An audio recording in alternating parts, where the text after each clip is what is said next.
Before leaving the Naka shrine, Kuroto gave precise instructions to Itachi, a simple but crucial order.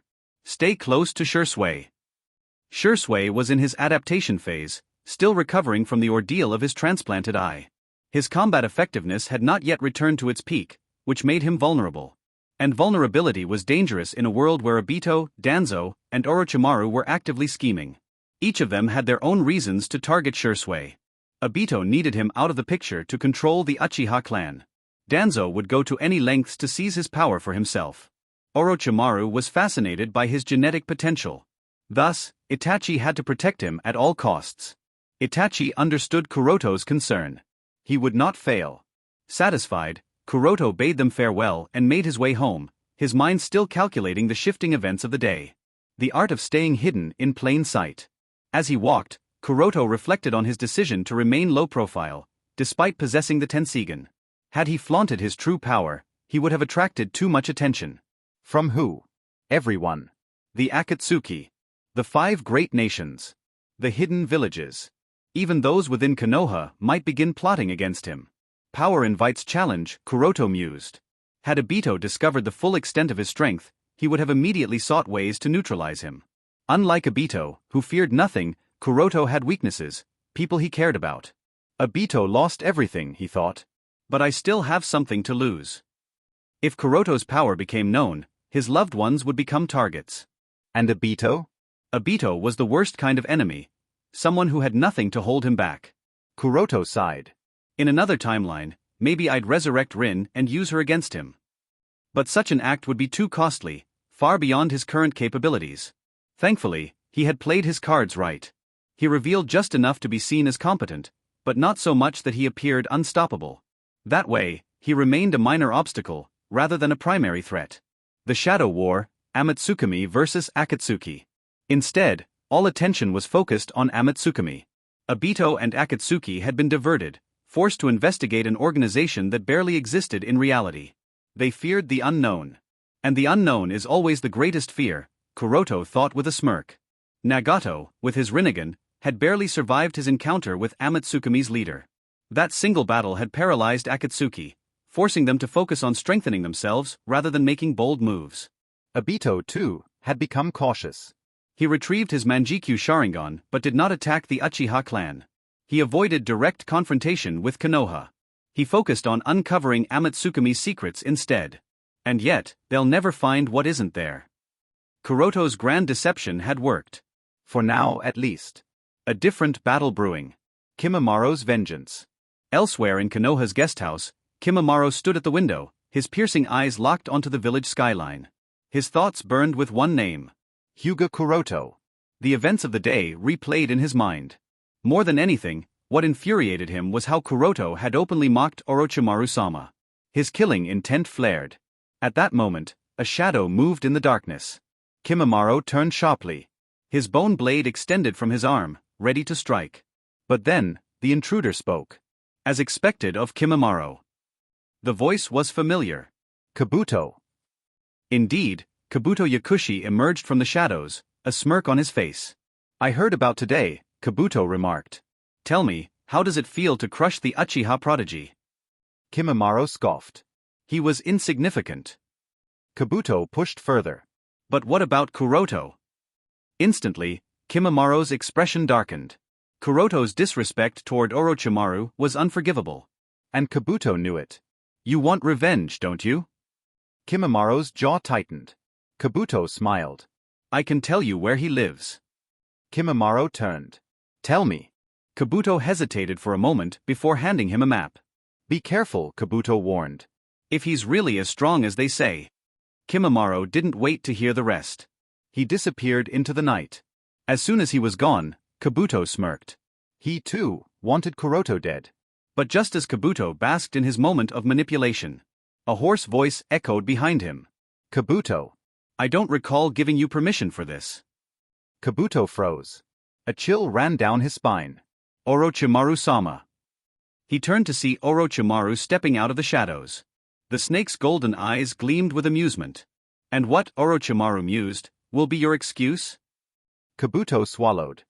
I only wanted to eliminate the traitor, Orochimaru-sama. Orochimaru chuckled. Is that so? Then, to Kabuto's relief, Orochimaru turned away. Very well. Let him try. Kabuto sighed. Orochimaru knew Kimimaro would fail. But he let it happen anyway. Was it a test? Or was it something else? As Orochimaru gazed at the night sky, a single thought crossed his mind. What does Kuroto want with Kimimaro? He was curious. Very curious. Konoha's silent watchers. At the same time, for Umbu followed Kimimaro's movements from the rooftops. Hana spoke first. Should we stop him? Weasel, Uchiha Itachi's crow clone, shook his head. No need.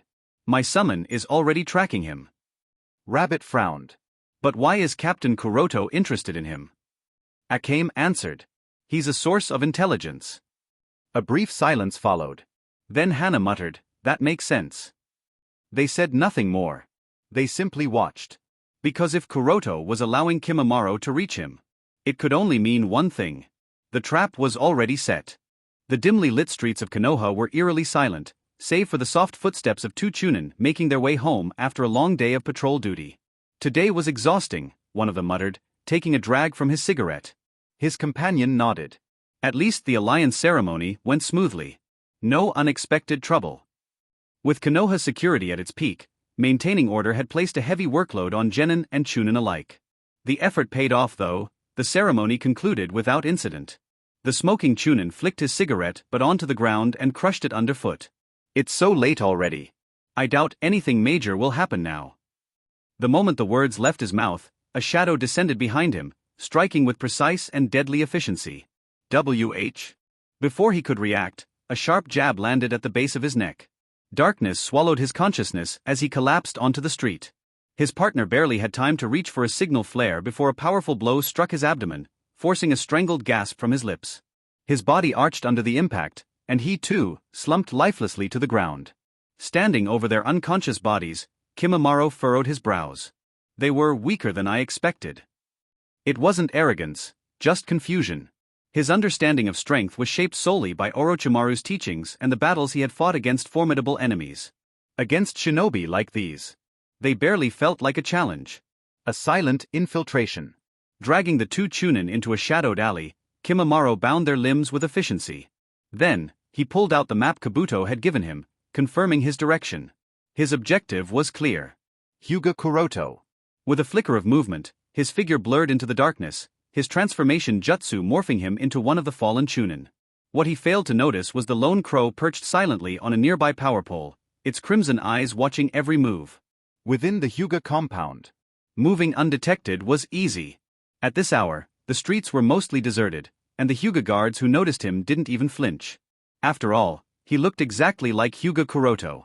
His transformation jutsu held perfectly, allowing him to navigate the compound without suspicion.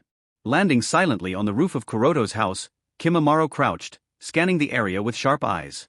He listened. The house was still, only the sound of slow rhythmic breathing reached his ears. He's asleep. A flicker of satisfaction crossed his face. This was almost too easy. The unexpected greeting. Kimimaro vaulted off the roof and slipped through an open window, landing with the grace of a predator. But the moment he set foot inside, something was wrong. Sitting leisurely in a chair, bathed in pale moonlight, was Hyuga Kuroto, his elbow resting on the armrest, his chin propped on one hand. A smirk played on his lips. You're awake. Kimimaro's eyes narrowed. How? I was certain you were asleep. I could hear your breathing from outside.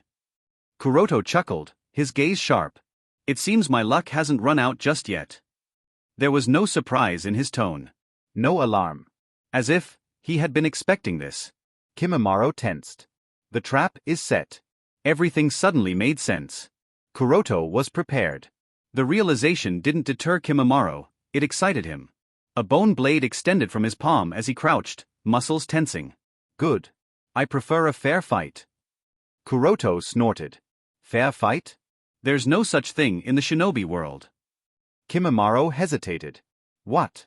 Kuroto tapped his fingers on the wooden armrest, his voice laced with amusement. A fair fight only exists in stories. Every battle is manipulated by those pulling the strings. Either you recognize the game and play accordingly, or you remain a fool who dances on someone else's board. Kimimaro ignored the words, pushing forward, only to freeze in place. His body wouldn't move. Sealed without a sound. Kimamaro's gaze snapped downward. The ground had risen around his legs, solidifying around his waist, holding him in place. When? Panic flickered in his usually calm demeanor. No hand signs. No chakra fluctuations. How had Kuroto trapped him without him even noticing? Kuroto's smirk widened. Like I said, the battlefield belongs to those who control it. And right now, his golden Byakugan gleamed ominously. You're mine. Kimamaro's jaw clenched. You think this will hold me? Summoning his Shikatsu Miyaku, he prepared to extend bone spikes from his legs, only for nothing to happen. His chakra refused to flow. He glanced down again. Black symbols had appeared on his chest and arms, a sealing formula. My chakra is sealed? Kuroto tilted his head. Took you long enough to realize. Kimamaro's expression darkened. You sealed my chakra without touching me? Who knows? Kuroto leaned forward. But it's not like I have to explain myself to you.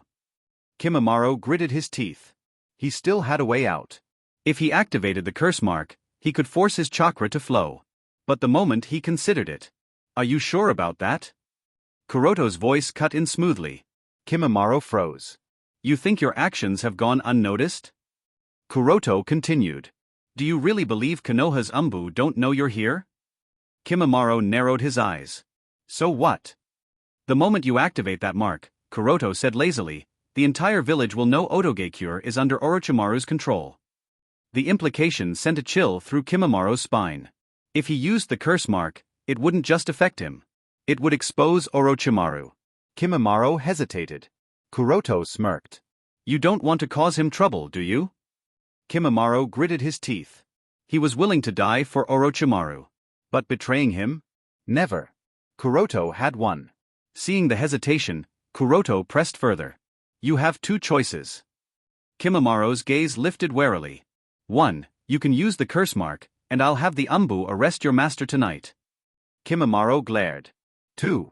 Kuroto continued, leaning back. You answer my questions, and I let you walk out of here unharmed. Silence. A long, heavy silence. Kimamaro clenched his fists. How do I know you'll keep your word? Kuroto chuckled darkly. You don't. But do you really want to take that risk? Kimamaro felt his stomach tighten. For the first time in his life, he had a bad feeling. Hey, everyone.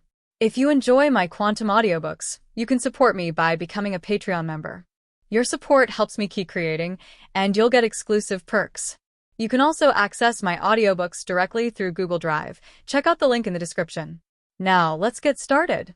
Kimimaro asked with a sigh, Fine, what do you want? Kuroto chuckled at the fact that Kimimaro finally gave in, and asked, Information. I want information about the Kagaya clan and the shinobi named Kagaya Takashi who has recently joined the Akatsuki organization. As said previously, Kuroto doesn't really want information on Kagaya Takashi, but to provide a cover to his real objective, he must ask this. Kimimaro frowned but understood that the question was reasonable, and given the fact that Akatsuki is an enemy of Orochimaru-sama too, so he complied and answered nonetheless. Although, the information he gave was not very useful as Kimimaro himself did not know very much about the Kagaya clan or Kagaya Takashi, so all the information he gave was based on his fight against Kagaya Takashi from a few days ago. Kuroto still paid a good amount of attention to Kimimaro, as there is a distinct possibility that Kimimaro as a member of the Kagaya clan might know something that Kuroto or the Yondaime Mizukage are not aware of about the Kagaya clan. At the same time, a voice sounded in Kuroto's mind, Kuroto-sama, the genjutsu is in perfect effect, am I allowed to kill him? Oh right. Did I mention that all of this discussion of mine was happening in a genjutsu?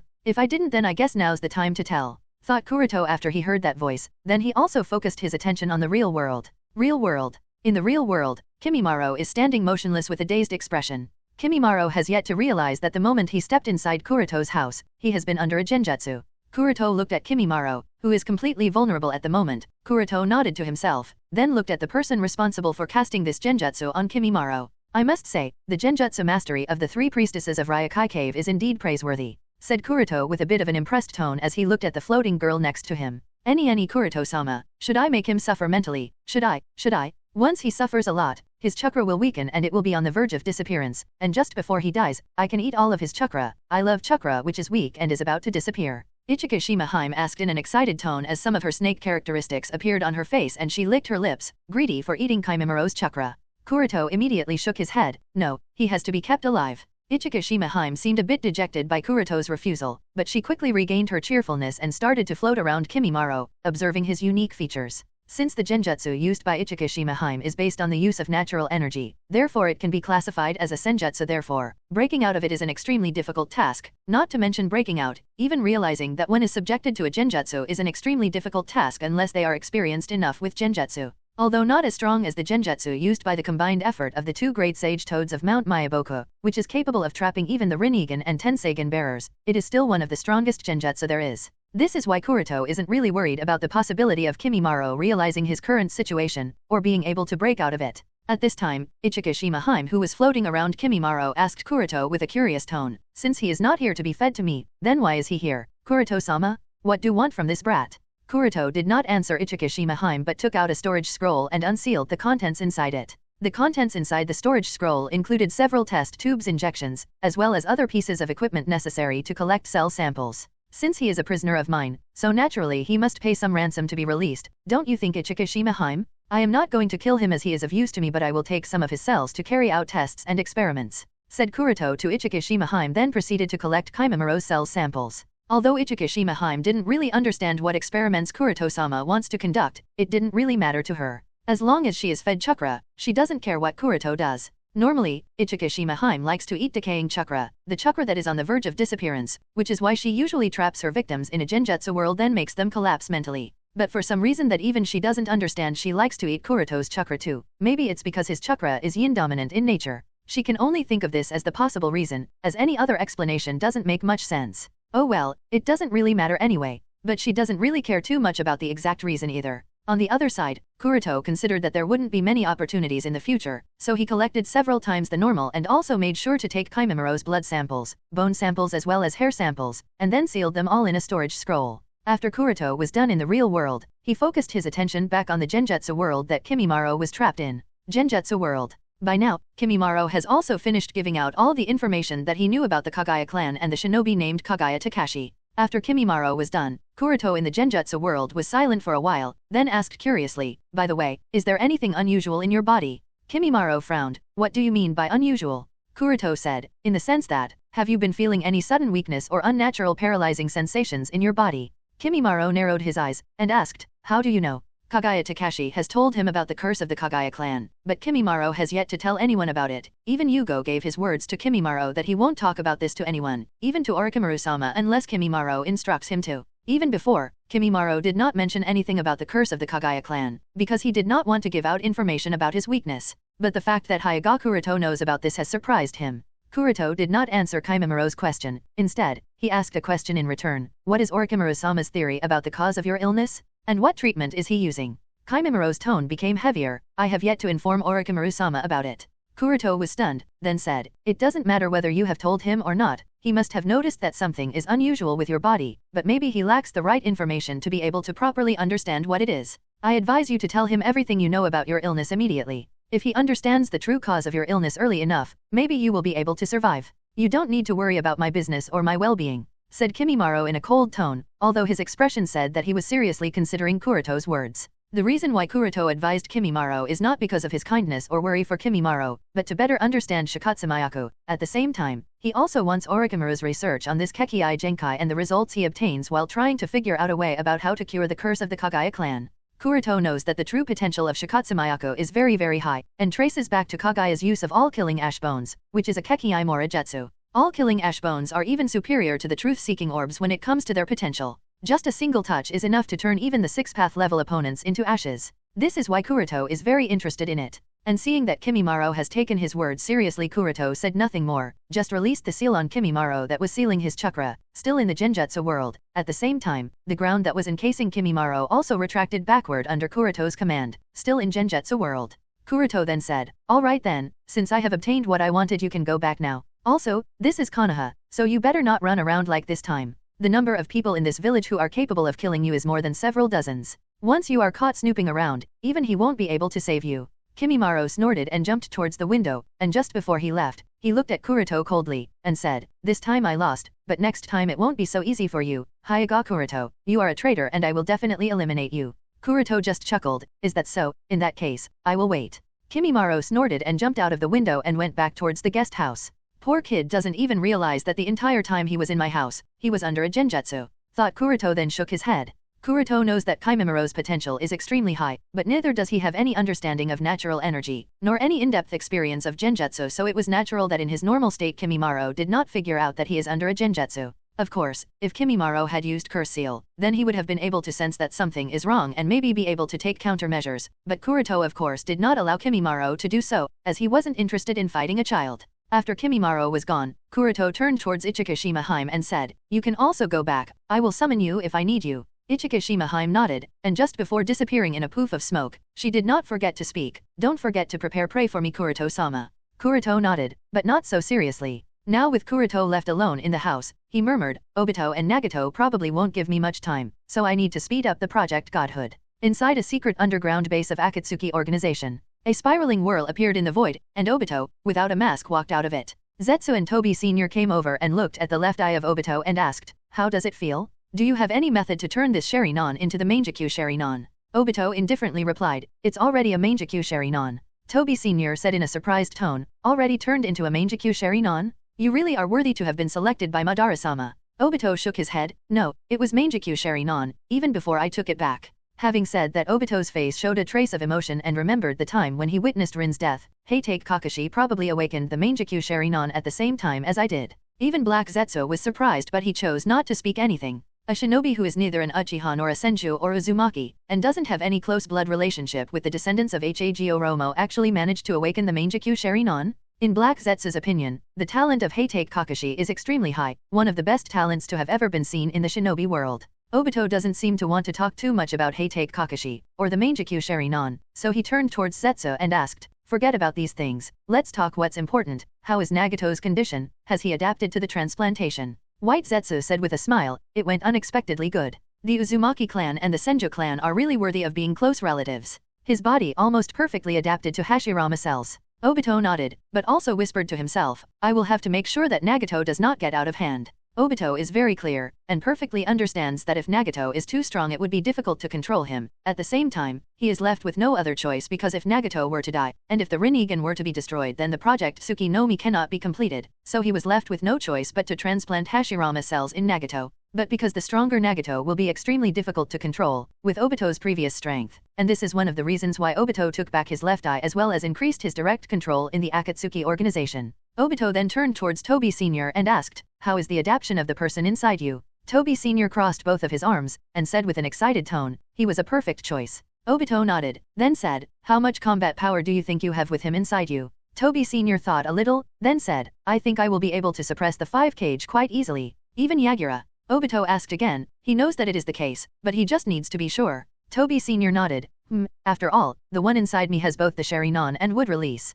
Zetsu said from the side, "It was a waste to let him stay with Shimura Danzo, taking him was the best thing, although, the fact that he didn't have one arm was a bit of an issue, with Tobi wrapped over him, it wouldn't be a problem." Obito nodded, "In that case, you can officially join the Akatsuki, and you replace me as the only Tobi." Zetsu asked, "Then what about you?" "I will need a new mask, and I will be the one who I am, Uchiha Madara," said Obito with an indifferent tone. "All right." Zetsu wasn't much surprised and nodded. Before Madara died, he entrusted Obito to be Madara in his place, and Obito is Madara in his place. Zetsu then said to Obito, "The investigation against Amatsukami has still not resulted in any useful information. Except for some rumors that have no conclusive evidence to back them up, there is nothing we can find about them. They appear out of nowhere and vanish into nowhere. It's as if they don't exist at all." "And what about the Temple of the Land of Sky, that disappeared?" asked Obito. Zetsu said, "It hasn't been sighted. It's possible that either it has been disposed of somewhere, or maybe it has been hidden too well that we are unable to find it. Continue to investigate, we will find something useful sooner or later,"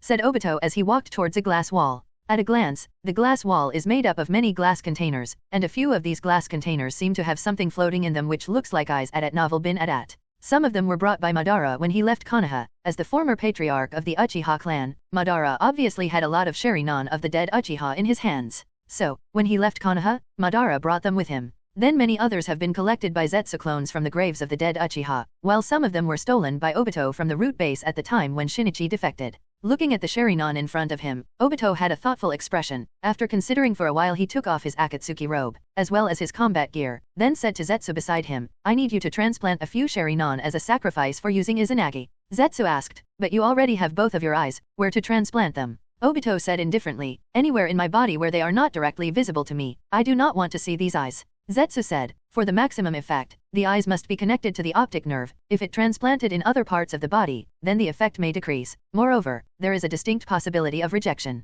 Obito did not care, and said lightly, it doesn't matter, we have more than enough Sharingan to try multiple times. Obito knows very well that what Zetsu has said is true, but to him, it does not matter. The effect ultimately depends on the control of the user. And for him, who has Hashirama cells in his body, the effect will certainly be good. Besides, as long as he gets even a single second while using Izanagi, it is more than enough for him. Alright, lie down, I will transplant them, said Zetsu as he started with the work, but suddenly he remembered something and said again, by the way, it seems that Nagato's training is going quite smoothly, and he has been planning something recently. Obito quirked his eyebrow, and asked, what's he planning? Zetsu said, I am not too sure, but he seems to want to make Konoha feel pain or something along the lines. Because there were no deaths in the incident, and because the Konoha Umbu pretty much knew who the culprit of the attack on the two Chunin was, therefore, the actions of Kimimaro did not cause any commotion. And because Kuroto provided the intelligence of Kagaya Takashi in a timely manner, therefore, nothing major about that incident happened except for a warning that the leader of the Otogakure squad received to make sure that his subordinates remain in check. In this regard, Kuroto can also understand that Hokage-sama seems to have no intention of creating conflict with Otogakure. However small the newly created shinobi village Otogakure may seem, Sandaime does not have any intention to create any conflict with Otogakure either way. The attack on Kakashi has already proved that Akatsuki organization is showing signs of making their move again, so the more difficult the situation, the more calm and collected Sandaime will have to be, else it would be too devastating for the village. So, after receiving the intelligence on Kagaya Takashi, the matter was not pursued any further. Early next morning, Kuroto left a shadow clone of his in the village to act as his replacement, then quietly sneaked out of Konoha with the newly obtained samples of Kimimiro's cells. Flying all the way, Kuroto soon arrived at the air fortress flying on the east side of the Land of Fire. During this period of time, under the control of Sandaime Kaze Kage, the air fortress has been hidden inside the cover of dense rain clouds and drifting over the sea. Because it has been hidden fairly well inside the rain clouds, and because there are hundreds of seal enchantments covering the air fortress, therefore, no one has been able to see or locate Anchor Ventian as of yet. Of course, this is not without its own disadvantages. The long-term hiding inside the rain clouds has caused continuous exposure to moisture, which further results in corrosion of the outer structure of the air fortress.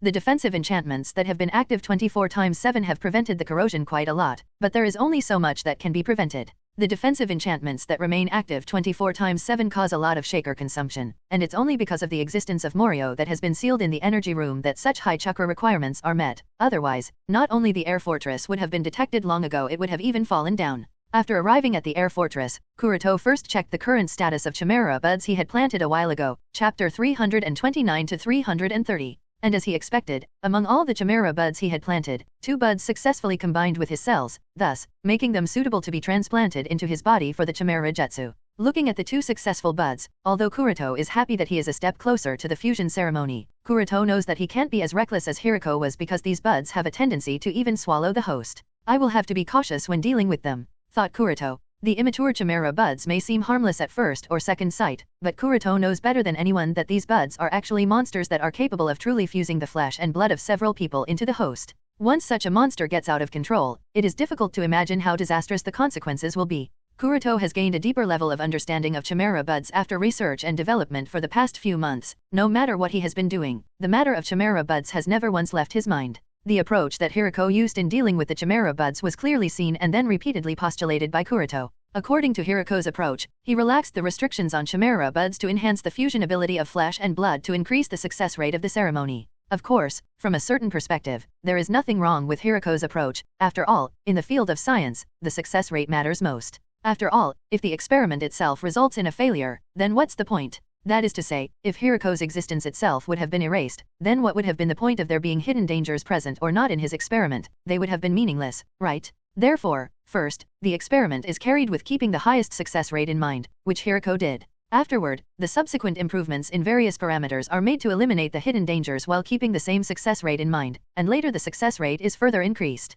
Hiriko followed the first step, but unfortunately for him, he won't be able to proceed to the second step or the third step, because once a subject is tested, then there is no going back for that particular subject. So, the state Hiriko is in is fixed, and even if Hiriko may have estimated the hidden dangers of the chimera buds, he obviously underestimates them. The chimera buds are monsters. They are true chimera-like creatures that are capable of fusing flesh and blood, but the problem is that their ability to fuse flesh and blood is too strong and sort of instinctual. At the same time, they have independent consciousness. This independent consciousness normally helps the host in healing the injuries and protects the host while he is unconscious, but they are also capable of forcibly taking control of the host's body and consciousness, which can be extremely harmful. And it might become difficult at some point to judge whether it is the original host that is controlling the chimera buds in his bodies, or the chimera buds controlling the host at novel bin at. And the stronger the host, the stronger the chimera buds will be. Therefore, Kuroto knows that he must be extremely cautious when dealing with these seemingly harmless creatures who are not so different from Venom of the Spider-Man verse. Rubbing his chin, Kuroto thought inwardly, it seems that I will need to use someone for step 2, in order to further improve and correct all the parameters to make the experiment safer, at the same time, also improve the rate of success of the operation. Kuroto really admires the courage of Hiriko to dare to cross the river by feeling the stones, but on the path to godhood, there is no return, it's either success at the end, a partial success that is a dead end, or simply death. So, Kuroto cannot do what Hiriko did, else only death will give him another chance. Therefore, Kuroto needs a pawn, a sacrificial pawn who hopes to become the king, but completely unaware that a pawn can never become a king in a game of chess. Who can be the most suitable pawn, was the thought in Kuroto's mind as several candidates appeared in Kuroto's mind in a flash. Of course, not just anyone can be a good pawn, he should be a capable person but not capable enough else he will be difficult to control. He should be knowledgeable, at the same time should not be knowledgeable enough else he won't be a good pawn because he would realize that he is being used. And yes, the pawn must have enough financial power because his pockets will be cut loose in his false hope of becoming the king. What's most important is that the pawn must be ambitious enough. In fact, the first 3 criteria are not that important, what's most important is ambition. When Kuroto thinks about it, there is only one person who matches all the 4 criteria. And when Kuroto thinks of his name, his lips curl into an evil smirk. It's time for you to play your part, Shimura Danzo.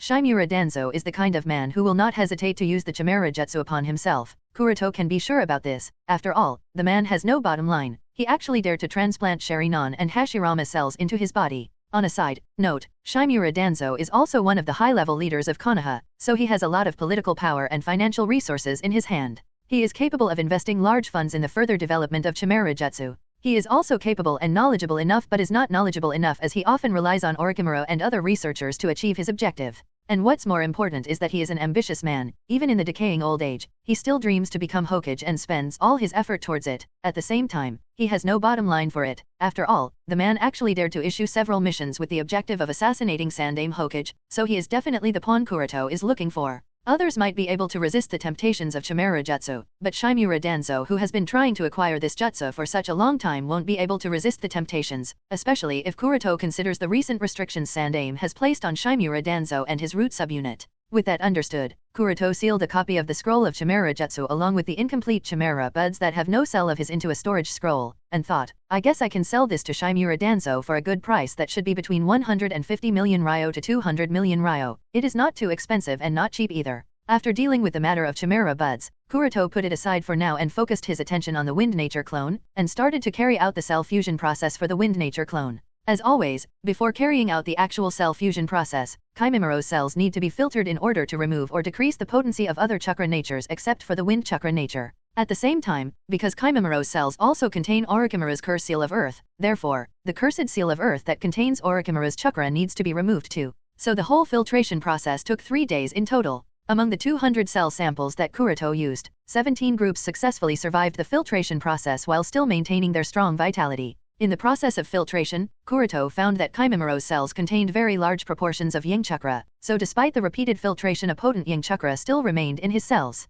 This is also natural. After all, Shikatsumayaku Kekii Genkai, which is the manipulation of the skeletal structure of the body, is heavily dependent on the Yang chakra nature. And this is also in line with Kuroto's theory of the Kagaya clan representing the Yang part of Hamura's descendants. And as per Kuroto's analysis of the Yang chakra present in Kimimura's cells, the physique of Kagaya clan members is second only to the Senju clan and Uzumaki clan. After obtaining these results, Kuroto continued further, and, since the filtration process went smoothly, then he proceeded to the next step, which is the most difficult of all, the cell fusion process. While creating the fire clone, Kuroto encountered too many troubles, and no matter how much effort he put there was no success except for one clone with the female gender. Left with no other option, Kuroto had to compromise and chose the Tsukii clone. However, the cell fusion process for the wind clone went unexpectedly smooth, too smooth that Kuroto was extremely surprised. Of the 17 samples, 10 samples successfully fused and still retained high vitality. Achieving such a result, even Kuroto was taken aback, because all these 10 samples can be used to create the cloning bud and start the cultivation in order to cultivate the clone. It seems that my theory was indeed correct. The Hyuga clan and the Kagaya clan are indeed distant relatives, was the conclusion in Kuroto's mind. There were rumors and speculations before about two great shinobi clan, the Hyuga and the Kagaya, to be closely related to each other for generations. But the communication between the two clans is completely in the hands of the main family, and Kuroto, who is a member of the branch family, does not have much knowledge about this. Moreover, due to the two clans being part of different nations, the two clans have become quite distant from one another over the years, especially after the village system was started. Not to mention, the impact of the three great shinobi wars that have taken place in the past few decades. The two clans that were once closely related to each other are now completely broken from one another with no communication left whatsoever, so there's not much one can guess. But the results of the experimentations in front of him clearly points that the Hyuga clan and Kagaya clan are closely related to each other. Don't just rely on visual perception. Sense of smell and sound that you hear are also the source of information about an enemy's movements. And make sure that you are not always dependent on these senses, as these senses can be tricked using genjutsu, and that would make you cause errors, which is unacceptable in a battle. Don't hesitate. Even a momentary hesitation in the middle of a battle can become a cause of your death. Is this all your strength? Such an attack won't even smash a bone, much less defeating or killing a shinobi. Using sand to protect just your vitals, then exchanging injuries is indeed a good tactic, but what will you do if the opponent is using some kind of poison? You will be the first to go down should that happen. Kuroto trained Gaara all while instructing and correcting his errors. In Kuroto's view, at a young age of less than 10, one doesn't need to spend too much effort or chakra to learn all kinds of flashy ninjutsu. What children of young age actually needs to learn is the physical form of combat, which include taijutsu, shurikenjutsu, kenjutsu, bokihutsu, etc., as well as chakra control to increase efficiency. These types of physical training can not only hone a ninja's physique and willpower, but will also increase their insight, battle analysis skills, and judgment skills to determine the best course of actions or moves to defeat the enemy with no or minimal losses. And these skills are exactly what makes a shinobi an exceptional shinobi. This is why Kuroto did not let Gaara waste his time in learning to control a greater and greater amount of sand. Rather, Kuroto made Gaara maintain control over a small volume of sand at all times. The volume of sand one can control is never the key, at least, in Kuroto's understanding. What's important, or deciding factor in a battle, is the accuracy, speed, and density of the sand that is controlled. As for the matter of quantity, when Gaara grows up, he will also gain complete control over Shukaku in his body, so the amount of chakra will not be a problem for him. The chakra of Shukaku is naturally based on sand control, so Gaara will be able to control as much sand as he wants. He might as well be able to control an entire desert if he feels like it. To improve the speed and accuracy of sand control, there are no shortcuts, only regular small improvements through long-term continuous practice. And this kind of exercise can not only hone his chakra control but will also allow his body to adapt to sand control subconsciously. Over time, maintaining control over sand that generally requires concentration will become an instinct or something like an involuntary muscle movement where Gaara wouldn't have to put even any effort to effortlessly control sand to his liking. But of course, he is still quite far from reaching that point. Bang! With a muffled sound, the wooden shina in Kuroto's hand hit the sand protecting Gaara's shoulder, but it did not cause him any injury as the sand was able to bear the brunt of the attack and nullify the kinetic energy in the wooden shina. Kuroto nodded while tapping the shina on his shoulder. Very good, your control over the sand has become significantly faster and better compared to a month ago. Huff huff. As soon as Kuroto's words fell, Gaara collapsed on the ground in tiredness. His chest was rising and falling. Despite all this, his immature face had a joyous expression. It seemed that the exhaustion of the body was nothing compared to Kuroto's praise. I wonder if I should tell him the truth, sighed Kuroto upon looking at Gaara's expression, at the same time at the squirming sand around him. Kuroto knows that even if Gaara doesn't take the initiative to control it, the sand around him that contains his mother's chakra would protect him. But it's just this protection is only effective against the likes of Genin and Shinin level shinobi. If Gaara were to encounter an enemy at the level of Takubitsu Jonin, or that of higher strength, then the sand protecting him wouldn't be able to keep up with the enemy's attack speed. The same thing happened in the second round of Chunin exam arc. In the battle between Gaara and Rock Lee, after Rock Lee removed the extra weights, his speed faintly exceeded the level of what Gaara's sand protection could keep up with. And when Rock Lee opened the first 4 gates from the 8 inner gates formation, Gaara's sand could no longer keep up with Rock Lee's attack speed. So just relying on the autonomous protection of sand, Gaara may be able to run wild at the level of Genin and Shinin, but the higher level he goes, and the difficult opponents he encounters, the autonomous sand protection would no longer be able to keep up, and it will result in a similar passive situation he had during the Chunin exams. While Kuroto was pondering over a few things, at this time, Gaara recovered his breath, and stood up. Kuroto-sama, what you said is really true. After reducing the volume of sand, the control has become much better than before. Kuroto nodded, and said, right, don't waste chakra in creating sand armor. For now, you have to learn how to defend against all types of attacks using the minimum amount of sand necessary in combination with taijutsu. The tanuki in your body has been sealed by me, so with your current chakra amount, controlling too much sand will not be as effective, or rather it would be burdensome. As such, you must learn to get around your disadvantages and turn them into an advantage. As long as you make the sand dense enough, even the mightiest of attacks can be resisted. At novel bin at. Gaara nodded in a respectful tone. I will keep that in mind, Kuroto-sama. Kuroto continued as he drew back the shina in his hand. Remember, whether you are eating, sleeping, playing, or doing any other thing, you must always maintain control sand around you. Make it into a habit, then slowly an involuntary muscle movement, then finally into an instinct. Gaara nodded and got ready for another round of training. Come on, Gaara-kun, you can do it, show him who's the boss. At this time, the cheering voice sounded from the side. Hearing this voice, Kuroto looked at the source of the voice, then sighed. Kuroto had to admit that he somewhat underestimated the physique of the Uzumaki people. The scrawny and afraid little girl that had suffered too much in Kyuzagakur before Kuroto took her under his wing is no longer the same. The rehabilitation of the past few months, along with the more than appropriate diet that she has had in this period, has completely changed the girl. Karen, who used to be skinny, bony, and sickly pale, has now become quite chubby with visible baby fat on the cheeks, a healthy rosy color complexion, much like a healthy young girl of her age should be. Overall, Kuroto would even say that now she has become too cute and would definitely attract quite a bit of attention from the members of opposite genders. But, all that aside, there's one problem with all of this. As the days have passed, this girl is expanding like the Akimichi people, and Kuroto can't have that. Kuroto raised his face, and said, Karen-chan, I want you on the training field, right now. What?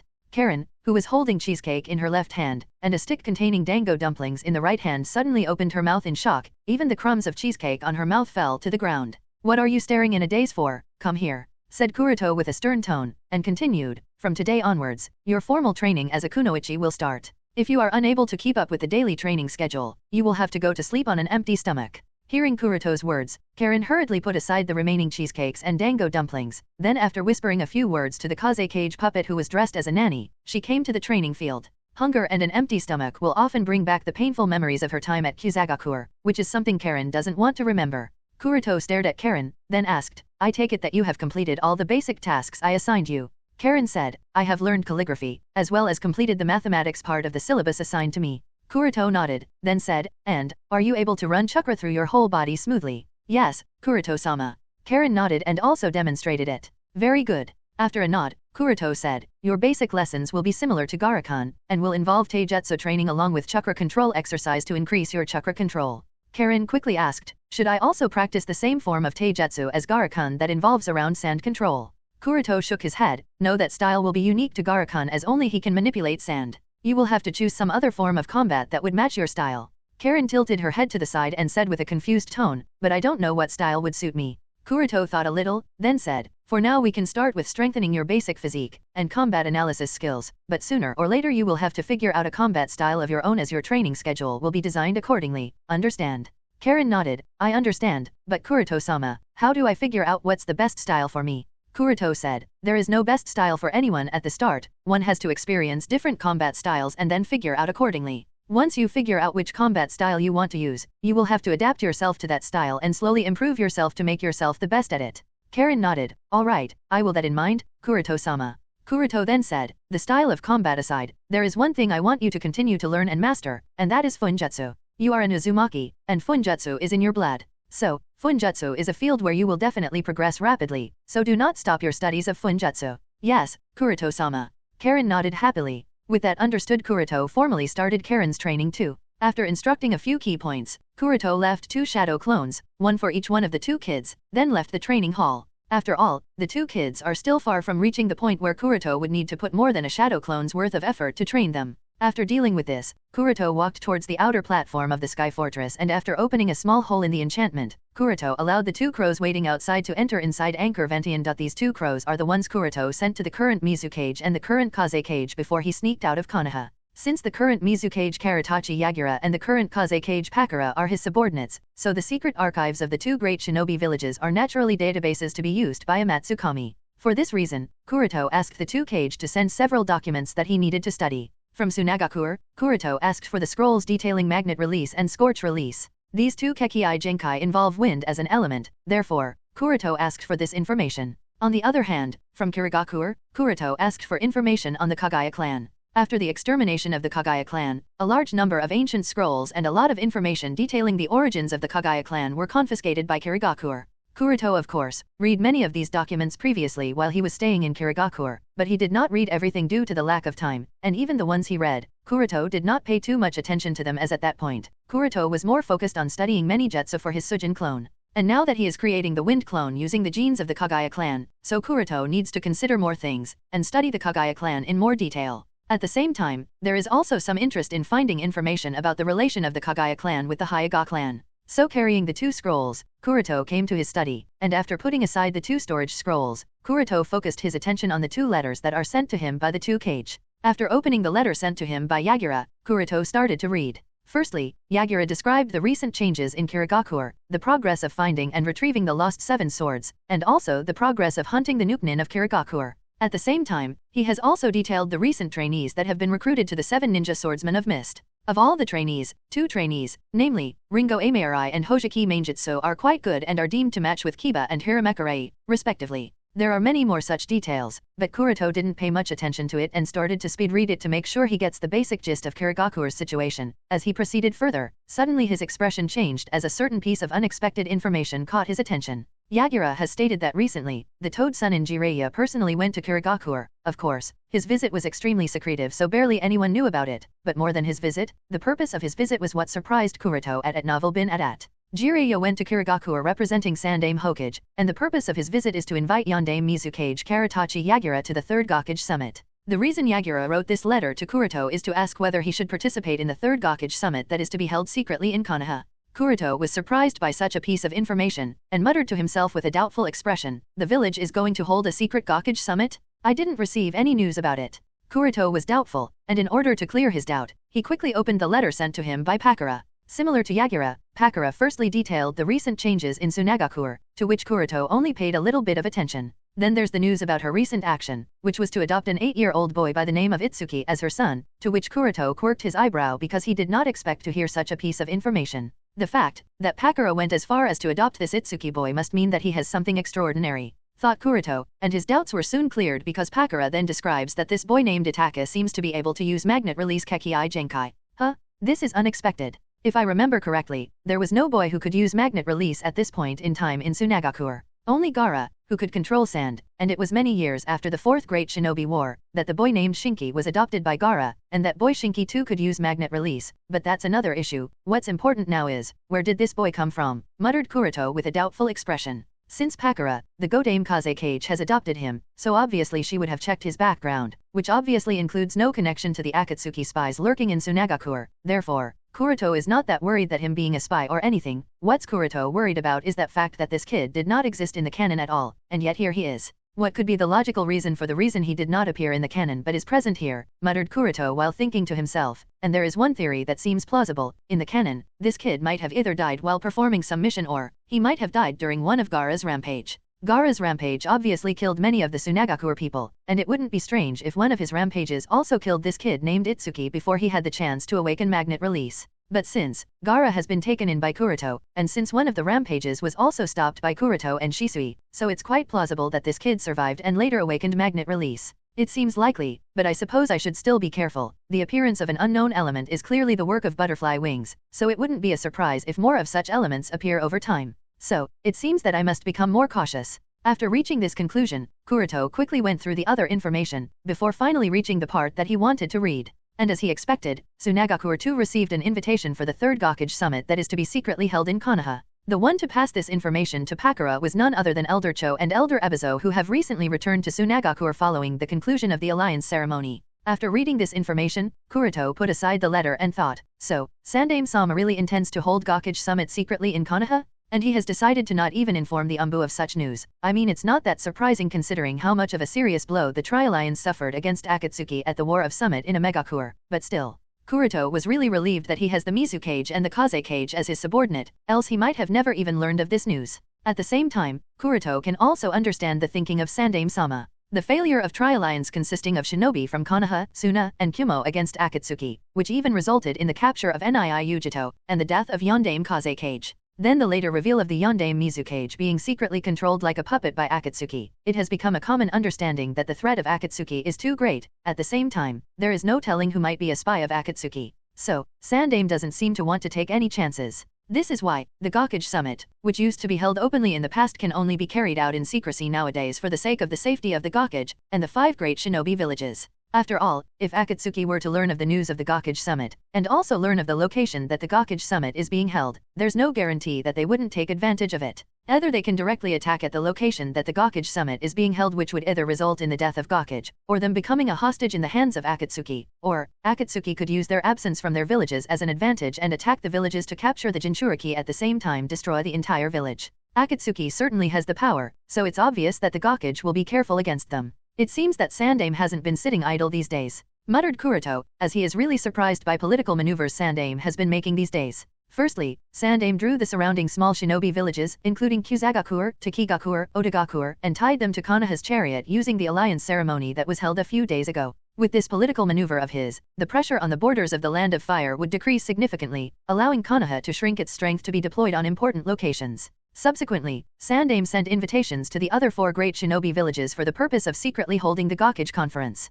Kuroto has to especially admire the timing that Sandaime used. From a general perspective, Tsunagakur has formed an alliance with Konoha, and taking into account the fact that both Sandaime Kazekage and Yondaime Kazekage died at the hands of Akatsuki, so Tsunagakur would definitely agree to participate in the Gakage conference in order to figure out a way to deal with the Akatsuki organization. Then there's another fact that Kumigakur's Nii Yujito is in the hands of Akatsuki. Whether she is still alive or she has died is not yet known, so the probability of Kumigakur participating in the Gakage summit is very high. If anything, Yondaime Reikage would definitely want to take revenge. On the Kirigakur side, Yondaime Mizukage Karatachi just got rid of the control of the Akatsuki organization, so his reputation has been harmed terribly. At the same time, he must bear hatred towards Akatsuki organization for controlling him, and for what Akatsuki did to Kirigakur. Therefore, it's quite obvious that Kirigakur too would agree to participate in the Gakage summit. Among the 5 great shinobi villages, 4 have high chances to participate, and that Tsuchikage Onaki must also realize this thing. He would be under tremendous pressure, and wouldn't have any other choice but to agree to participate as well.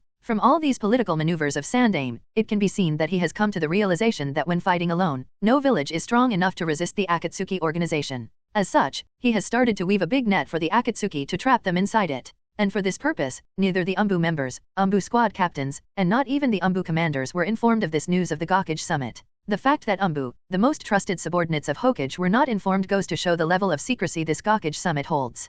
Kuroto naturally has no objection to it. In fact, he is quite happy to see these changes. Therefore, he immediately wrote a reply to both Yagura and Pakura, instructed them to participate in the 3rd Gakage summit to be secretly held in Konoha, and after putting the letters inside the mouth of the 2 crows, he sent them towards the 2 villages. After dealing with this matter, Kuroto put his attention to the scrolls of Kagaya clan that Yagura sent him as per Kuroto's instructions. These scrolls not only record the family tree of the Kagaya clan for over a millennium but also records various secrets and forbidden jutsu of the Kagaya clan. At the same time, many of these scrolls also record millennium-year-long research, exploration, and understanding of the Kagaya clan towards their Kekii Genkai Shikatsumayaka. While going through them, Kuroto soon stopped on a particular part that intrigued him, the blood exchange ritual. According to the millennium-year-long research of the Kagaya clan, they have found that the more talented a shinobi of their clan, the more prone to early death he would be, and the more frequently he used Shikatsumayaka, the shorter his lifespan would be. Such a thing obviously made the elders of the Kagaya clan frown deeply. Because more than the deaths in battles, the members of their clan would die of unnatural causes due to some kind of sickness.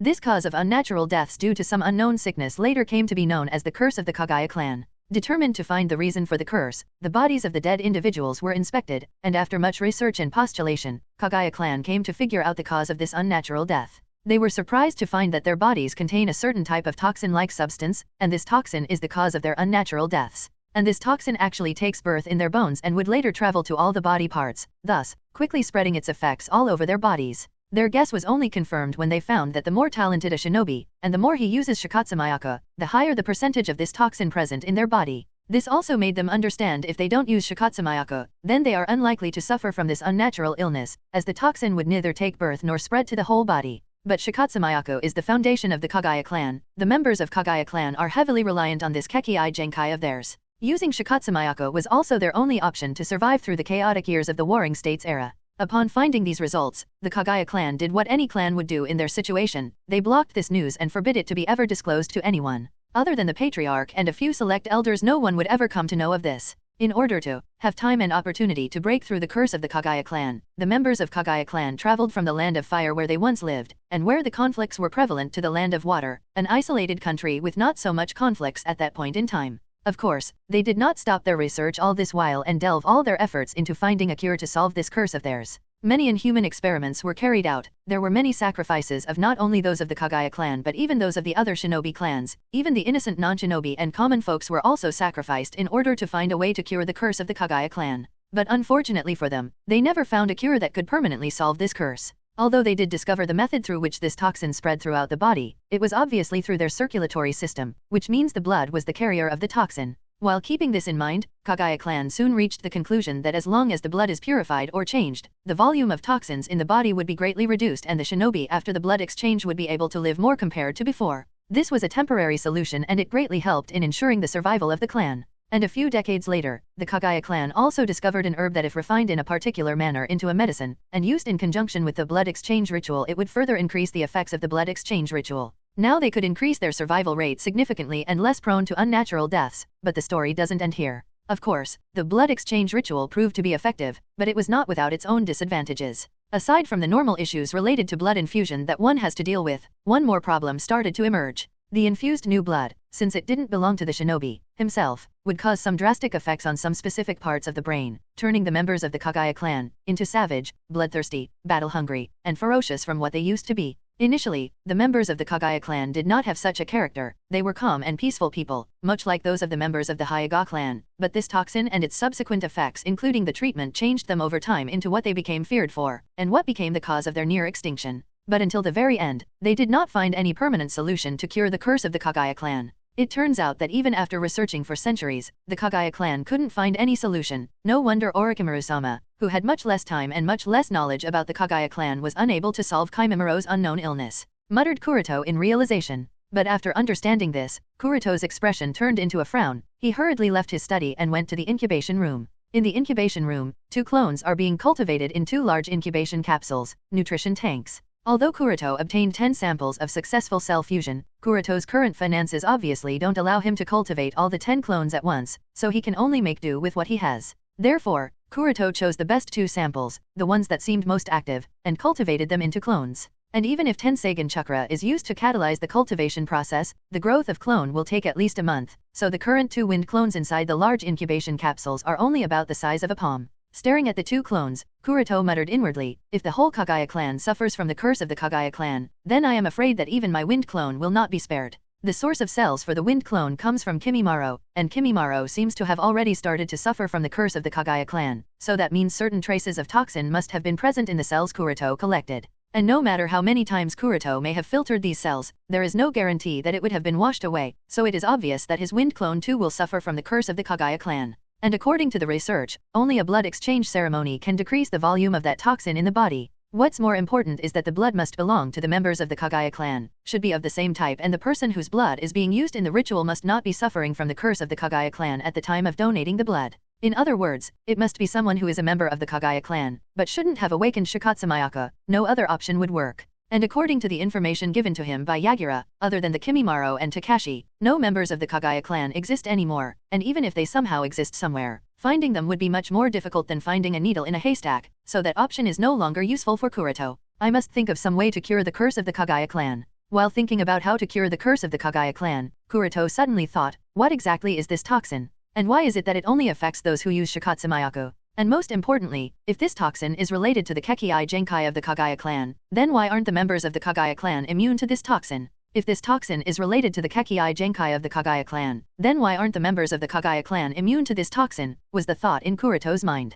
Kuroto, who has studied and compounded various types of poisons and venoms for many years now, is no stranger to toxins. In fact, it wouldn't be wrong to say that he is also one of the few shinobi with an in-depth knowledge of both biological toxins or mineral toxins. Therefore, he understands well enough that all animals and plants that carry any kind of toxins are generally either directly immune to their own toxins, or they have a certain mechanism in their body that prevents the toxin to harm themselves. This is not some kind of magical thing, it's a strict requirement to ensure their own survival. If a species doesn't have a protective mechanism against the toxins produced by their own bodies, then that species wouldn't be able to survive for very long, and would soon go into extinction. After all, the survival of the fittest is not a joke. But the Kagaya clan managed to survive for a millennium despite the harmful toxin in their bodies. This shows that the toxin rooted in their bodies, more specifically in their bones, does not directly affect the Kagaya clan's survival. What this toxin restricts is the upper limit of their strength and how much they can or cannot use or explore Shikatsumayaka. And this uncharacteristic restriction somewhat reminds Kuroto of the Mangekyo Sharinan of the Uchiha clan.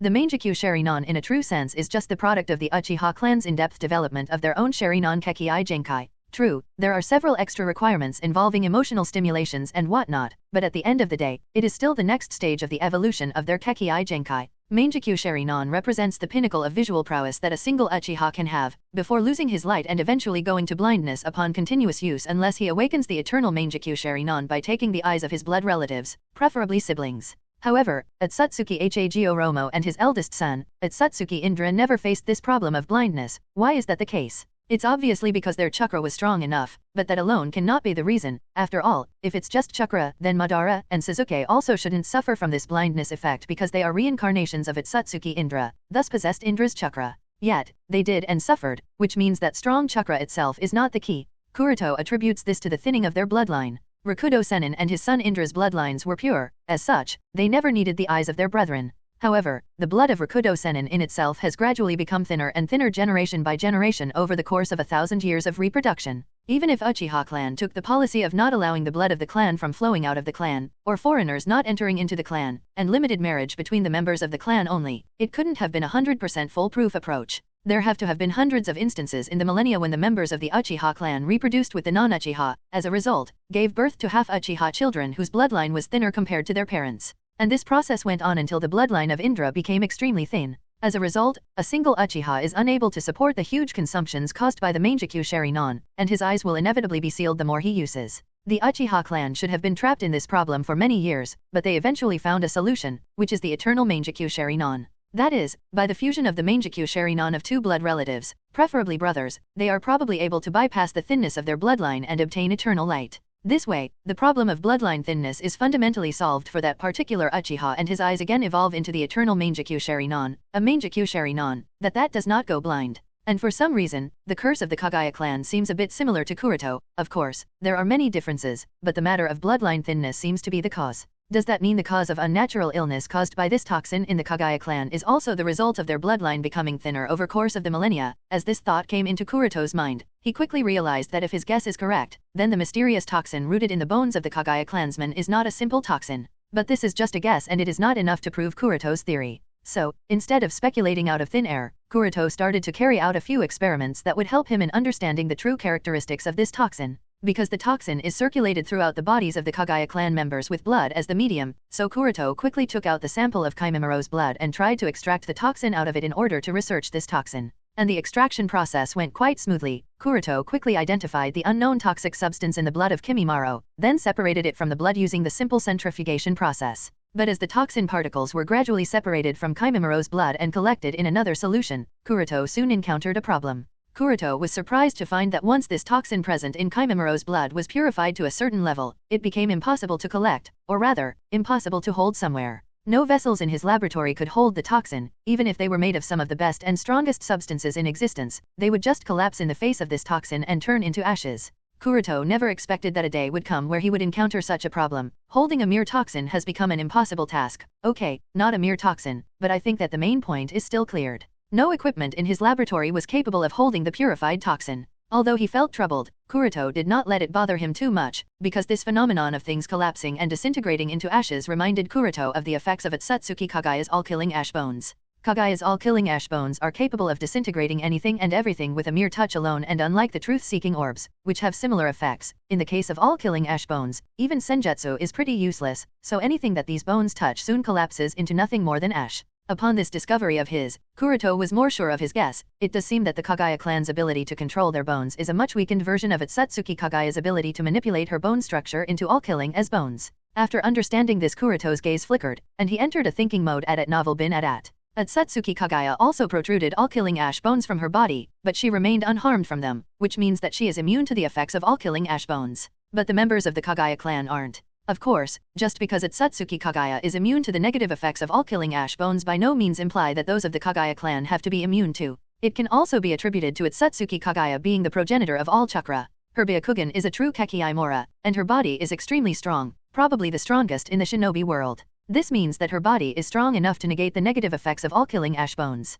And if all his guesses are indeed true, and if Shikatsu Mayaku is a weakened version of all-killing ash bones, then Kuroto feels kind of sorry for the Kagaya clan, as they have probably been the unluckiest of all the descendants of Atsutsuki Kagaya. Even though Kagaya clan inherited the most dangerous ability from the arsenal of its Satsuki Kagaya, but because of thinning of their bloodline over the course of millennia, they cannot use this most dangerous ability. In the case of the Mangekyo Sharinon of the Uchiha clan, they only lose the light of their eyes because of their thin bloodline, but in the case of the Kagaya clan, as their Kekii Genkai develops more and more, and as it reaches closer and closer to its true form and slowly starts to acquire the characteristics of all-killing ash bones, it actually results in the death of the Kagaya clan shinobi. Even if the Kagaya clan inherited the sage body of Hamura, even if their yin chakra is extremely strong, even if their physique is perhaps of the same league as that of the Senju and the Uzumaki clan, in the face of all killing ash bones, that is capable of killing even 6-path level people with just a single touch, how can the mere Kagaya clan people who are nowhere near close enough to 6-path level shinobi resist, and not die? After inferring this, Kuroto also understood that the blood exchange ritual that the clansmen of the Kagaya clan use to decrease the level of their blood toxicity is not actually a cure, but a method of self-weakening for self-preservation.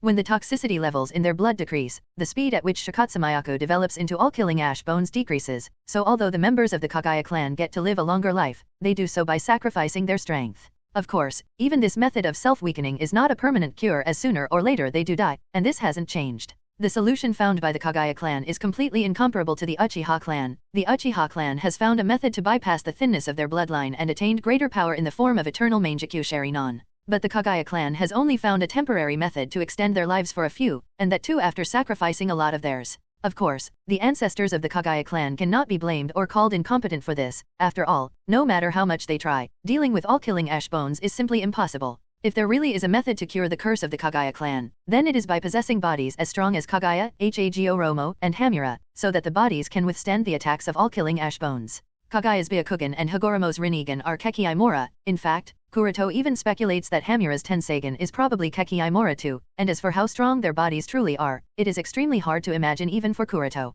And attaining Kekii Mora is obviously no joke. Let alone Kekii Mora, that is the fusion of all 7 chakra natures, even reaching the level of 6-path by the fusion of yin-yang and attaining the power of all creation is no joke. Therefore, the fact that the ancestors of the Kagaya clan could find a solution to cure the curse of the Kagaya clan cannot be blamed. At the very least, they did find a method to increase their survival rate by using the blood exchange ritual. After everything was said and done, Kuroto can't help but sigh inwardly. No wonder Orochimaru-sama couldn't save Kimimaro. In the canon, it's not that Orochimaru did not try to save Kimimaro. In fact, he did use everything he could to find a cure to the disease that Kimimaro suffered from, but he was completely helpless. The lack of knowledge about the Kagaya clan became one of the many causes of Kimimiro's early death.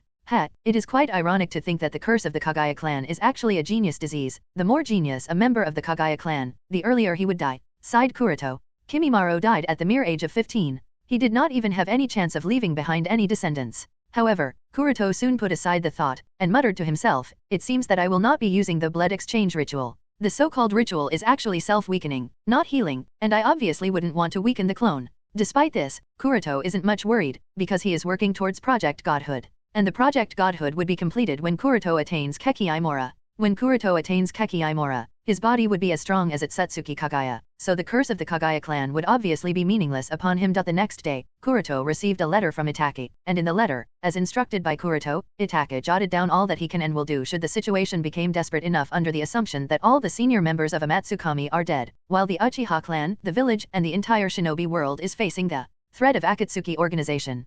Kuroto read the details, crossed out some parts that involved various forms of training, then drew several circles one after another on several parts. These parts specifically marked several locations not only around the Land of Fire but also included locations from other countries spread all over the continent. One thing, without an exception, is common about all of these locations. These are all places that have had something to do with the Uchiha clan at some point in time during the Warring States period before the Uchiha clan moved to Konoha. In the past few days, Itake worked day and night to find, theorized, and finally jotted down these locations from the scrolls that the three read at the Naka shrine a few days ago. It seems that Itake wants to enhance his understanding of Sharinon and the roots of the Uchiha clan from these places. It certainly is a good idea and will probably give him valuable insight on things that have been lost or ignored by the clan. And perhaps even give him something that will help him improve his strength, thought Kuroto. And it's understandable that Itake would choose this method. The information that we know of isn't always true, it's always manipulated, bent, and forged in a way that would benefit our way. As it's stated that the might makes right, the winners are always the righteous ones, so there is no guarantee that what they have learned in the clan and the village is the real truth.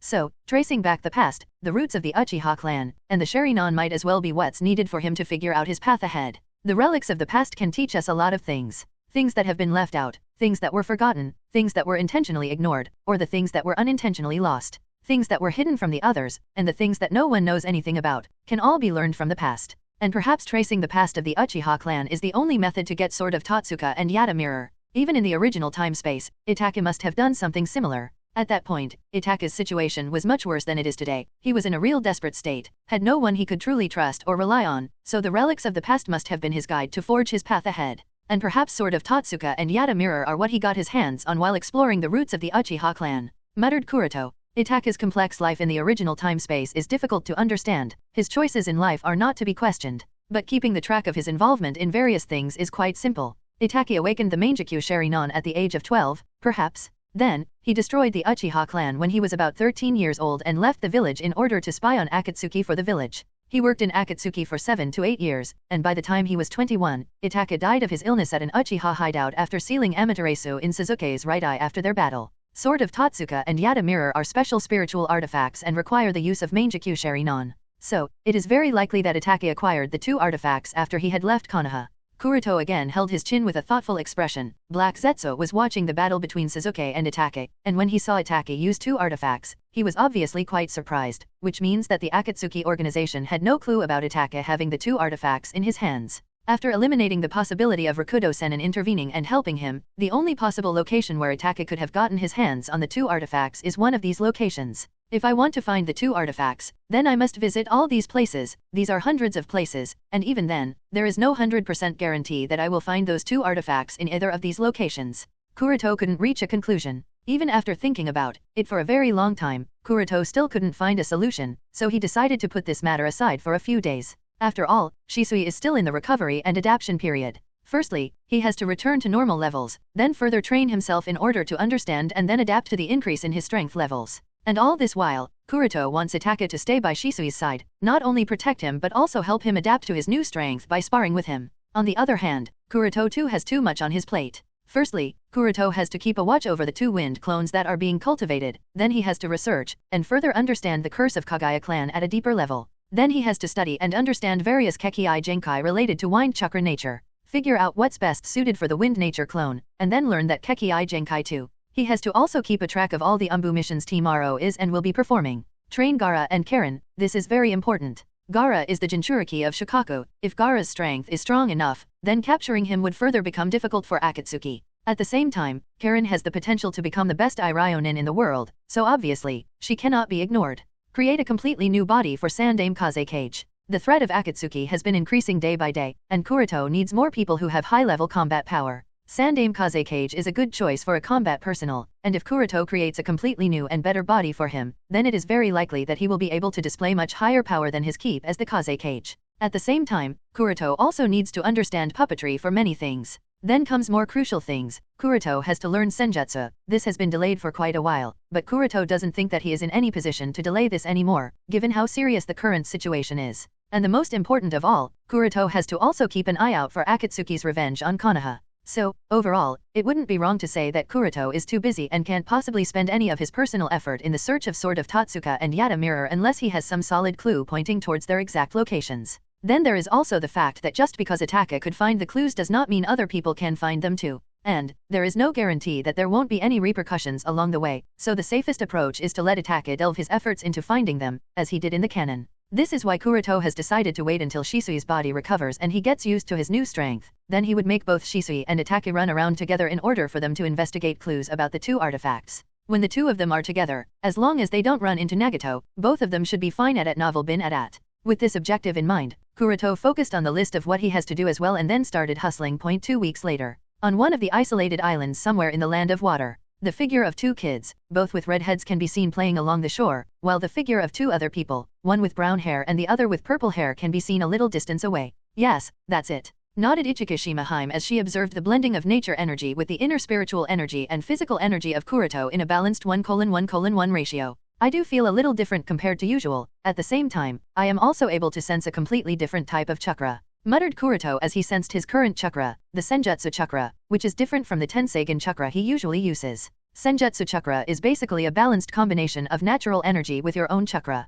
Since you have already been able to sense natural energy, and are also adapted to natural energy to a certain extent even before we started the senjutsu training, so absorbing natural energy was not that difficult for you, especially with Toyotama-sama residing within you, and reaching this perfect balance, as well as maintaining it is the next step for you, Kuroto-sama, explained Ichikashima Haim in a guiding tone. Senjutsu chakra is basically a balanced combination of natural energy, with the user's inner spiritual energy, and physical energy. To be able to use Senjutsu chakra, the user must be able to draw natural energy from the heaven and terrain inside himself and blend it with his own spiritual and physical energy to give birth to a stronger and more powerful chakra, which is basically the Senjutsu chakra. This advantage of yours has significantly shortened the time it took you to reach this perfect balance, muttered Ichikashima Haim, and continued, I am still amazed that you have reached this level in just 3 weeks. And this time her tone clearly dictated her wonder as she noticed that there are no animal characteristics on Kuroto's skin, so it wouldn't be wrong to say that the Senin mode he is using is the perfect one. But still, there should have been some kind of pigmentation, and that too is not available. If I hadn't known any better because of the dense Senjutsu chakra inside Kuroto-sama, I would even think that he is not in any Senin mode,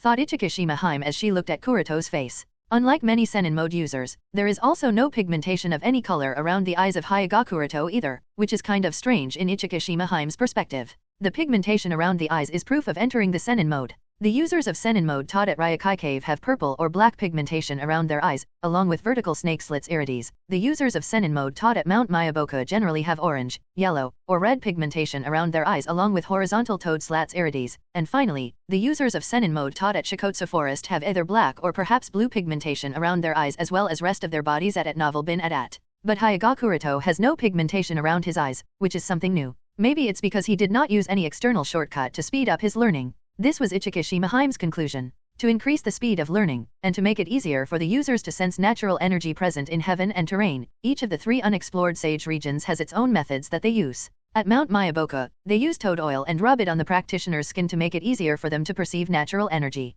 At Ryokai Cave, the 3 priestesses, or the white snake sage herself, inject natural energy in the form of snake venom inside the body of the trainee through a snake bite. This snake venom allows the practitioner to directly feel natural energy, then try to control it. And finally, at the Shikotsu Forest, the practitioners have to soak their naked bodies in the mucus secreted by Katsuyo for a very long time to be able to sense the natural energy. Each of the 3 sage region has its own method, and these methods allow the practitioner to slowly and steadily be able to use the Senin mode of the corresponding sage region. Of course, these 3 are not the only methods to learn Senjutsu, and there are many other methods and sources, but finding them is an incredibly difficult task. Hyuga Kuroto did not use any of the 3 methods. Neither did he use toad oil of Mount Myaboka, nor the snake venom from the Ryokai Cave, and also not the slug mucus from the Shikotsu Forest, and this is probably the reason why there are no signs of pigmentation on his face. But this doesn't mean that there are no indications or no change in Kuroto's appearance. At least, his Byakugan, which was featureless white until a few minutes age, seems to have changed and turned golden as Senjutsu chakra gathered in his dojutsu. Kuroto was also surprised by this change. He did not expect his Byakugan to turn golden. There is not much known about the Golden Byakugan in the canon, but in the Boruto series, Golden Byakugan has been displayed a few times, and all those times it was possessed by the members of the Otsutsuki clan. But it seems that these Golden Byakugan that I have in the Senin mode are different from the ones the Otsutsuki have. This was the thought in Kuroto's mind as he analyzed this change in his dojutsu. What are the exact requirements of having Golden Byakugan? And what exactly is Golden Byakugan?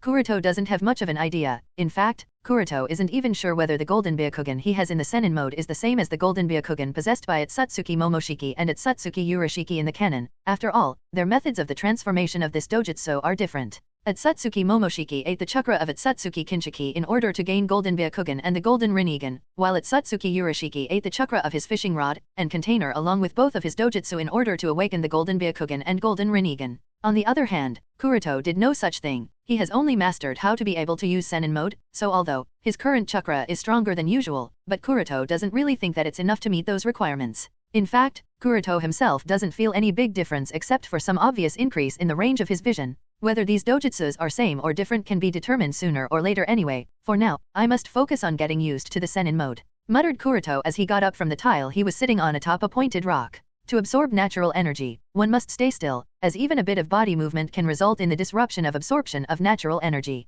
Therefore, Kuroto has been sitting still, without even a bit of body movement for quite a long time. Normally, the issue of staying still to gather the natural energy is not that big of an issue for Kuroto, as he can always use the natural energy from Toyotama's chakra in his body, but for the sake of learning and experience, Kuroto first decided to get used to the basics in the standard way to get the gist of Senin mode. Afterward, he can obviously make the best use of his own advantages. And now that he has entered the Sennin mode, Kuroto must get used to the Sennin mode, figure out what new abilities he has gained as the byproduct of Sennin mode. After all, whether it is the Toad Sennin mode of Mount Mayaboku or the Dragon Sennin mode of the Ryokai Cave, each of them has their individual fighting style in the Sennin mode. In the canon, Uzumaki Naruto after learning the Toad Sennin mode also learned Frog Kata, a unique combat style used by the Toad sages. And Kabuto who learned Dragon Sennin mode from Ryokai Cave also learned several of their senjutsu including the Sage Art, Inorganic Reincarnation, Sage Art, White Rage Technique, etc. Therefore, Kuroto is also quite certain that he should be able to use at least a few senjutsu that his Sennin mode would allow him. Let's begin, Ichikashima, said Kuroto to the Snake Priestess, who nodded and got ready for the combat. Yes, Kuroto-sama. 3 weeks later. For the next 3 weeks, Kuroto focused most of his attention on learning and getting used to the Sennin mode. And he made quite a bit of progress at it. But what's problematic is that his strength in Sennin mode is not as strong as his strength in Tenseigan Chakra mode. This is natural given the fact that Tenseigan Chakra mode is stronger than the Sennin mode. This is why, after Kuroto was sure that he is quite apt with the Sennin mode, he tried to stack the Sennin mode on top of the Tenseigan Chakra mode, just like Uzumaki Naruto stacked his Sennin mode on top of Kurama Chakra mode, or was it the opposite? I don't remember exactly. Kuroto knows that if he succeeds in doing it, then his strength in the newfound Tenseigan Sage mode will increase by leaps and bounds. At least, it will be on the same level when he uses the Tenseigan Chakra mode while drawing chakra from the giant Tenseigan on the moon, which is obviously much stronger compared to when Kuroto uses his own or Toyotomi's chakra. The difference is obviously because the giant Tenseigan contains chakra purely representing Hamura, while Kuroto's own or Toyotomi's chakra is different. It can be explained by creating an analogy. If we assume that Kuroto's chakra is similar to Naruto, Asura's chakra, then Hamura's chakra for Kuroto is similar to the chakra of Rakudo Sennin for Naruto. The effects it brings are obvious. So Kuroto tried to achieve this synchronizing and the result? Kuroto failed at it miserably. It was too miserable that it's almost embarrassing. No amount of effort or hard work changed this fact. As soon as Kuroto activates the Tenseigan, the Senjutsu chakra in his body becomes unstable. And if he tries to enter Sennin mode with the Tenseigan activated, it just doesn't work. Kuroto is unable to enter Sennin mode while the Tenseigan is activated. Kuroto tried theorizing the possible cause for his repeated failure in this, and he did have a few guesses. Is it really as she said? Muttered Kuroto in doubt as he thought of the words of Ichikashima Hime.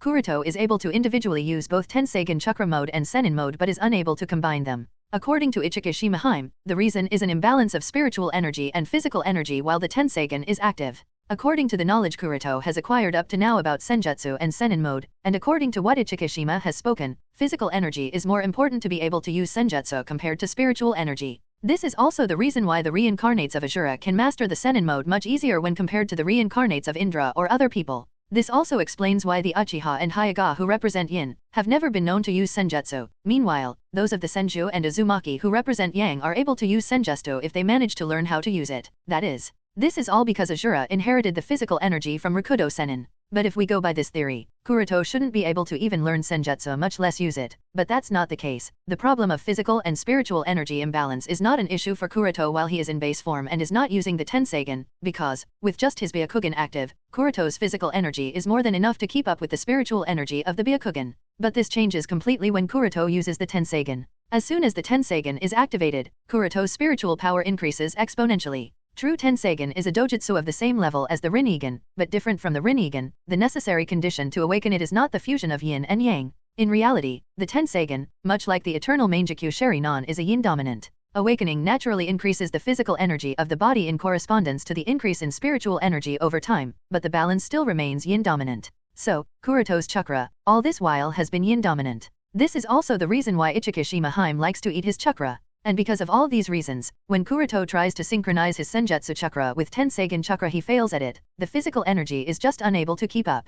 And this is also the reason why his body starts to petrify when his body absorbs excess natural energy from Toyotama while using the Tenseigan chakra mode. This petrification happened when Kuroto was fighting against Nagato in a Megakure. Initially, Kuroto thought that because he has not mastered Sennin mode, so absorbing too much natural energy is the cause. It is the cause, but not entirely, and the main cause is low physical energy compared to spiritual energy. Sighing slightly, Kuroto thought, sigh, now I must also figure out a way to increase the physical energy of my main body, else I would never be able to synchronize Tenseigan chakra and Senjutsu chakra. Thus, the objective of increasing physical energy was also added to the list of things that Kuroto must put on the agenda. In the past more than a month, Kuroto of course did not focus solely on learning and training the Sennin mode. When he was not learning the Sennin mode, Kuroto focused his attention on other things that are on his plate. In addition to keeping a constant watch over the cultivating wind clone, Kuroto also made sure to not slack Karen and Gaara's training. Although this point has been repeatedly emphasized by Kuroto, there is no harm in mentioning it again. Kuroto knows that Gaara's talent is extremely high, coupled with the seriousness, hard work, and determination, very difficult to be expected from a 7-year-old kid. He has been putting in the training in order to live up to Kuroto-sama's expectations. The speed of his growth is incredible. Whether it is sand control or taijutsu, Gaara's progress is incredible in both aspects. Based on Kuroto's estimation, the current Gaara's pure taijutsu skills are superior to Uchiha Sasuke, and coupled with sand control, he should be able to defeat Uchiha Sasuke without breaking a sweat. The progress of Karen is also quite good, although not as much as Gaara's given that she has started her formal shinobi training just about a month ago. Meanwhile Gaara has already been training for quite some time, so there is an obvious difference, but Kuroto would still commend the girl for putting all her efforts into training. There is also the fact that Karen lacks fierceness and ruthlessness in nature. Maybe, the her in canon had the ruthlessness because of her continued suffering, but the current her does not have that fierceness ruthlessness in her nature. However, Kuroto is not too worried about this. Throwing her in the Colosseum of the Hidden Island near the Land of Lightning would change this nature of her. Fortunately enough, the high-intensity daily physical workout has prevented her from gaining weight and stopped her horizontal development. As for the training of Funjutsu, Kuroto has put a stop to that part for the time being. Funjutsu is extremely chakra-consuming and requires a lot of practice. Karen may be an Uzumaki, but she is still a young child and her chakra is not enough to be able to do everything. Kuroto doesn't want to burden her too much, else it would stunt her growth. Of course, despite all this, she is still regularly gaining theoretical knowledge. In fact, both Karen and Gaara are to improve their understanding of the shinobi world and not remain ignorant children. In addition to training, Kuroto would also take the two kids to visit several places, including the city of Daimyo of the Land of Fire, famous beaches of the Land of Lightning, the capital of the Samurai Nation, the Land of Iron, to the hot springs of the Land of Hot Water. The purpose is to educate them about the world by real experience as well as not make them socially awkward. Of course, Kuroto would make sure that the three of them are properly disguised, else it could be troublesome. Besides these visits, Kuroto would also tell them stories. He has narrated the entire fairy tale, Hunter x Hunter, the One Piece up to the point he knew, Bleach, Code Geass as well as several other stories in order to keep their minds imaginative too. These things are not that unusual for ordinary children, but for Gaara and Karen who have lived a tough life, such experiences are a gate to an all-new world. On the other hand, the progress of the cultivation of wind clone under the stimulation of chakra also went quite smoothly this time. The two wind clones that have been cultivated by Kuroto were successfully completed under the continuous stimulation of chakra. Looking at the two clones immersed in nutrition solution inside the large incubation capsules, in front of him, Kuroto for a moment had a dazed look on his face. Perhaps it's because of the difficulty Kuroto faced while cultivating the fire nature clone, it left a deep psychological shadow on him. So, now that he is looking at the two wind clones that grew quite smoothly, Kuroto feels a bit overwhelmed. In fact, the two clones were even completed in less than 2 months. Sigh, it's really strange that I am feeling a bit shocked at my success, muttered Kuroto, then converged the thoughts in his mind and focused on observing the two wind nature clones. The appearance of the two clones is very similar and can be said to be a shadow of Kuroto's own appearance. The only difference to be seen is in their temperament. While Kuroto's own external temperament appears to be quite gentle, which it isn't actually, the temperament of the two clones seems to be quite cold and dangerous type. Additionally, the hair color of the two clones is also different from Kuroto's brown hair color. The color of the two clones is grayish-white, similar to Kimimura's hair color. After marking the two clones as Clone A and Clone B, Kuroto started to record their stats, and also compare the differences between the two clones. But before he could begin, Kuroto frowned slightly as something caught Kuroto's attention. Kuroto found that on the forehead of Clone A, there are 2 extra bulges, or to say more exactly, there are extra protrusions on both sides of the forehead. Those are, muttered Kuroto with a doubtful expression, horns. Adat novel bin adat. Kuroto can be sure that at least 2 days ago, there were no such inconspicuous protrusions on the forehead of the Clone A. Doubtful, Kuroto activated the Byakugan, the veins protruded and Byakugan was instantly activated.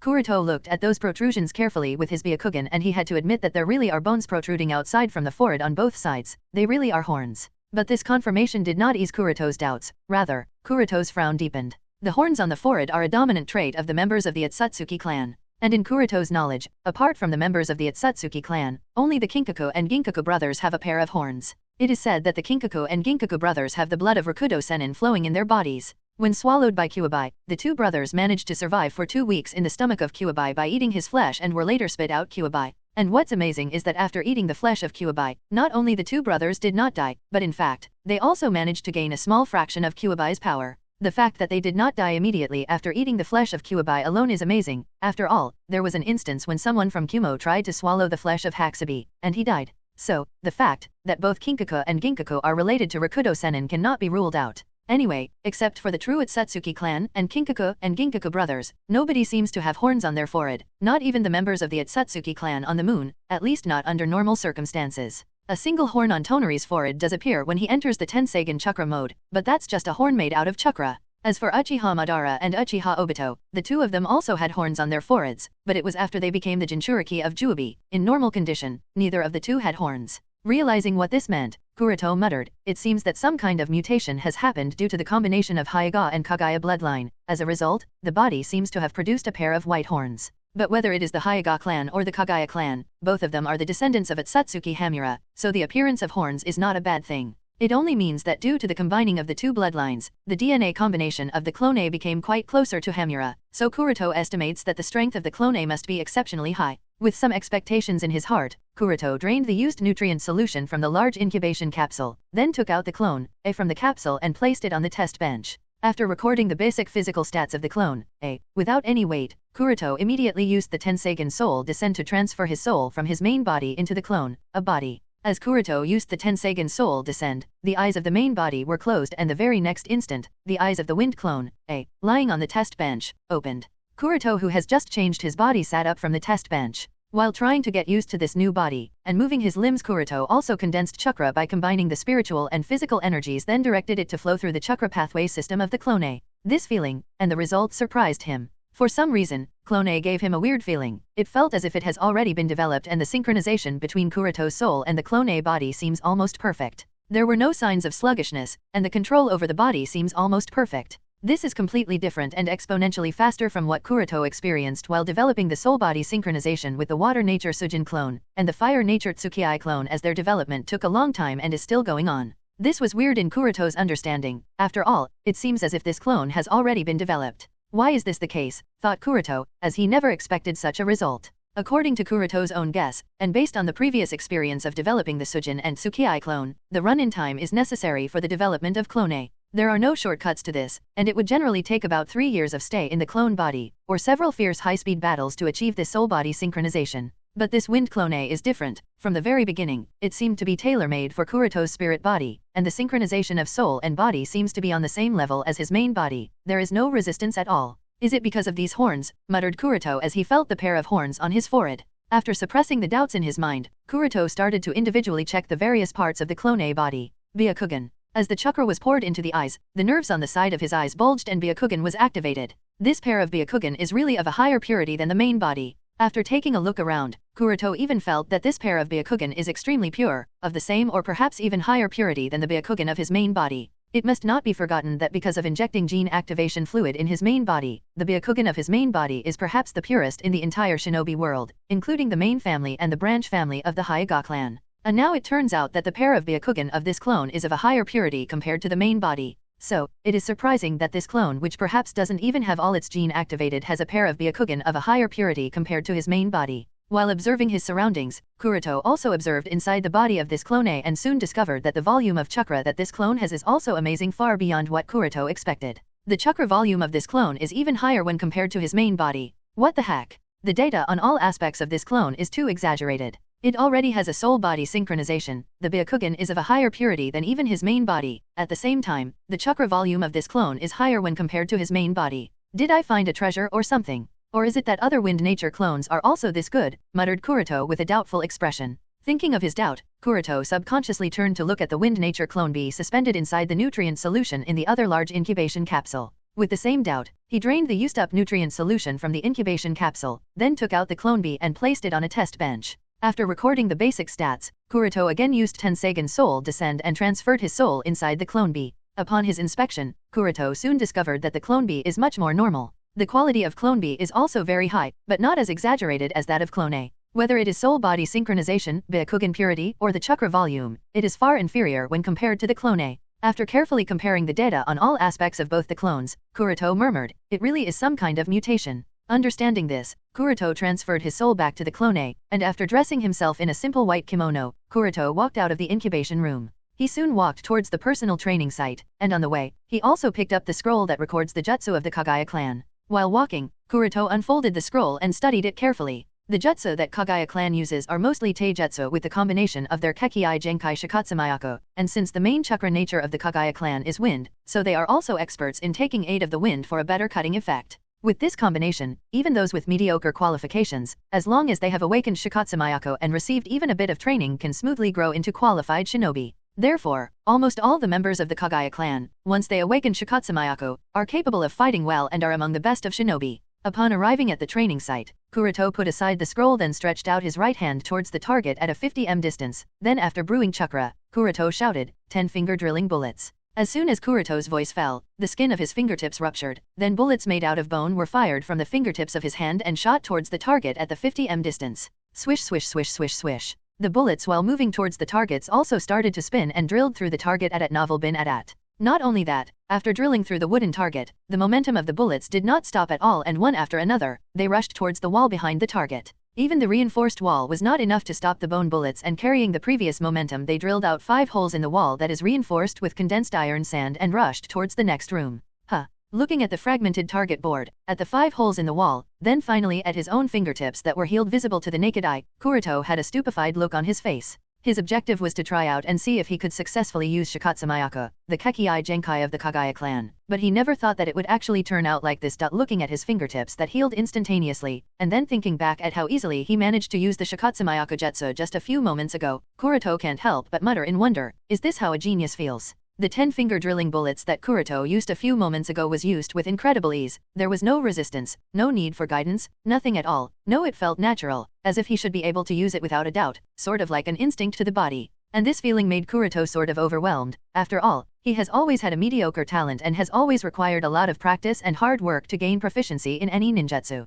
Condensing his divergent thoughts, Kuroto slowly walked towards the center of the training site and clapped his hands. As soon as Kuroto clapped his hands, several humanoid puppets appeared out of the storage rooms. These puppets were sent by the Godame Kaze Cage Pakura as per Kuroto's instructions, and Kuroto then gave these puppets autonomy using the Demon Morio's chakra, to make these puppets serve as the objects of training. The strength of each of these puppets varies, with some being Genin level, a few at the Chunin level, and even Jonin level based on how much chakra they contain. The purpose of varying degrees of strength is to make them simulate a real war situation where the strength of the enemy is not always the same, as each enemy has a different strength. Unfortunately, these puppets are only capable of using taijutsu and shinobi tools like shuriken, senbon, and kunao, etc. because Kuroto has no method to enable these puppets from being able to use ninjutsu, genjutsu, other forms of jutsu or different Kekkai Genkai, else he would have surely done that for better war simulation. Clack clack. After these puppets took their respective positions and surrounded Kuroto from all sides, the lights in the room dimmed. Normally, Kuroto has no problem seeing in the dark because of the Byakugan, but since he is testing a few things, so Kuroto did not activate the Byakugan. In fact, he even closed his eyelids, then bent forward, changing the center of gravity of his body.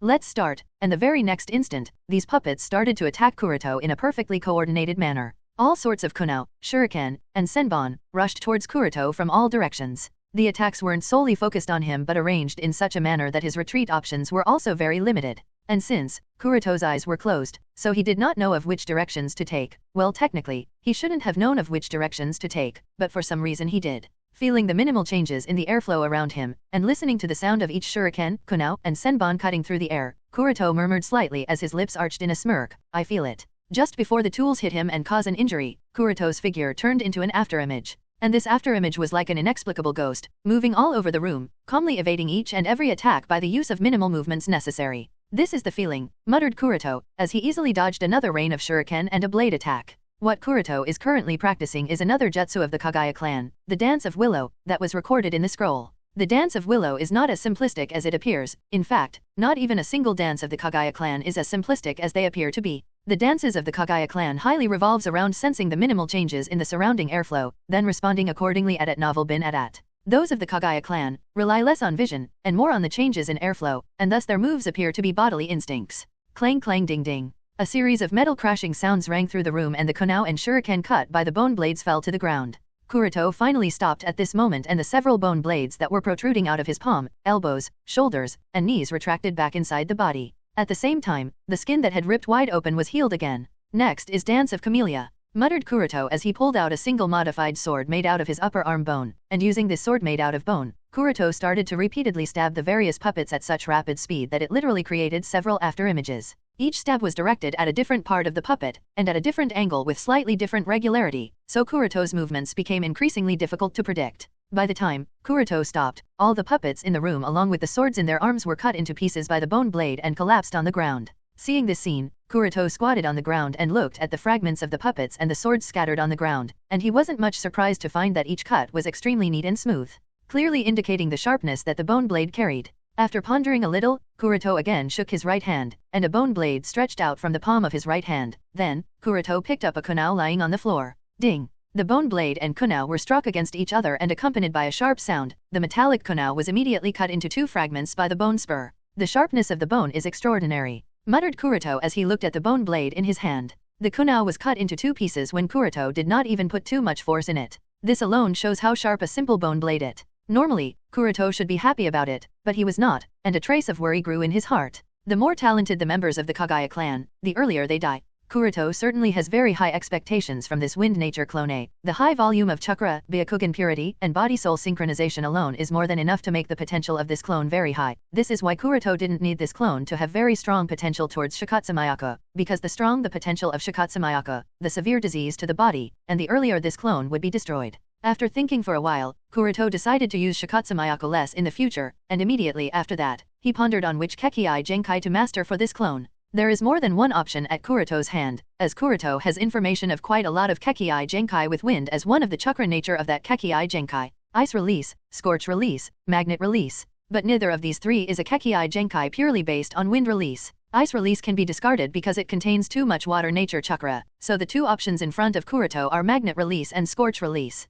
Which one should I choose? Magnet release? Or scorch release? Muttered Kuroto with a thoughtful look. The first choice is magnet release. Magnet release is a Kekii Genkai assumed to be the combination of wind release and earth release. Magnet release has also become symbolic to Tsunagakur. It was created by Sandaime Kazekage upon studying the abilities of Shikaku, and it won't be far-fetched to say that mastering magnet release is equivalent to becoming a candidate for the position of Kazekage. It's a very useful and versatile Kekii Genkai. Then the second option Kuroto has is scorch release. According to the information given to him by Pakura, the Kekii Genkai scorch release is a combination of fire release and wind release. Scorch release is a very special and unique Kekii Genkai as Pakura is the only known person to have mastery over this Kekii Genkai. Of course, there is also a third Kekii Genkai that Kuroto has deeply considered, that being Typhoon Release. Typhoon Release is also a nature transformation Kekii Genkai, and Typhoon Release is also a unique Kekii Genkai. But Typhoon Release in essence is just an enhanced version of wind release that uses the phenomenon of change in air pressure to cause the wind to rotate at high speed forming a cyclone.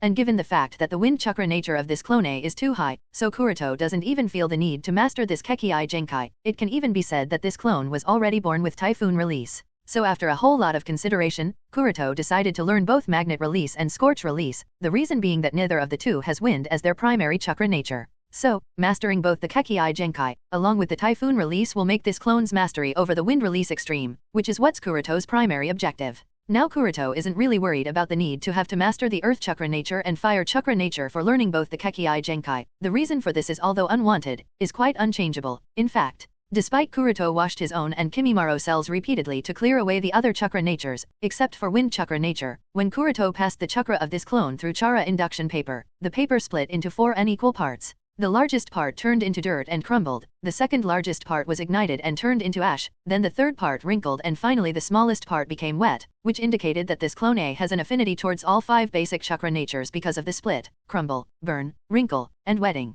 And if Kuroto includes this clone's incredible ability to manipulate osteoblasts and osteoclasts, at the same time also being able to use Byakugan, which is of very high purity, it would further imply that this clone also uses yang release and yin release to a very high degree. When all of these facts are put together, the result is already making Kuroto cry tears of blood. He did not want this clone to have an affinity towards all the 5 chakra natures. The affinity towards lightning and water are totally unnecessary. But alas, Kuroto is helpless. He has no option but to make do with all the 5 affinities. Who would have thought, of all things, one day I would regret having an affinity towards all 5 basic chakra natures. This clone is too exaggerated. And if not for the fact that my main body can also use Tenseigan chakra mode, otherwise, the strength of this clone is definitely higher than even my main body, which is completely unbelievable. Sighed Kuroto helplessly, then focused his attention on the matter at hand. The first thing that Kuroto has to focus on now is learning magnet release. Aside from having the scroll of magnet release sent by Pakura, Kuroto also has Sandaime Kazekage puppet at his disposal. Since the Sandaime Cage puppet can use magnet release, so Kuroto has obviously experienced how to use this Kekkai Genkai several times.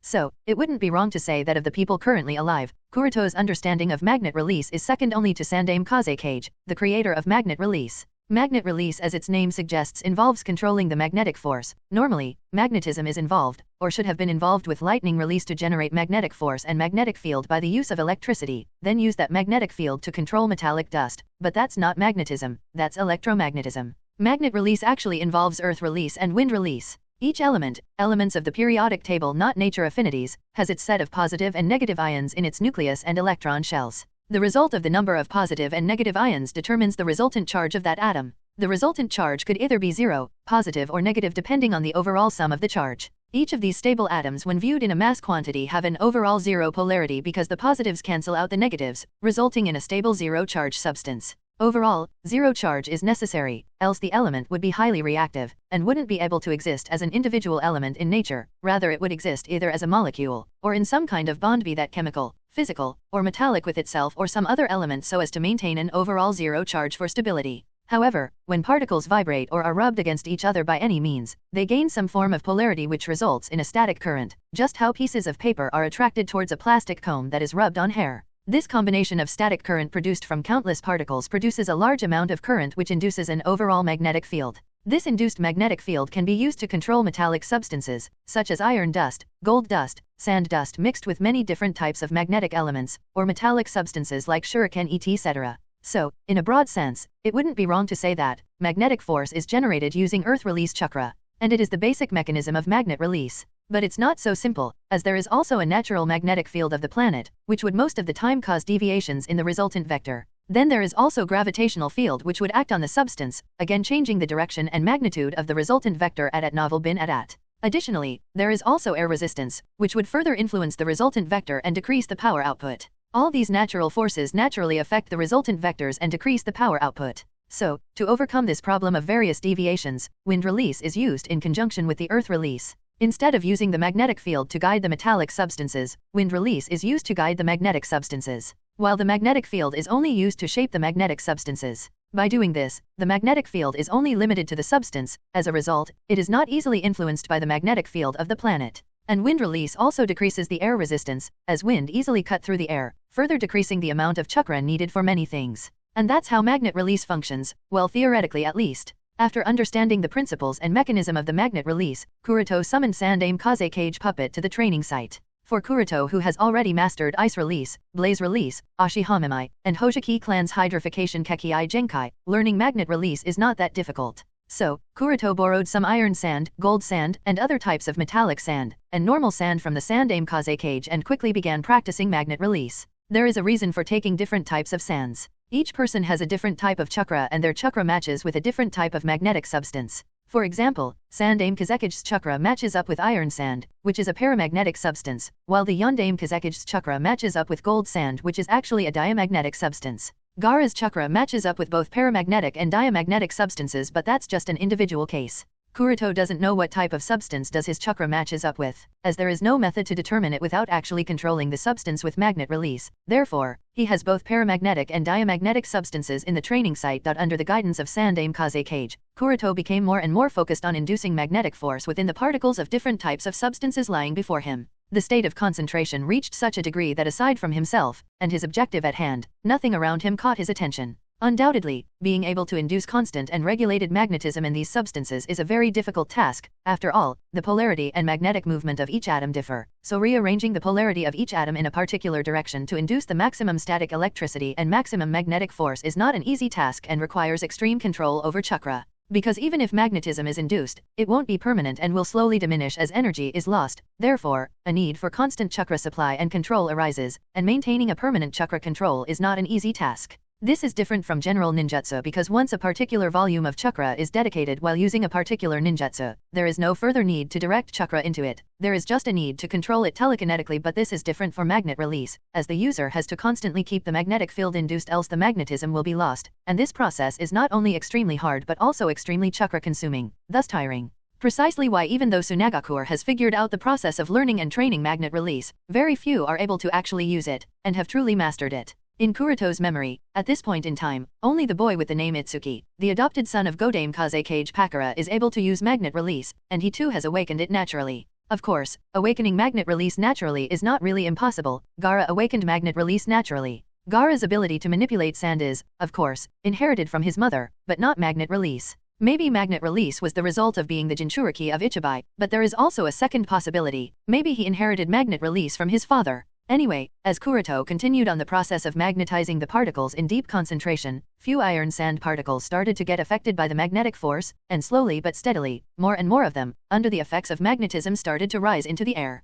Kuroto was so immersed in training that he did not even realize how much time had passed, and it wasn't until he felt a sense of hunger deep that Kuroto's mind came out of the training, and his control was released. Ding ding ding ding ding ding ding ding ding ding ding ding ding ding ding. As soon as he withdrew from his concentrated state, the floating iron sand in front of him scattered on the ground, causing the harsh sound to resound in the whole training room. When the harsh sound reached his ears, Kuroto was immediately awake and opened his eyes abruptly with a shocked look, and after realizing the cause of the sound, he can't help but mutter in wonder, "No way, did I succeed in the first try?" "What?" muttered Kuroto in a shocked tone, as he looked at the traces of iron sand still floating in air. Only now did the realization dawn on him that he had not only succeeded in controlling iron sand but was doing it for quite a lot of time. Upon confirming from the Sandame Kazekage puppet beside him, Kuroto learned that he has been continuously controlling the iron sand for the past 8 hours without even realizing it. Strange, I have been standing in one position for the past 8 hours without even realizing it. No wonder I felt so hungry. Obviously I haven't eaten or drank anything for the past 24 hours. With that said, Kuroto immediately got up,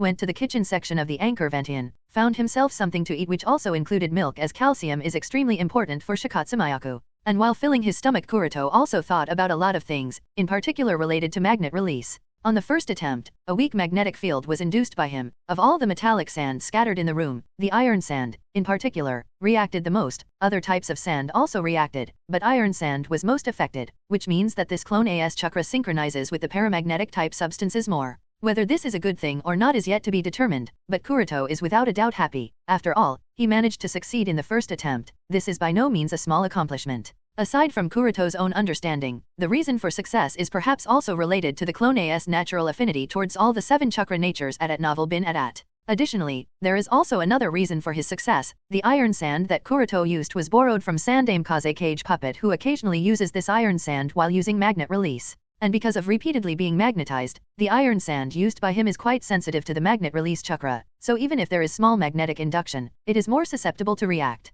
All these factors, when taken into account at the same time, become the reason why Kuroto managed to succeed in his first attempt. Well, now that I have succeeded, and got the hang of it, I must get used to manipulating iron sand and improve my degree and range of control over it. Additionally, I do have a few other jutsu that I want to use for this clone. Let's see to what extent, and to what variant will I be able to develop this clone, muttered Kuroto as he finished his meal, then ventured towards the training site. 2 weeks later, Kuroto, who was controlling the wind nature clone A, stood calmly in the training field. Opposite him stood Sandame Kazekage puppet at a distance of 20 m. Sandame Kazekage had iron sand floating at his back, while Kuroto was wearing a hooded cloak made of iron sand, sort of like the one Shinki uses in Boruto. The two were facing each other. Additionally, iron sand particles were also floating in the entire room. Some were repelling each other, and some were attracting each other. Sometimes, then would fly in Kuroto's direction, while the other times, they would move towards the puppet's direction. The different magnetism shown by iron sand particles indicates the 2 different magnetic fields in the room, trying to overpower each other. This alone indicates that although the 2 are standing still without making any move, the battle between the 2 is going on.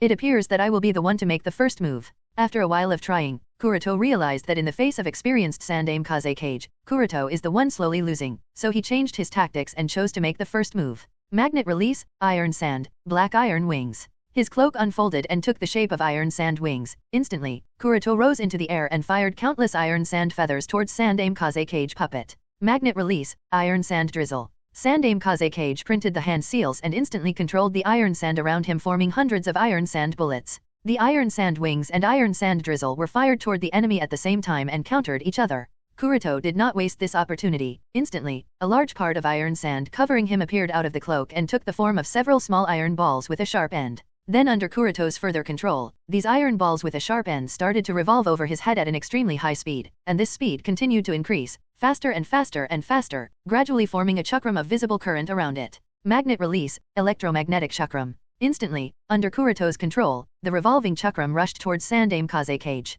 That's dangerous, can't let it hit me. Upon realizing how dangerous this attack is, Sandaime Kazekage dare not show any carelessness and instantly controlled almost all the iron sand he had access to create a sand shield in order to block the incoming chakram. However, contrary to what he had expected, when the chakram met the iron sand shield, there was no sound of impact, nor was there any struggle for dominance. Because of the current produced by the electromagnetic induction due to the acceleration of particles forming the chakram, the electromagnetic field of the iron sand shield created by Sandaime Kazekage collapsed. Scatter, scatter, scatter. The very next instant, iron sand shield collapsed, the iron sand scattered and the spinning chakram continued towards the Kazekage puppet. Ha! Kuroto smirked and immediately stopped the chakram just when it was an instant away from cutting the Kazekage puppet into two halves. He was satisfied with the result, and there is no need to destroy the puppet. The purpose of using this attack was to test whether this attack could exploit the weakness of magnet release. That's the weakness of magnet release. In the face of lightning release, the electromagnetic field keeping the hold of the magnetic force collapses. As a result, the metallic sand scatters.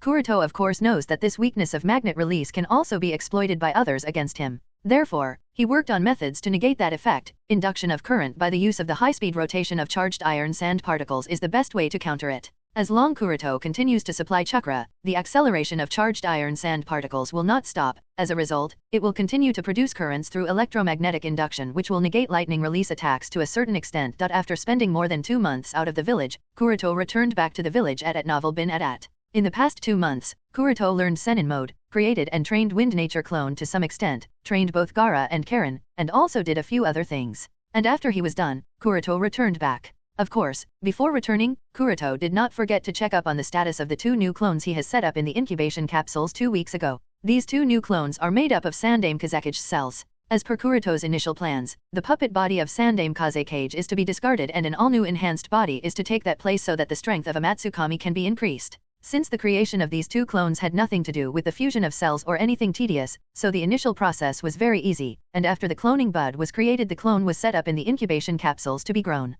As per Kuroto's estimation, this clone will be ready for Sandaime Kazekage to take over in about 2 to 3 more weeks. The reason for such a long time is to maintain a high quality of the clone. After completing most of the things that Kuroto had to do at Anchor Ventian, Kuroto returned back to the village. After returning, the first thing he did was to meet up with his shadow clone that has been acting as his replacement in the village for the past 2 months. As for people wondering why the clone did not dispel itself or disappear even after the real Kuroto used Tenseigan's soul descent to repeatedly transfer his soul from one body to another. For this, Kuroto will have to be grateful to Toyotama Hime, Ryu Mayako. She made sure to keep a constant supply of chakra to the clone to ensure that the clone does not disappear. In fact, she also made sure to continuously heal it if injured, to again ensure that it does not disappear into a poof, as that would have been very problematic and very difficult to explain for Kuroto. And now that Kuroto returned to the village, he dispelled the shadow clone who has been performing the Umbu missions as the captain of Team Aro. The moment the shadow clone disappeared, 2 months' worth of memories instantly flooded Kuroto's mind, causing him to feel a bit overwhelmed as he realized just how many things have happened in the past 2 months.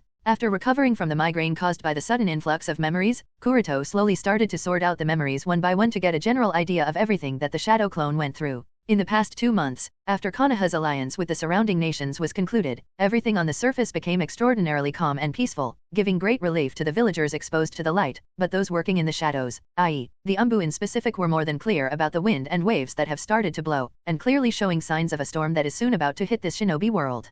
Kuroto was also surprised upon learning how busy his shadow clone was these days. Basically, the shadow clone had no free time. In his absence, the shadow clone continued performing missions assigned to him by Sandaime-sama, some with the Team Aro, some with only one other member, and a few even solo missions that were very secretive. Each mission was classified as rank S, and few even surpassed ranks S, for which Team Aro would team up with another Umbu teams to ensure that the mission is completed without a hitch. Kuroto doesn't understand why exactly, but for some reason, the 3 members of Team Aro, except for Ataka, suddenly became adamant in training to get stronger. And since Kuroto is their captain who is much stronger than all the 4 combined, so obviously they started pestering him to train them. Therefore, Kuroto's shadow clone had no choice but to also make some time in his schedule in order to train Kurone, Hayate, and Yujeo. And since the 3 of them were training, so Ataka, being a member of Team Aro, also trained. Thus, Kuroto's shadow clone was no different from Kuroto, too busy to be able to relax. Another thing that surprised Kuroto was the information he concluded based on all the missions his shadow clone completed. While sitting cross-legged in his room, Kuroto muttered, "What is Sandaime-sama's source of information? All the signs indicate that Sandaime-sama has been planning something in secret. It stands to reason that Akatsuki has not made any move for so long, so the village's vigilance should gradually relax." However, not only the vigilance and security wasn't relaxed, in fact, it was gradually strengthened. This unreasonable behavior, coupled with all sorts of infiltration and assassination tasks that Team RO has been performing, undoubtedly shows that Sandaime-sama is very sure about something. And more than likely that something is related to Akatsuki's revenge on Konoha that should be getting closer and closer. But why is Sandaime-sama so sure?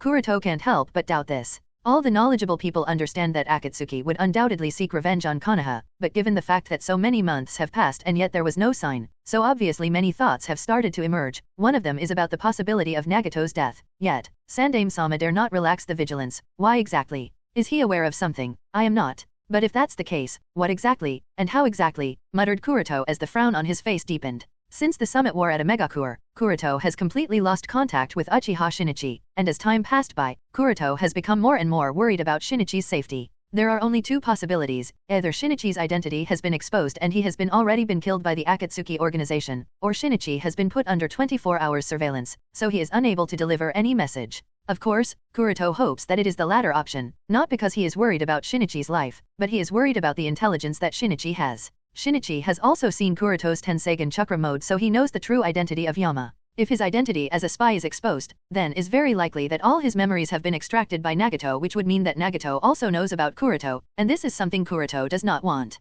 Therefore, Kuroto hopes that it is the latter, and if it is the latter, then that would mean Akatsuki has changed its policies. They no longer allow loose management of the members of the organization, and now strictly monitor all their movements. And since there has been no sighting of any member of the Akatsuki, other than the time Obito sneaked inside Konoha in order to take back his left eye, so it can only mean one thing: all of them have gathered in one place. Are they really planning on something big? This strange calmness in the shinobi world has made Kuroto think of this possibility. Otherwise, why would all the members of Akatsuki gather in one place? The members of Akatsuki are Nukenin from multiple villages. They have to not only guard against various enemies, they have to be cautious against each other too. But given the fact that all of them are more than likely to have gathered in one place, so it can only mean that the Akatsuki organization is planning something big. After reaching this conclusion, Kuroto left his house and walked in the direction of the Uchiha clan. On his way, Kuroto thought about many things, and after considering these various things, there was only one conclusion in his mind. Although, I am not sure how he is doing it, Sandaime-sama must know something about Akatsuki's latest plan.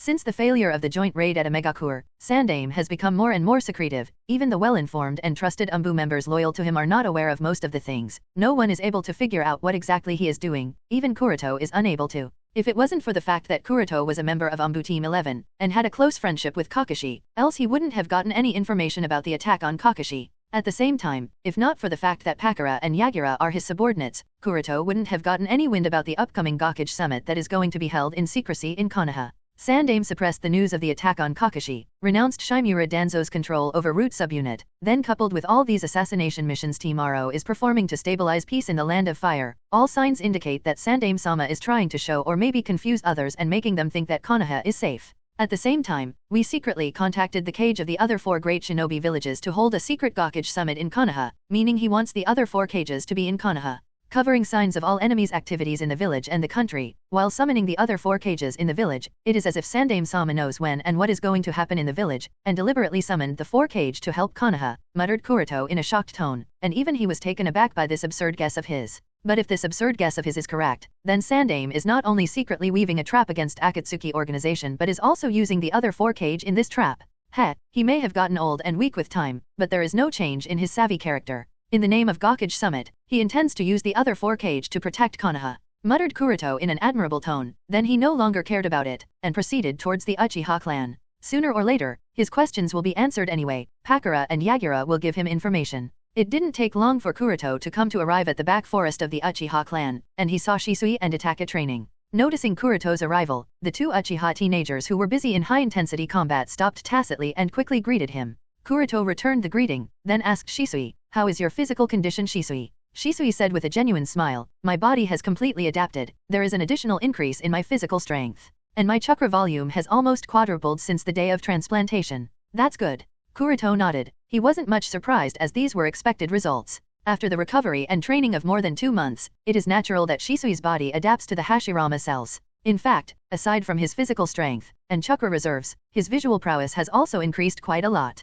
As for the 4 times increase in his chakra, Kuroto feels that Shisui's chakra should increase more as days pass by. After all, Hashirama cells are no joke, and given the fact that currently, Shisui is not even an adult, so his chakra reserves are bound to grow. After understanding this, Kuroto asked Shisui again, "And have you noticed any negative effects?" Shisui thought a little, then shook his head, none so far. Alright, that's good, and are there any white face marks on your body? Kuroto asked again. This was very important. If Hashirama's face were to appear on Shisui's body, then it could cause problems. Shisui looked at Kuroto with a weird expression, and asked doubtfully, no, was a face supposed to appear on my body? Receiving Shisui's reply, Kuroto had a thoughtful look on his face, then said, if it hasn't appeared then that's good, in any case, we can replace those eyes. Shisui nodded quickly, alright. In order to make sure that Hashirama cells do not take over Shisui's body during the adaptation period, Kuroto did not replace the eternal Mangekyo Sharinon with Shisui's Mangekyo Sharinon. And now that his body has perfectly adapted, so there is no need for Shisui to not have his eyes back. The operation site is still the secret laboratory in the Forest of Death. Because it was a simple eye replacement operation, so it only took a minute for Kuroto to skillfully remove the eternal Mangekyo Sharinon out of Shisui's eye sockets, and then he replaced them with Shisui's original eyes. After completing the eye replacement, how do you feel? Asked Kuroto all while observing Shisui's vital signs. After a long silence, Shisui removed his hands from his eyes, and said, I feel the same as I did earlier. Kuroto nodded, then asked, and what about your vision? I am not sure yet, the eye has just been replaced, maybe it will take some time when my vision is restored, answered Shisui with a doubtful tone. Kuroto nodded. It will take about 2 to 3 days for your eyes to restore their normal vision, and then be enhanced further. At the same time, your visual prowess will also increase significantly. Shisui nodded, then got off the operation table, bowed towards Kuroto, and said sincerely, Kuroto-san, thank you for everything that you have done for me. If not for your help, I would have been blind with probably no solution at hand.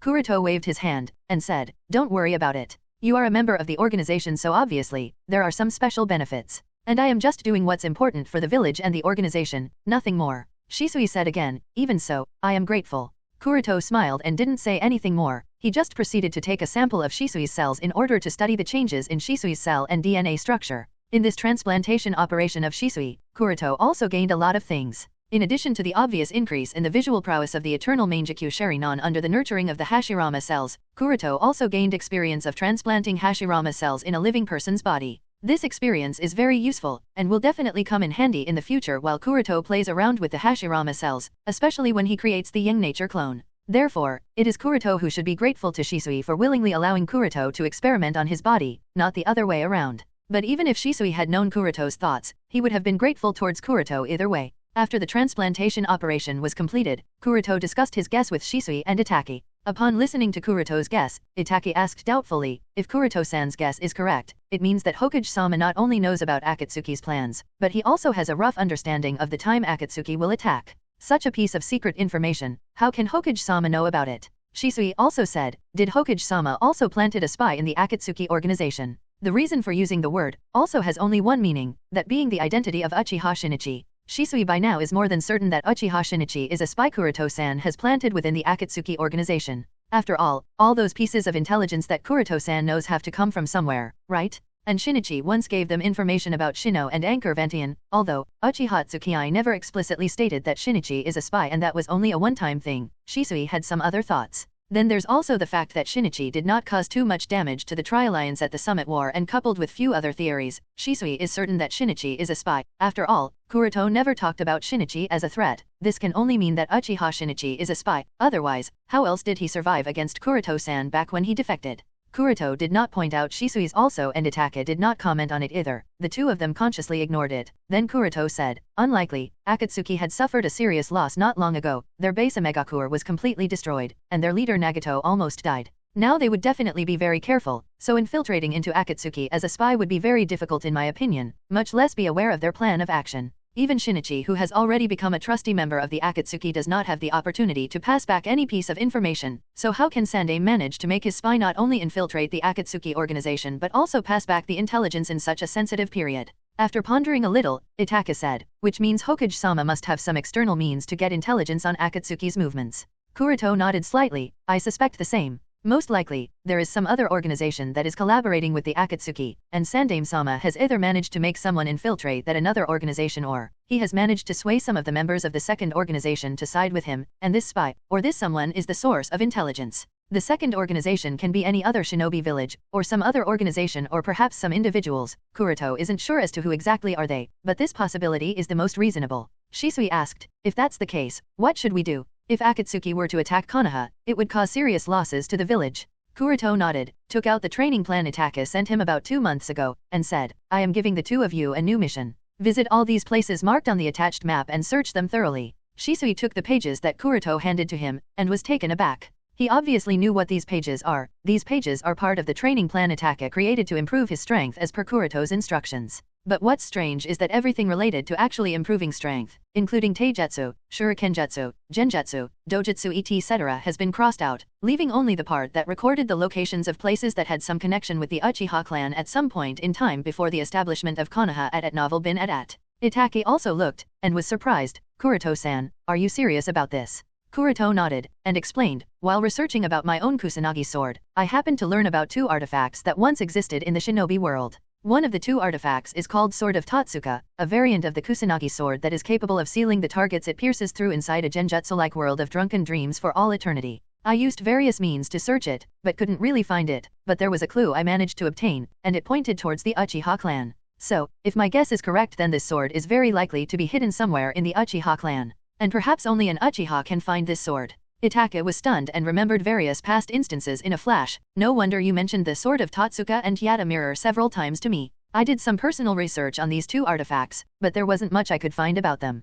Kuroto nodded and said, if we want to deal with the masked Uchiha who now has access to Kamui in both eyes, then we would definitely need this sword. And the 2 of you are the only ones who can find this sword. It doesn't really matter which of the 2 of you find, but one of you must find this sword. It is very, very important, at least I think it is. Shisui said with a worried tone, but what about the village? For now, Sword of Totsuka might be our only method to deal with the masked Uchiha. I am not sure if anything else is going to work. After all, Tsukii has already once killed him, but he did not die because he used Izanage, and there is no telling how many times he can keep using Izanage as we don't know how many disposables 3 Tomo Sharinon he has. Resolving the threat of this masked Uchiha would at least put us in a better situation. So, don't worry about the safety of the village. Hokage-sama has his own plans, and he would do his all to protect the village. Rather than wasting time and effort on weakening the enemy, Kuroto prefers to focus on improving himself. As long as he is strong enough, no one would be a threat. Because Kuroto has both direction and plan, so as long as he is given enough time, Kuroto has confidence in reaching the top of the shinobi world.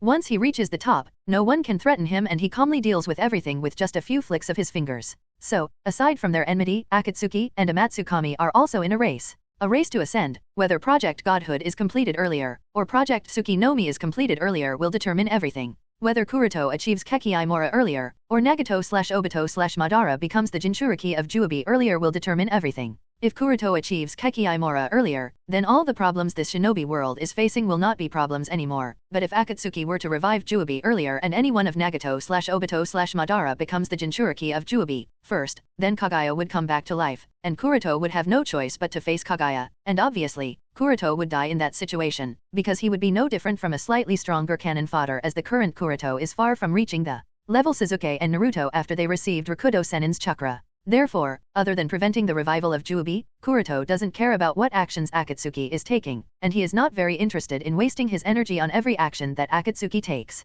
While Shisui and Itake were thinking a few things, a ninja crow flew in and landed on Kuroto's shoulder. Taking out the letter from the crow's stomach, Kuroto opened it, and after taking a look, he immediately said to both Itake and Shisui, Pakura seems to have already arrived in the village. Already? Itake and Shisui were surprised. Kuroto was no less surprised than Itake and Shisui, and said, it can only mean that the threat of Akatsuki is reaching closer. And since Pakura has already arrived in Konoha, it also means that Sandaime-sama's plan is proceeding smoothly. The 2 of you need not worry about it and focus your attention on finding Sword of Totsuka and Yata Mirror. Itake nodded and Shisui nodded with a serious expression. Leave it to us, Kuroto-san. Kuroto nodded. Then the 3 separated. Itake and Shisui left towards the Uchiha clan in order to prepare for the mission, while Kuroto returned back to his home. Of course, he did not forget to instruct the 2 of them to leave behind Shadow/Crow clones, because, given the state of emergency, they wouldn't be allowed to leave, especially Shisui. His combat power is indispensable for whatever Sandaime-sama is planning. That is why he wouldn't be allowed to leave, no matter how important mission. This is the reason why Shisui has been staying in the village for so long and has not performed any Umbu mission. His presence alone is very important for the village's safety. So, if the 2 want to leave for finding the 2 artifacts, then obviously they will have to leave behind Shadow/Crow clone so that they act as the replacements. After arriving at his home, Kuroto took out the storage scroll that he prepared 2 months ago. The objective is very clear. Kuroto plans to sell this scroll to Shimura Danzo for a good price. Given his current economic situation, Kuroto is in some serious need of funds. After all, the creation of Wind Nature clone, along with the Kaze Cage clone that is being cultivated, has again consumed a lot of his funds. So by selling this scroll to Shimura Danzo, Kuroto is shooting 2 birds with 1 stone. After preparing the disguise, and leaving a shadow clone again in the village, Kuroto quietly sneaked out of Konoha. In a mountainous forest outside Konoha, a figure can be seen walking step by step through the forest. The figure is dressed in a midnight black cloak with a complex golden pattern made of gold thread, the symbol of wind chakra nature on the chest, and 5 chakra natures at the back surrounding the yin-yang symbol, along with a wind-patterned mask to cover the face. He is slowly walking towards a hidden cave in the distance. Whoosh whoosh. At this time, 2 figures dressed in Konoha Umbu disguise appeared in front and behind the figure, and immediately launched an attack on him from both front and back. At the same time, a third Umbu sitting on top of a tree at a distance away was ready to throw shuriken and kill him should the figure jump upwards. However, before the 2 Tonto could reach closer to the figure, both the blades stopped midway, and not just the blades, even the bodies of 2 Umbu stopped as they were entangled by iron sand that completely imprisoned the 2 Umbu. The figure did not care about the attack from the 2 Umbu. He turned in the direction of the third Umbu who has changed his tactics and was about to fire a lightning jutsu at him, but stopped midway upon listening to the words of the figure. Tell Shimura Danzo that Amatsukami wishes to make a deal with him. Are you a member of Amatsukami? The third Umbu exclaimed in shock upon the other party's mention of Shimura Danzo and Amatsukami. The 2 Umbu who were imprisoned by iron sand were also flabbergasted now, and because the iron sand covering them was squeezing them tighter and tighter, so they were already breathless. Indeed, this one is a member of the famed Amatsukami. Nodded the figure. Disguised as Fujin, it is undeniably Hyuga Kuroto controlling the wind nature clone A. The reason he came here is obviously to make a deal with Shimura Danzo, at the same time spend some time in wind nature clone of his. The third Umbu who was sitting on the tree was about to say something, but before he could, one of the Umbu Fujin had captured spoke. What does a member of Amatsukami want from Konoha? I must alert Danzo-sama that someone of Amatsukami is here before this man makes any other move, thought the third Umbu as he started to print hand seals. But before he could continue, iron sand appeared out of the ground and covered him too. At this time, Fujin tilted his head to the side, then said, did this one not mention it before? This one is here as a representative of Amatsukami to make a deal with Shimura Danzo. The third Umbu who was also entangled by Fujin and was now brought close to him immediately asked, what kind of a deal? I wonder if this one should talk about the deal with a subordinate. Muttered Fujin as he walked forward and removed the mask of the third Umbu, and looking at the face under the mask, he said it turns out you are not a shinobi-kun but a kunoichi-chan, and a beautiful one at that. The one under the mask is a young kunoichi about 15 to 16 years of age. She has long sky blue hair, a fair appearance, and blue pupilless eyes of the same color as her hair, although, when it comes to the chest part she is as flat as a board, a pity. Although she couldn't the other party's eyes, her instincts told her that her chest was being looked down, and feeling this, the kunoichi gritted her teeth and roared, I am still developing, you bastard. And instantly lightning appeared on her body which removed the iron sand covering her. The very next instant, she drew out her blade from behind and fiercely waved it towards Fujin. Fujin obviously dodged all her slashes with perfect ease, then locked her movements so she could no longer move, and said, Now, don't be so fierce Bishojo-chan, although this one likes women who take the lead, this is neither the right time nor the right place. Currently, this one is only here to make a deal with Shimura Danzo, so go and inform him that a member of Amatsukami is here, Bishojo-chan. The kunoichi had a light blush upon hearing right time and right place, but she immediately recovered and snorted coldly, but knowing that she couldn't defeat the guy she stopped struggling, but said nonetheless, he is not here. Fujin wasn't surprised, and said, really? Then after a bit of thinking he said again, well if Bishojo-chan doesn't want to tell him of this one's visit then no matter, this one will personally go all the way and verify, it's not too troublesome anyway. And after speaking so he started walking towards the hidden cave. He obviously knew that the kunoichi was lying. The kunoichi's face stiffened. Please wait a moment. Fujin smirked under his mask, and after turning around, he asked with a clueless tone, is there something Bishojo-chan wanted to say to this one? I will go and inform him that someone from Amatsukami is here, said the kunoichi. Fujin nodded, then please hurry Bishojo-chan, this one's schedule is very tight. The kunoichi didn't reply but she disappeared and hurried in the direction of the hidden cave. Looking at her back from a distance, Fujin thought, this one wonders what's her story? From the look in her eyes, and from her actions, it doesn't seem that Bishojo-chan is very loyal to Shimura Danzo, yet she is willing to work for him. This one wonders what is Shimura Danzo offering Bishojo-chan in return. From a rough understanding from the short bout, Fujin determined that the strength of the kunoichi is about the level of a Takubitsu Jonin, which is not too bad considering that she is only about 15 to 16 years old. Inside one of the rooms in the hidden cave at Novel Bin at. Orochimaru was leaning on the wall with his hands folded over his chest, and said in a sly tone, I wonder why you are still allowed to roam free. With the number of terrible things you have done the old man should have already disposed of you, and yet, you roam free, even though your route has been disbanded, and yet, you have this much manpower in your hands, I wonder what is he thinking. The way Orochimaru spoke, he seems to be trying to intentionally provoke Shimura Danzo. Orochimaru, pay attention to what you speak in the presence of old man. Danzo slammed his crutch on the ground, and immediately a violent chakra burst out of his body, and several cracks spread on the floor. Feeling this violent chakra, Orochimaru narrowed his eyes, and thought inwardly, it appears that my guess was correct. Shimura Danzo is around the same age as Sandaime, so his body should be going downhill, not to mention that Danzo's strength is inferior to Sandaime Hokage, so the fact that he, who should be old and weak, has such high chakra reserves proved that Orochimaru's guess is indeed correct. And he asked with a surprised tone, so you succeeded, huh? Shimura Danzo did not deny it, and nodded with a solemn expression. Although it was difficult, the old man was finally able to control Shodaime-sama's cells. The reason why Danzo did not hide is that he wants Orochimaru to know that he is not so weak as Orochimaru may think. This is necessary for their continued cooperation. Sure enough, muttered Orochimaru as he looked at Danzo with a bit of respect. Orochimaru may as well be considered a crazy and madman, but in fact, he is a very cautious person. The cautiousness has been ingrained in his bones. After all, the ultimate goal he pursues is immortality, and for that, he is unwilling to take risks that would result in his death, so any experiment that has a high mortality rate is dispensable for him. But despite his cautious nature, Orochimaru can't help but admire those who are willing to take extreme risks to change their destiny. Of course, admiration is only slight because most of the time these people are foolish and tend to overestimate themselves. Danzo observed the changes in Orochimaru, then after a bit of silence, he said, Orochimaru, you were part of the Akatsuki organization, and you are an old acquaintance of Hiriko. You must have the scroll of Chimera Jutsu in your hand. Trade it with the old man, as long as it's not too much. The old man is willing to satisfy your greed.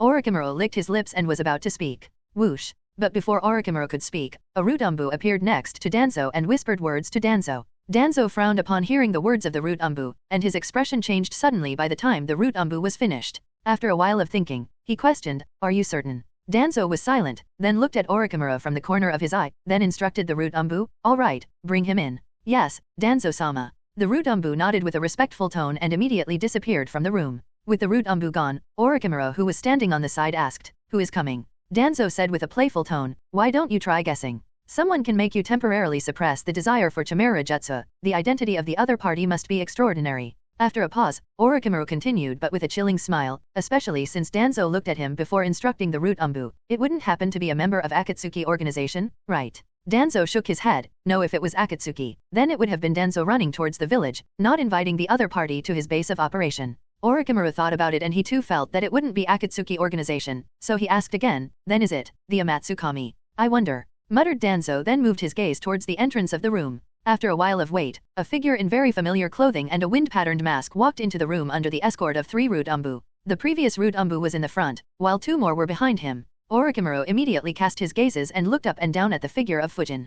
Fujin also spotted the figure of Orochimaru in the room, and can't help but think inwardly in surprise, why is Orochimaru-sama here? Shimura Danzo stood up, his one hand already on the seal of his right hand, and he asked, who are you? Danzo's little movements were obviously noticed by Fujin with his Byakugan, but he did not care, and said, Shimura-san may refer to this one as Fujin of the Amatsukami. Fujin. Danzo and Orochimaru both chewed out the name at the same time. By now everyone knows that each member of Amatsukami has a code, and this code is not only a name but also represents the member's main chakra nature. For example, Sujin of the water style with ice release Kekii Genkai, Homuse Yubi of the fire style with an unknown golden fire type Kekii Genkai, and Sherinon. The person in front of 2 has the code name Fujin, so his main chakra nature has to be wind. So, he has to be the user of wind style who has already made several appearances in the shinobi world but never interacted with anyone. And if he is the same one, then the Kekii Genkai he uses is without a doubt magnet release. Danzo did not relax his vigilance, and said, how do you prove that you are a member of Amatsukami and not an imposter? Fujin chuckled, why don't Shimura-san asks his subordinates? This one thinks that Shimura-san's subordinates would be willing to prove that this one is original, and not an imposter. Danzo frowned, and continued, the old man must confirm himself. If Shimura-san is so doubtful then this one shall comply to his request. As soon as Fujin's words were finished, iron sand rushed out of the ground and tried to pull him under the ground. Danzo's figure immediately flashed away, and he barely avoided the iron sand, then had a thoughtful look on his face. He is using magnet release, maybe he really is a member of Amatsukami, but when did he transfer his iron sand under the ground? I didn't even notice. He is certainly strong as the rumors suggest, but how strong exactly? I have no method of knowing this without a fight. Should I capture him, it would certainly be beneficial for Konoha, but there's no guarantee if I will be able to do so without revealing all my cards. Or should I send a signal to Hiruzen? No, if it is revealed that I am working with Orochimaru then it would be more troublesome. Moreover, other members of Amatsukami can also be present in the surroundings, and if a fight breaks out here who knows what will Orochimaru do? Well, given the fact that he is here to talk about something, I suppose I can talk. I can also think about what to do with him in the meantime. Thinking so, Danzo said, so, why is Amatsukami looking for the old man? Fujin said, this one is here as a representative of Amatsukami to make a deal with Shimura-san. A deal? What kind of deal? Asked Danzo with a frown. With so little information on a Matsukami, he isn't even sure what would interest a Matsukami. Fujin nodded, and explained, Sarutobi Hiruzen, the Sandaime Hokage of Konoha with his policies has disappointed a Matsukami. He neither has strength, nor the courage to be the leader of the strongest shinobi village. For the future of this shinobi world, Konoha needs a new Hokage, someone courageous enough to stand against the wind, and a Matsukami has chosen Shimura-san for this purpose. Orochimaru's expression changed. He certainly agreed on the part that Konoha needs a new Hokage for a better and more glorious future, but why does a Matsukami care about Konoha's future? And what kind of deal are they talking about? Danzo had the same thought, except for a few extra ones, but calming his emotions, he asked again, and should the old man believe a mercenary organization? After all, his doubts are reasonable. Danzo can guess that a Matsukami probably wants to have some cooperation with Konoha. Their leader had talked about it with Hiruzen at a Megakure, but Hiruzen did not respond immediately. So perhaps a Matsukami is disappointed with Hiruzen? But what's the guarantee that a Matsukami is not trying to take advantage of him? Fujin knew Danzo wouldn't trust him, but that's the intention. Fujin wants Danzo to focus on another thought of Hokage, cooperation, and disappointment while Fujin himself will complete his main objective. With a smirk under his mask, Fujin said, it certainly is not an easy task to trust us, which is why this one mentioned a deal. This one has learned through the grapevine that Shimura-san seems to have an interest in the Chimera Jutsu created by Perfect Hiriko of the 5 style, Hiriko's alias. And this one has Chimera Jutsu with him, so if Shimura-san can afford it, this one is willing to sell Chimera Jutsu and a Chimera Bud to Shimura-san as a mark of sincerity. Danzo's expression changed. How does a Matsukami have Chimera Jutsu? Danzo had just proposed a deal to Orochimaru about Chimera Jutsu, and suddenly a member of a Matsukami came out of nowhere to his door for some reason with the exactly same jutsu. Obviously, this is going to make Danzo vigilant. And what did he mean by grapevine? I can be certain that very few know about my desire for Chimera Jutsu, so how does he know?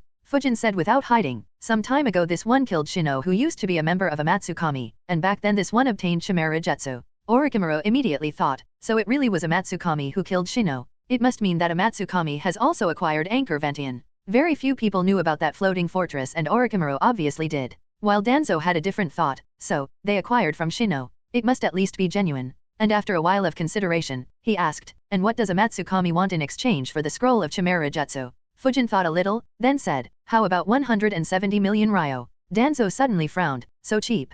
Hearing Fujin's price, Danzo subconsciously began to have second thoughts. He began to wonder if the Chimera Jutsu in the hands of a Matsukami is even real or not. Cheap huh? Looking at Danzo's doubtful face, Fujin suddenly felt that his and Shimura Danzo's concept of money seemed to be on a completely different channel. 170 million ryo may not be a very huge amount, but it's not cheap either. After a secret cry inside, Fujin immediately cursed, damn it, what is up with this geezer's concept of money? Does he have a personal bank or something? Fujin obviously has a reason to be angry at Danzo. After all, the price of 170 million for the Chimera Jutsu was spoken after long and careful consideration. It must not be forgotten that even Tsunade Haim only asked Kuroto to pay 85 million ryo debt in exchange to take Yui as her disciple. In other words, the huge sum of 85 million is almost equivalent to being a Sunin's disciple, which brings a lot of benefits, a whole lot of benefits. From learning all sorts of ninjutsu to the special social status of a Sunin's disciple. If calculated in reference to the bounty of Sarutobi Asuma, one of the elite jonin of Konoha, a former member of the Guardian 12 Shinobi, and the next heir to the position of the patriarch of the Sarutobi clan was only 35 million ryo in the canon.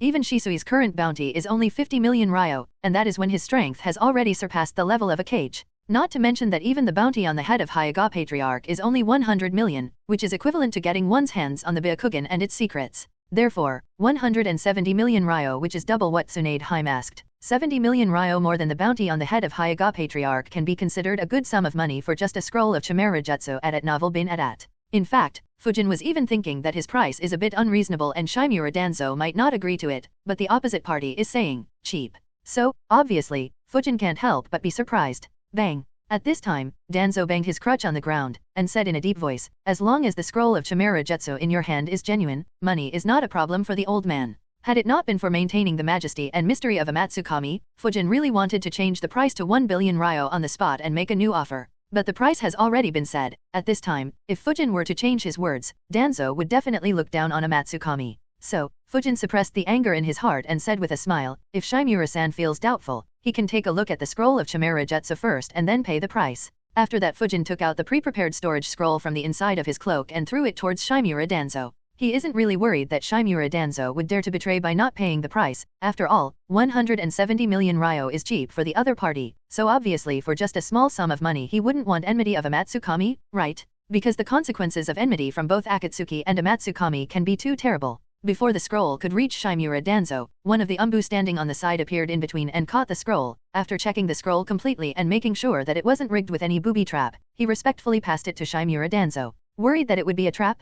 Don't worry Shimura Danzi, you are useful to this one, so obviously this one wouldn't kill you so early, thought Fujin as he watched Danzo taking the scroll from the hands of the root Umbu. As soon as the scroll of Chimera Jutsu appeared in the hands of Shimura Danzo, a rare expression of excitement appeared on his face. With the crutch still in his hands, he unfolded the scroll and checked the content sealed inside it. Shimura Danzo seems to have really desired Chimera Jutsu much more than this one expected, thought Fujin as he looked at the rare look of excitement on the face of Shimura Danzo, and Fujin really felt that maybe he should have asked for a higher price. In Fujin's view, Chimera Jutsu does have the ability to swallow Kekii Genkai, but it is not without its hidden dangers that decrease the success rate. Shimura Danzo may not be a researcher unlike Orochimaru and Fujin, he has been immersed in the field of forbidden arts for a very long time, therefore, in Fujin's understanding he should be able to see some risks of Chimera Jutsu. However, it turns out that Fujin has underestimated Danzo's greed for Chimera Jutsu, or to be more precise, Danzo's ambitions, but it's not a bad thing for Fujin's plan. Good, the more ambitious you are, the easier it would be for this one to control you.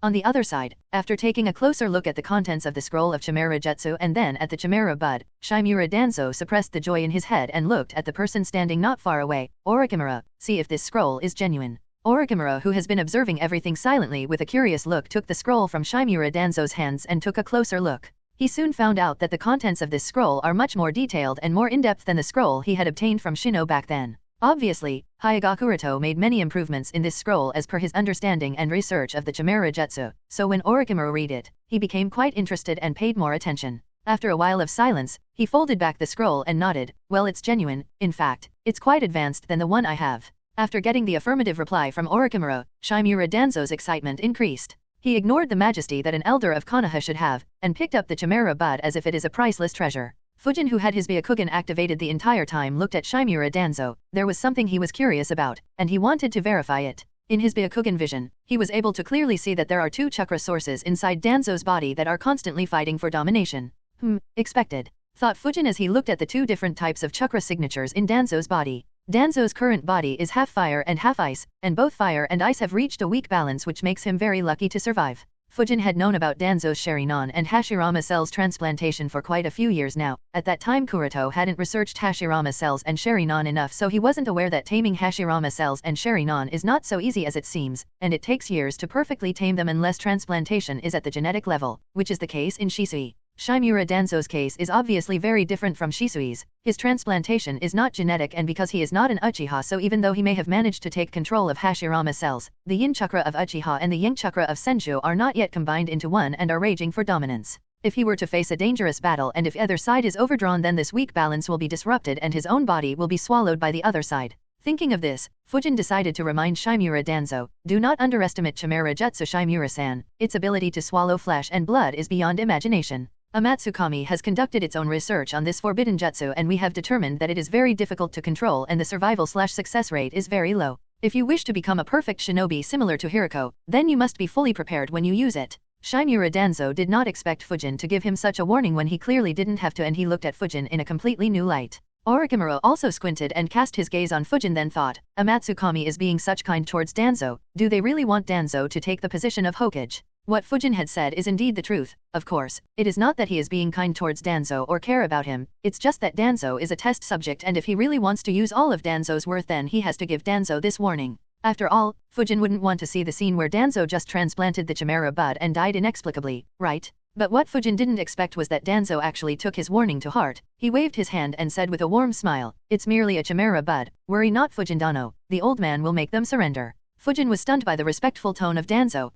What suddenly happened to him? Why is he being so respectful towards this one? While Fujin was still recovering from the shock, Danzo turned towards the root Umbu standing on the side and said to him, go and prepare the sum. The root Umbu hurriedly nodded and quickly left the room. After about 2 minutes, he appeared back in the room with 3 bags and walked towards Fujin. When 2 steps away, he opened the 3 bags to show that the bags were indeed filled with Ryo bills. At this time, Danzo said, this is 170 million Ryo, the price of the scroll of the Chimera Jutsu. The old man has also written down the favor of Fujin Dano and Amatsukami. The old man will certainly repay the favor. After sealing the 3 bags containing 170 million Ryo inside a storage scroll, Fujin soon left the root base. Fujin did not intend to stay at the new secret base of Root for very long, nor does he intend to immediately help Danzo for his purpose, as that would make others suspicious of Amatsukami's true purpose. The geezer thinks that Amatsukami just sold it to him. Let him think this. All the pieces will be laid out slowly and steadily. Not long after he had reached a few miles away from the Root base, Fujin suddenly stopped, turned around, and said to seemingly no one, "This one is wondering as to how long are you going to follow." As soon as Fujin's words fell, a figure walked out from behind a tree not far away, and said with a sly tone, as one would expect from a member of Amatsukami, very sharp. Fujin knew that nothing Orochimaru does would be good, but he has to play his character, so he asked, "Orokai-san, is there something you need from this one?" Orochimaru leaned against the tree and after folding his arms over his chest, he asked, "I am just curious is all. Why does Amatsukami choose Shimura Danzo? I don't think it's just about him becoming the Hokage, that's obviously a ruse, isn't it? So, I want to know what do you people want to use him for?" Fujin was surprised by Orochimaru's question and said with a smile, and here this one thought that Orokai-san doesn't care about Konoha anymore. Orochimaru said with a smile, "As I mentioned earlier, it's a little curiosity." "Oh, is that so? Since Orokai-san is so interested, then this one will obviously satiate his curiosity." After a pause, Fujin said again, "But it won't be so easy. If Orokai-san can win against this one in a fight, then this one will answer all of Orokai-san's question." To be honest, Hyuga Kuroto really wants to use this Fujin clone to fight against a master like Orochimaru in order to test the true limits of the strength of this clone in actual combat. After all, no matter how good Kaze Cage Puppet is until his clone body is completed and he gets used to it, the strength he can display in a battle is quite limited, so even Kuroto does not know how strong Fujin clone is actually. As Fujin said so, iron sand started to appear out of the cuff of his sleeve. Seeing that Fujin had plans to do something, Orochimaru narrowed his eyes. He is indeed curious why did Amatsukami suddenly come to Danzo, and why would an organization such as Amatsukami support Shimura Danzo's ambition of becoming the Hokage, but when he thought that there are more important things has to take care of, so he immediately shook his head, and said, "Forget it, it is just a trivial curiosity, I have no intention to be hostile to Amatsukami." Whoosh. As soon as he finished speaking, Orochimaru instantly disappeared from his position with a body flicker. Fujin, who was preparing for a fight, squinted a few times because he was taken aback by the sudden action of Orochimaru, and muttered with a suspicious tone, "Huh, Orokai-san withdrew so easily." Orochimaru has never been a guy who can be easily subdued. It wouldn't be wrong to say that he is one of the unruliest guys out there and his curiosity is simply insatiable, so Fujin was quite certain that Orochimaru would agree to a fight just for the sake of his curiosity. But this time he withdrew so quickly and without even putting any resistance, so Fujin felt that there is really something important Orochimaru is focusing his attention on, any other option doesn't make sense. So, no longer caring about Orochimaru, Fujin soon left the forest. The evening of the next day, after performing his mission for today, Kuroto was sitting in his study, reading the scroll of Scorch Release. Knock knock knock. Suddenly there was a rapid knock on the main door. Kuroto quirked his eyebrow again. Lately, a lot of people have started to visit him, and he was wondering who is it this time. After folding back the scroll and putting it in his pocket, Kuroto got up and walked out of his room to open the door. Opening the door, Kuroto found that the one visiting him this time is none other than the little Maiko, wearing a traditional red hakama, a white kosud, along with a red ribbon that ties her light blonde hair that falls down to her waist. But for some reason, Shin was looking a little upset while Taraho, Shin's guard, was standing behind her with a smile. "Oh, Shin-chan, what happened? Why do you look upset?" asked Kuroto after crouching down to Shin's level. Shin said quickly, "Kuroto and I have a secret I must tell you." "Oh, a secret, is it?" Kuroto quirked his eyebrow, then led Shin and Taraho inside his house. During this period of time, Shin has been living in Yui's house because Kuroto is too busy to be able to take care of her. Fortunately enough, Hyuga Yui's parents liked Shin very much, and treat her as their own daughter. Sandaime and Hyuga Patriarch also gave Shin a very high-level treatment considering her identity as the next generation of Maiko of the Land of Demons. The Land of Demons may have fallen and become a country where criminals from all places gather, but it doesn't change Shin's identity as the next Maiko. Therefore, her life in Konoha has always been like that of a princess. In fact, people even refer to her as Shinheim. After coming to Kuroto's study, Shin looked around several times with a cautious look, and after repeatedly confirming that no one was around, she came closer to Kuroto and whispered in his ear, "Kuroto and I foresaw a death prophecy."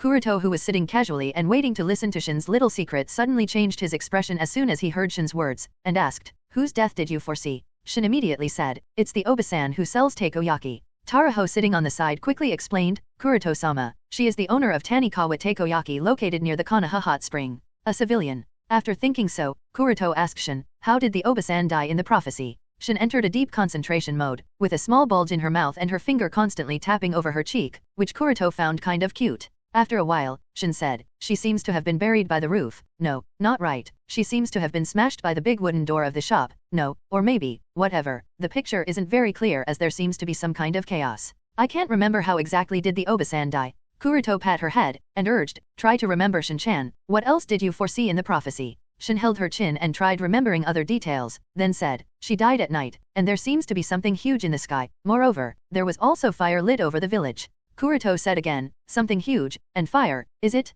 And anything else, any other details that you noticed? Right, Ichiraku ramen shop was also destroyed in the prophecy. Speaking until here, Shin suddenly folded her hand over her chest, and muttered to herself, well, I still have a coupon that I haven't used yet, I must use it before it is destroyed. Ichiraku ramen shop is also destroyed, muttered Kuroto, then thought, Ichiraku ramen is located at the center area of the village, if even Ichiraku ramen is destroyed, it means that the attack overs almost the entire village. Adat novel bin adat. Alright, now tell me, did you tell anyone else about this prophecy? Asked Kuroto. Shin said, Yuine hasn't been home for the past few days, so I never had the chance to tell her. As for Fume-oba-san, and Fumiro Aji-san, Hyuga Yui's mother and father respectively, I did not tell them because Taraho told me not to. Taraho immediately said, Kuroto-sama, Shin-sama has not told anyone about the death prophecy except for you and me, as per your instructions. As the guard of Shin, Taraho has been specifically instructed by Kuroto to make sure that if Shin were to ever foresee a death, she does not tell anyone. Listening to Taraho's words, Kuroto nodded. Very good, make sure to not tell anyone about it.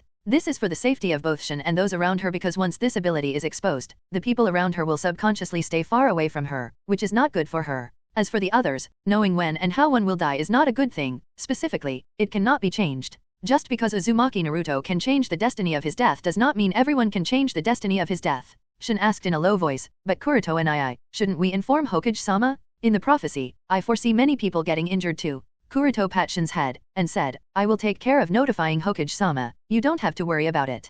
Kuroto is very clear that Sandaime-sama has been preparing the trap for Akatsuki for a very long time, so he must be prepared for the attack on the village. Therefore, even if Sandaime is informed about the content of the prophecy, it is unlikely that it would reduce the village's losses. After instructing Shin, Kuroto asked Taraho, have you participated in the evacuation drills organized by the village? Taraho nodded, yes, Kuroto-sama.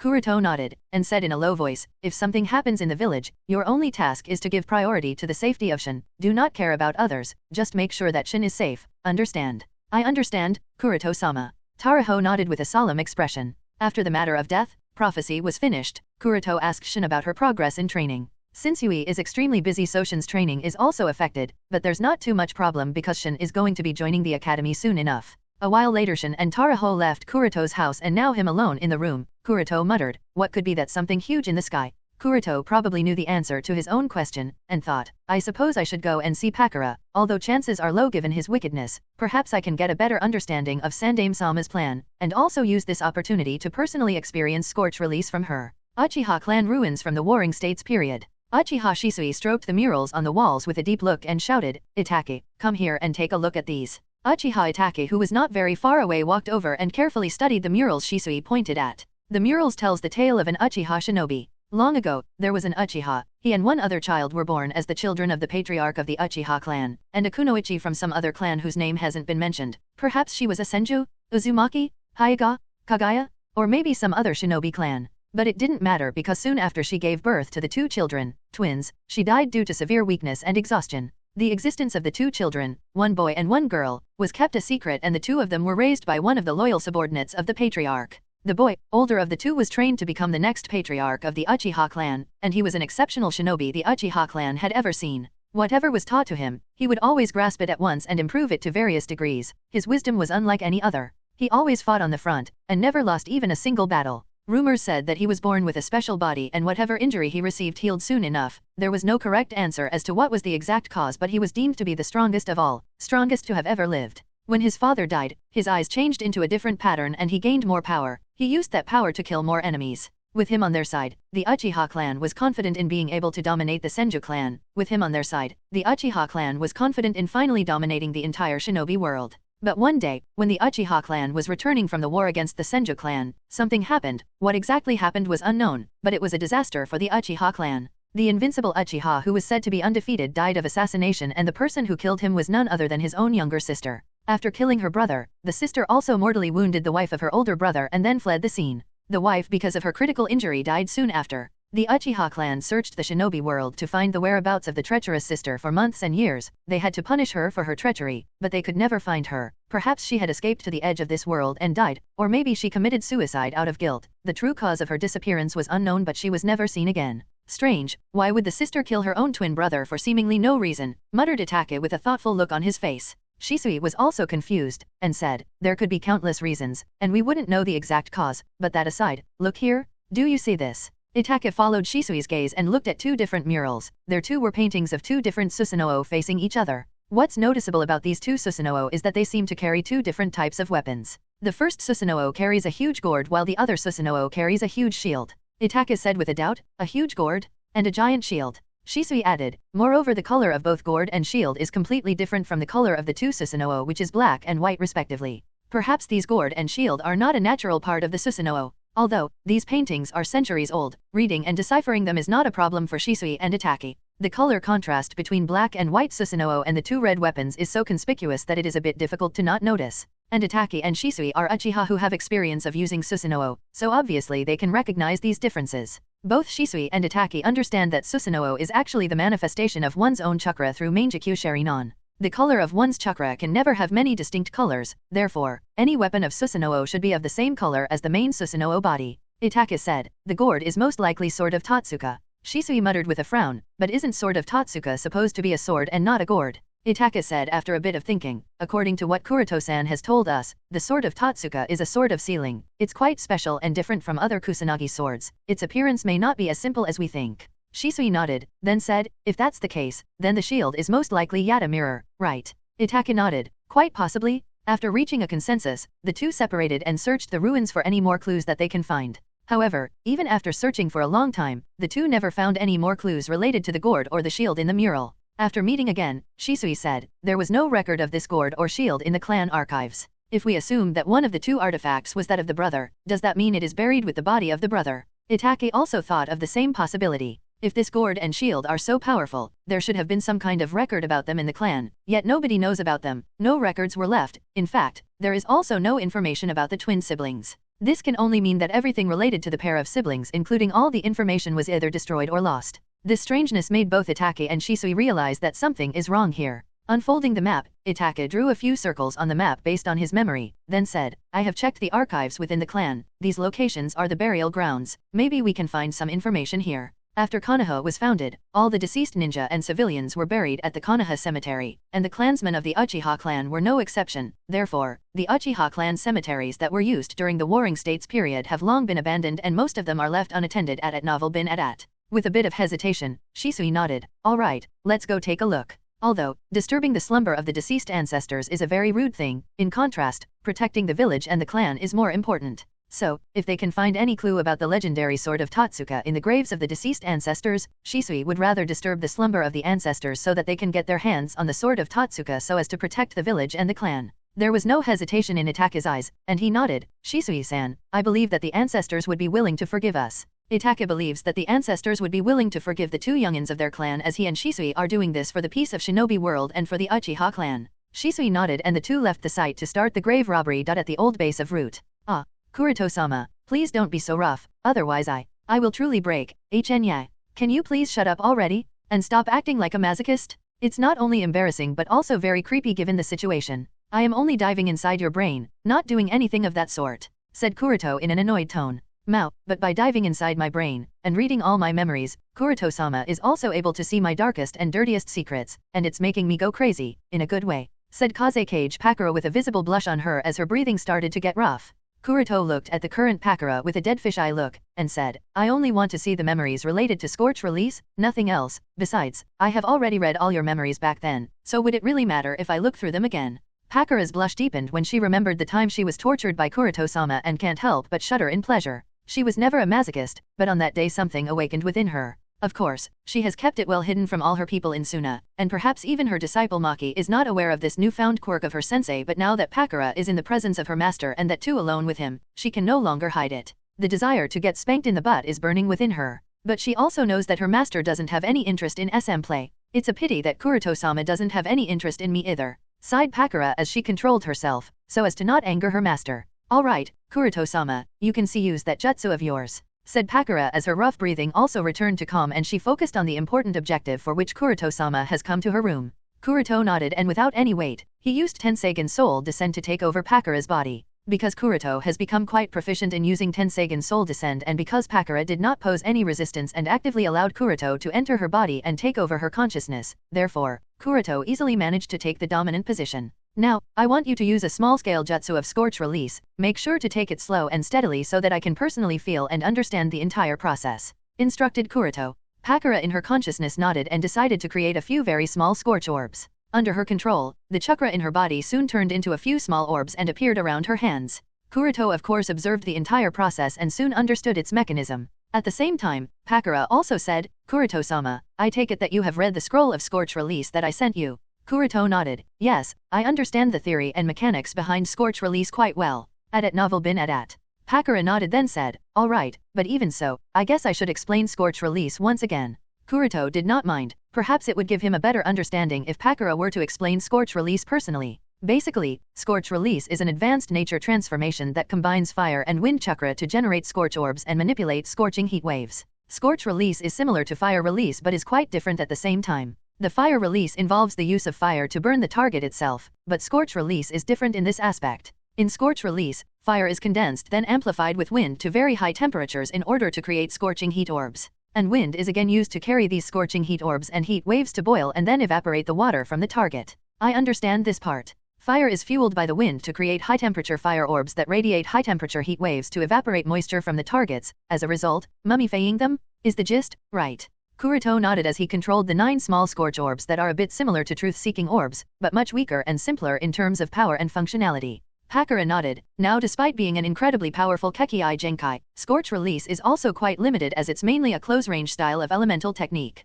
said Pakura emphasizing the close-range part. Kuroto frowned. If he remembers correctly, Pakura had started to develop Scorch Release further in order to be able to use it at a large distance too. Pakura seemed to have guessed Kuroto's doubt, and said, its mainly close-range style element does not imply that it cannot be used for long range, it can be used with the help of stronger and more wind. Remember, the wind that is combined with fire is what is causing the scorch orbs to burn so hotly. The oxygen present in the wind fuel the flames, this is easy to understand. However, the stronger the flames, the faster the fuel i.e., oxygen is burned, this is important. This is the reason why I mostly use scorch orbs for close-range combat because even before a scorch orb is expelled, it already starts burning the fuel supply. If it is sent to a longer distance, then the oxygen supply it would consume would increase tremendously, and that is very taxing on chakra reserves. The longer the distance it covers the more chakra it will consume, because we have to provide enough wind to fuel the oxygen supply until the scorch orb reaches the intended target. My own chakra reserves are not as high as that of a Baijuyo, so I generally prefer to use my scorch orbs at short range, but if required, I am willing to use them for long-range targets too.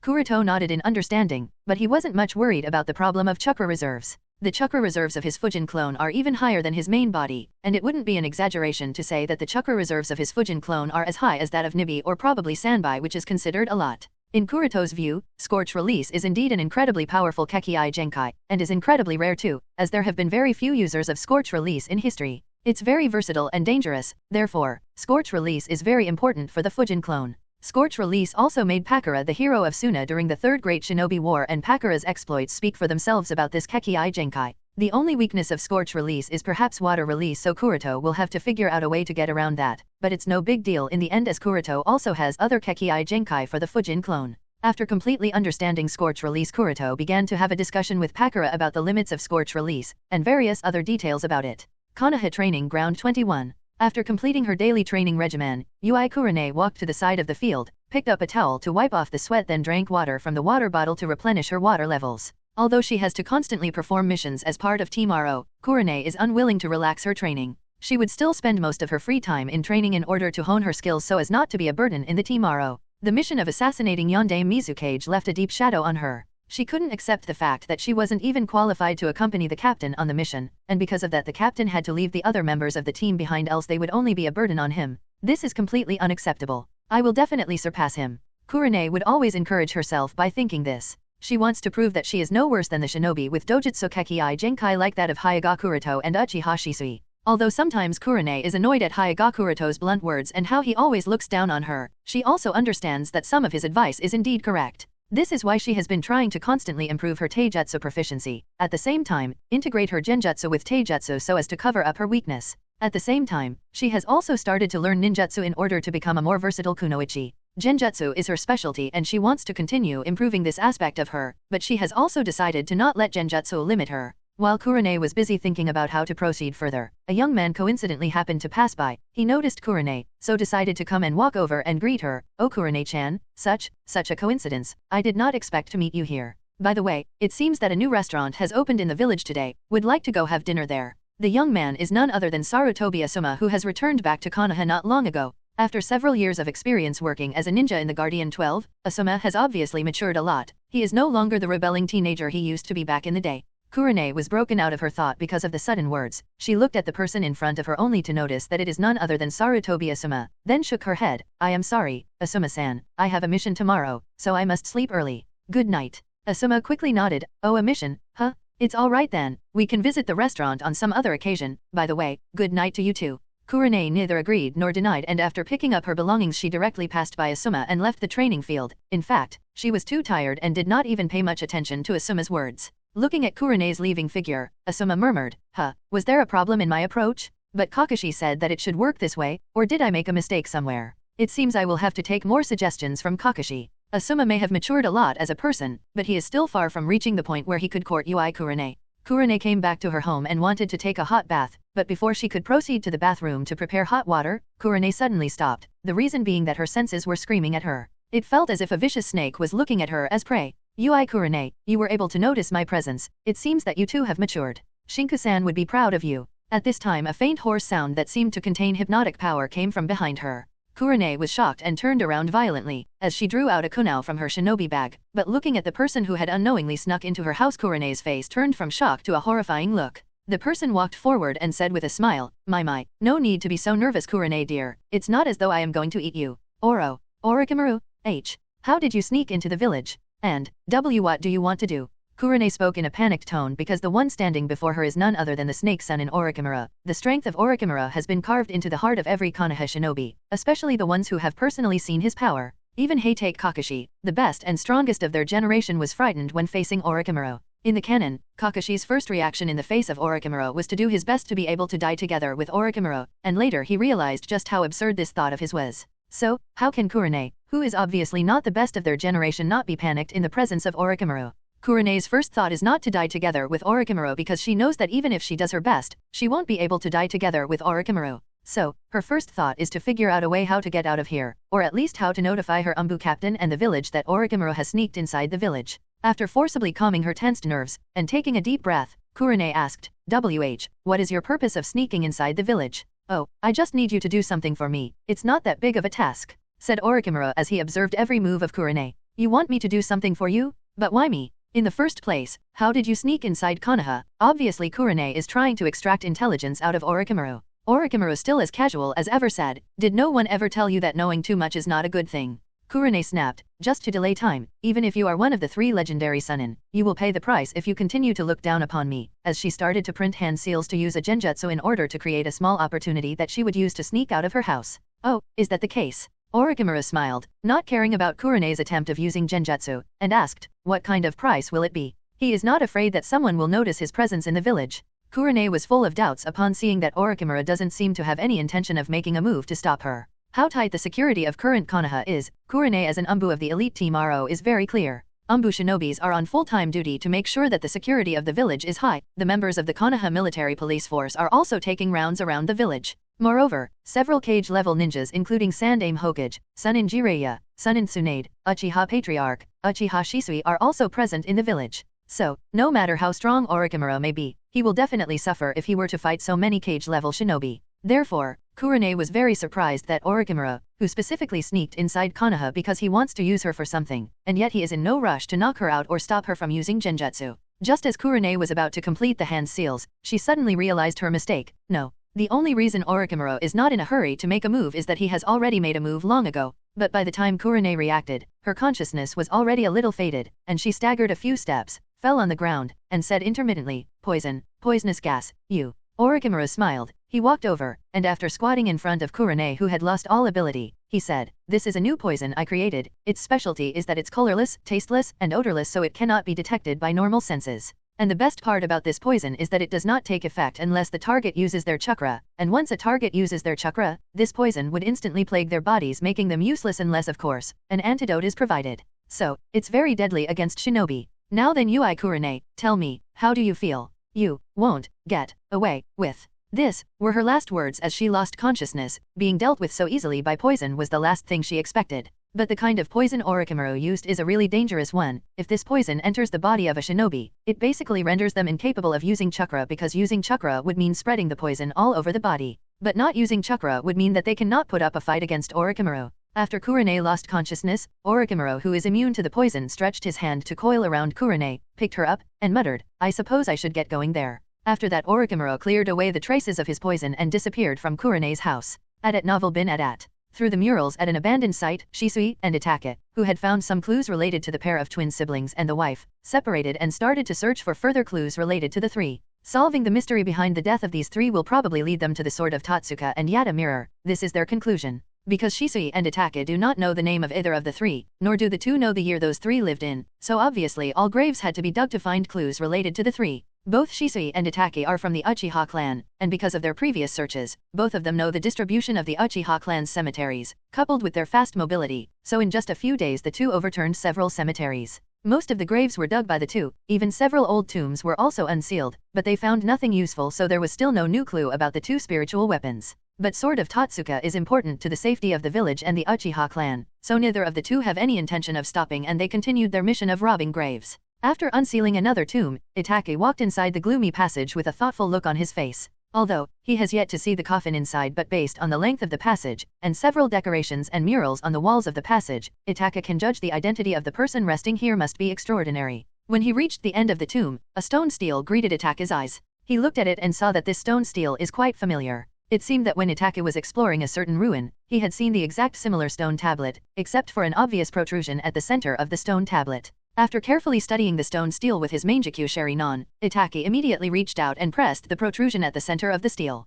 As soon as he did so, a stone medallion was dropped from the protruding part of the stone stele. The size of the medallion was the same as that of the protrusion, and it had some complicated engravings that were white on one part and black on the other, kind of like the yin-yang symbol. Yin-yang, black Susanoo, white Susanoo. Is this medallion somehow related to the twin siblings? Was the thought in Itachi's mind as he also tried to remember the contents of the stone stele he had seen previously. After picking up the circular stone medallion, Itachi looked at the grave, and upon opening the cover he found that nothing was inside, not even bones, meaning, this is a fake tomb. Itachi then studied the stone medallion with his Mangekyou Sharinon and soon discovered that this stone medallion is a map pointing towards a location. And the half-black and half-white color of the stone medallion was also indicating that it might be related to the twins. Understanding this, Itachi sent a communication crow to Shisui, informed him of a nearby location to meet up in order to explore the location on the map together to avoid any danger. As soon as Shisui received the message, he rushed towards the location. The current Shisui can be said to be the second fastest shinobi in Konoha, and his speed is second only to Hyuga Kuroto, so it only took him about a few hours to reach the meeting point. After meeting Itachi, Shisui also saw the stone medallion and he too agreed that this really might have something to do with the twins, but the fact that the location it was pointing towards had nothing to do with the Uchiha clan was a bit confusing. Maybe the information about this place was kept hidden and not recorded in the Uchiha clan archives. After reaching this conclusion, the two rushed towards the location. The place they arrived at was an abandoned shrine in the middle of a dangerous forest, far away from any village or city, with no signs of human or animal life around, giving it a ghostly vibe. But neither of the two was afraid and continued to move forward. After searching around for a while, Itachi found a similar stone stele from which he took the stone medallion, but this one had a depression in it, and the size and shape of the depression was exactly the size and shape of the stone medallion. Understanding what that depression was for, Itachi placed the stone medallion inside the depression, and soon both of them felt a wave of chakra. After a while of silence, Shisui and Itachi both looked at each other with their Mangekyou Sharinon activated, and Shisui asked, "Did you find that too, Itachi?" Itachi nodded, "Yes, Shisui-san. This is most definitely a genjutsu targeting the Uchiha clansmen, and the level of this genjutsu is very high. It is simply impossible to find the clues hidden within the genjutsu without the help of the Mangekyou Sharinon as a guide or having an incredible mastery in genjutsu." The moment Itachi placed the stone medallion inside the stone stele, the funjutsu engraved on the stone stele activated and trapped both Shisui and Itachi inside a genjutsu. But thankfully, both Shisui and Itachi are masters of genjutsu and soon recovered their senses, and also got information about how to proceed further. The moment they recovered, they observed the changes in the room. On one of the walls, some kind of non-readable pattern appeared. Walking towards the non-readable pattern, Itachi and Shisui both printed hand seals. The moment the two completed the hand seals, the wall slid to the side and a passage appeared. Without any hesitation, Itachi and Shisui walked into the passage and soon came to a tomb. Inside the tomb, there was no coffin, which was strange, but it didn't bother too much, as there was something present inside, and noticed that it was just a giant gourd-shaped stone sculpture that was giving off some kind of chakra waves. Itaka said. There are no more clues left, which can only mean that this gourd-shaped stone sculpture has something to do with Sword of Totsuka. Shisui nodded. I think we should notify Kuroto-san. He understands Sword of Totsuka better than us. If this gourd really has something to do with Sword of Totsuka, then maybe he will be able to take it. Itaka nodded and immediately sent the communication crow. Of course, even after sending the message to Kuroto, the two continued to search the tomb room except for the gourd-shaped stone sculpture but found no more clue. With a frown on his face, Itaka walked towards the gourd-shaped stone sculpture and observed it carefully. Shisui asked, Is something the matter, Itaki? The pattern on this sculpture, it reminds me of dash, said Itaki as he traced his hand on the carvings on the sculpture. Shisui on the side suddenly felt some kind of chakra emanating from the gourd and hurriedly said, Itaki, distance yours dash. However, Shisui's reminder came to a step too late. The moment Itaka traced his hand over the gourd sculpture, he was sucked inside the gourd sculpture. Itaki. Shisui on the side panicked and hurried forward to catch Itaka before he is sucked in, but suddenly all the stone tiles under his feet disappeared and Shisui fell inside a who knows how deep pit. Somewhere outside Konohagakure. Yui Kurone with her hands tied behind her back and a poisonous snake coiling around her neck hobbled behind Orochimaru. The expression on her face looked a little wilted, but there was a stubbornness in her eyes. After a long silence, she finally couldn't help but ask, Where are you taking me? Orochimaru, who was walking in the front, replied casually, When you get to the place, you will know. Kurone frowned. If you think that you can use me to cause harm to the village, then you are wrong. I would rather die than hurt the village. Orochimaru stopped and said with a smile, Kurone dear, you don't seem to understand the situation you are in. Humph, think whatever you want.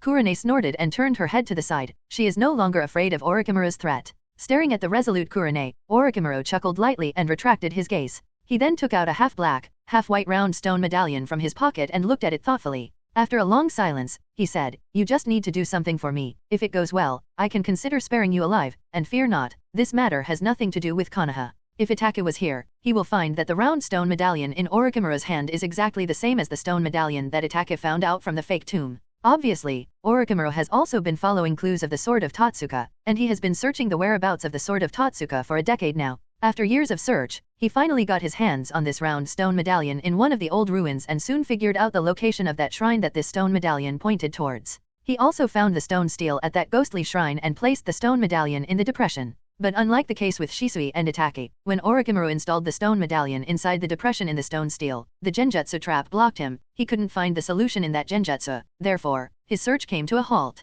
To say that if Orochimaru, one of the Sannin, has any shortcomings, then genjutsu should be the most obvious one. Even with his stats in Audiobook where Orochimaru has 5/5 in genjutsu is still Orochimaru's greatest weakness. Shisui and Itaka deciphered the genjutsu instantly, and also found the key in the genjutsu in just a few short seconds, but Orochimaru has been stuck on that part for the past month. He even brought Hebai Hime, one of his subordinates from Otogakure, to see if she can find anything in that genjutsu, but even Hebai Hime, who is extremely proficient in genjutsu, also failed to find the key. So, Orochimaru was left with no other choice but to look for other people who are proficient in genjutsu. And Orochimaru did look for many people who are good at genjutsu, but without exception, all of them failed. Therefore, Orochimaru had no option but to look in Konoha. In Konoha, the Uchiha clan possesses the strongest genjutsu skills, so they are naturally Orochimaru's first choice, but considering that there are also 2 Mangekyou Sheri non-users in the Uchiha clan too, so Orochimaru dared not kidnap any Uchiha who is known for his proficiency in genjutsu. Aside from the Uchiha clan, there is also the Kurama clan, who are equally known for their mastery of genjutsu, but the members of Kurama clan are very few, and recently there hasn't been any member in the Kurama clan who is exceptionally skilled in genjutsu.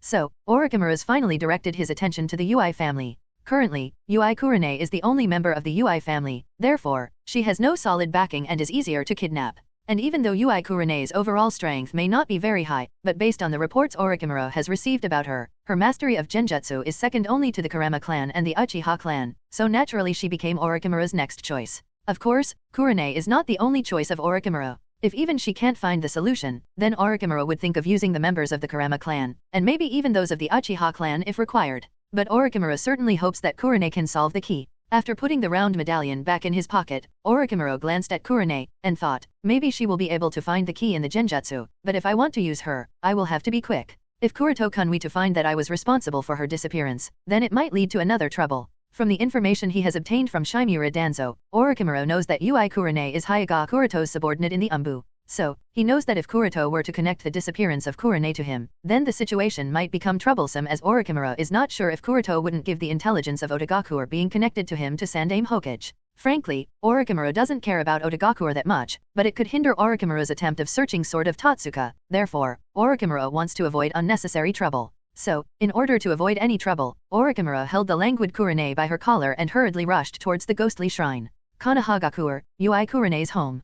Kuroto activated his Byakugan and searched Kurane's entire house with a sullen face in the hope of finding any clue that would explain the inexplicable disappearance of Ui Kurane. The disappearance of Ui Kurane was naturally noticed by Kuroto and the rest of the Team RO because Kurane did not appear at the appointed meeting place and time for the mission they had to perform today. Sandame assigned the mission to another Umbu team and temporarily appointed Team RO to search the whereabouts of Ui Kurane. Whoosh whoosh. With the sound of breaking wind, two figures appeared at Kurane's house. The two figures walked inside the room. One of them said, "Captain, there was no sign of Kurane-san at the training ground." The other one also said, "There was also no sign of Kurane-san at any facility in the village." Kuroto nodded. Although it is only a preliminary investigation, Kuroto can already confirm that the disappearance of Kurane is kind of strange at novel been at. If not for the fact that Kuroto has been brainwashing her to cultivate her into a loyal subordinate for the past few months, Kuroto would even think that she might have defected. But Kuroto is sure that she hasn't defected. Instead, she was attacked and Kuroto can already confirm that the place she was attacked in is her home. It seems that the one who attacked her is a true master.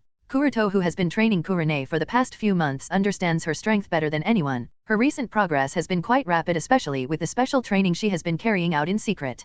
Kurane is definitely reaching the level of a Jonin. She is proficient in both stealth and assassination. She may not be the strongest of Team RO because of the presence of Kuroto and Itaki, but she is definitely not weak. There may still be many ninjas who can defeat her head-on, but not many who can make her quietly disappear without leaving behind any sign. Yet someone managed to easily kidnap her without leaving behind any trace of the fight shows that the opponent must be very tricky with exceptionally high strength. In fact, Kuroto can think of a few people who are capable of doing this, but he couldn't understand their motive behind this action. Why kidnap Ui Kurane? She has no Kekkai Genkai, no specific or secret information about the high-level secrets of the village or any secret jutsu, so what's the point of kidnapping her? At this time Yujeo returned to Kurane's home with someone and said to Kuroto, "Captain, he is the last person in the village who met up with Ui Kurane, maybe we can get some clues about her disappearance from him." Kuroto turned around to look at the person and found that it was none other than Asuma. Asuma, who had recently learned of Kurane's disappearance, was very anxious, so even before Kuroto could question him, Asuma hurriedly asked, "Did you find any clue?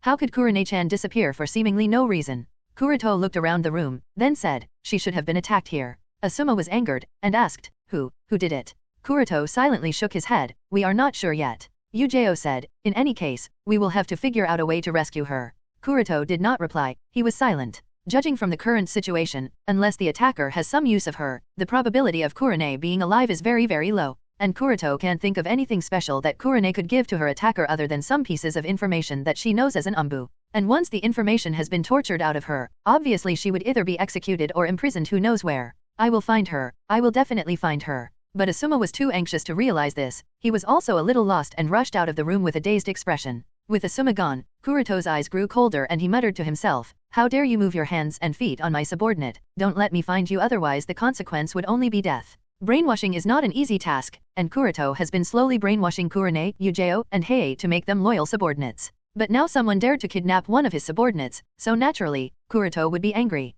While Kuroto was thinking about the disappearance of Kurane, Itaki, clone, who was outside the house, suddenly walked in and gave Kuroto a scroll. "Captain, this has just arrived." Kuroto nodded and took the scroll from Itaki's hands, and after glancing at it briefly, he can't help but mutter in a surprised tone, they both found out Sword of Totsuka so soon." Sword of Totsuka is related to the ability to restrict DMS Obito and must be grasped as soon as possible, so Kuroto temporarily put the thought of Kurane's disappearance aside and focused on Sword of Totsuka. After leaving behind a shadow clone in the village, and passing at the gourd of Toyotama to avoid the possibility of sudden disappearance because of running out of chakra, Kuroto then transferred his soul into the Fujin clone using Tenseigan Soul Descend and quietly sneaked out of the village after instructing the shadow clone to search for the missing Kurane. After leaving the village, Fujin immediately used magnet release to form a pair of iron sand wings behind his back and quickly flew in the direction of the isolated ghostly shrine. His flying speed with iron sand wings was extremely fast, and it only took him half a day to arrive at the location from where Itaki and Shisui sent the message. Hiss hiss hiss hiss. While Fujin was looking around and observing the shrine, suddenly a slithering sound came from a distance. Fujin looked over and saw that rising a cover of smoke and dust, a huge snake was also coming towards the shrine.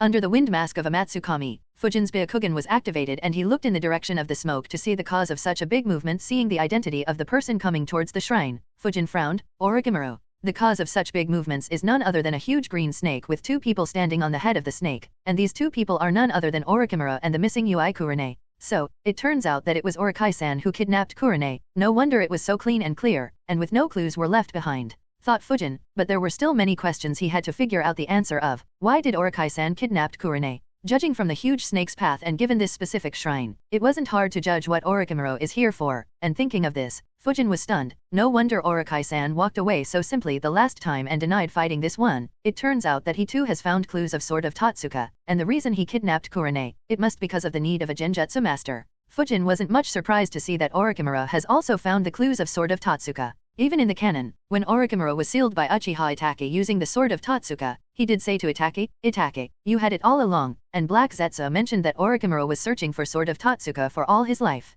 This alone dictates that Orochimaru spent a lot of effort looking for Sword of Totsuka. However, this is also reasonable. For Orochimaru, who has personally experienced the power of the Rinnegan, and has the desire to steal those eyes, he definitely needs the Sword of Totsuka, as this sword might be his only hope. Not to mention, Orochimaru has betrayed the Akatsuki, and no matter how lenient Akatsuki's management has been, Nagato would eventually want to get rid of Orochimaru. So whether Orochimaru likes it or not, or whether he wants it or not, Orochimaru must consider the possibility of fighting Nagato and the other members of the Akatsuki organization. But how to deal with him, this is the biggest problem. As Fujin was pondering over the issue of how to deal with Orochimaru, at the same time, Orochimaru, who was standing on the head of the large green snake, also noticed Fujin standing quietly on top of the large torii gate. His face turned displeased and he stopped the large snake. After a moment of thinking, Fujin looked at Kurone standing behind Orochimaru and noticed that although Kurone's expression was a bit sluggish, there were no particular injuries on her body, so after breathing a sigh of relief he coldly said to Orochimaru, "Let her go." Orochimaru's gloomy expression changed, and there was a hint of surprise on his face. In fact, not only Orochimaru but even Yui Kurone, who was kind of scared because of spending these past few hours with Orochimaru, was also surprised at this moment. She never thought that the one rescuing her wouldn't be a Konoha ninja but a mysterious man dressed as a member of the mysterious Amatsukami.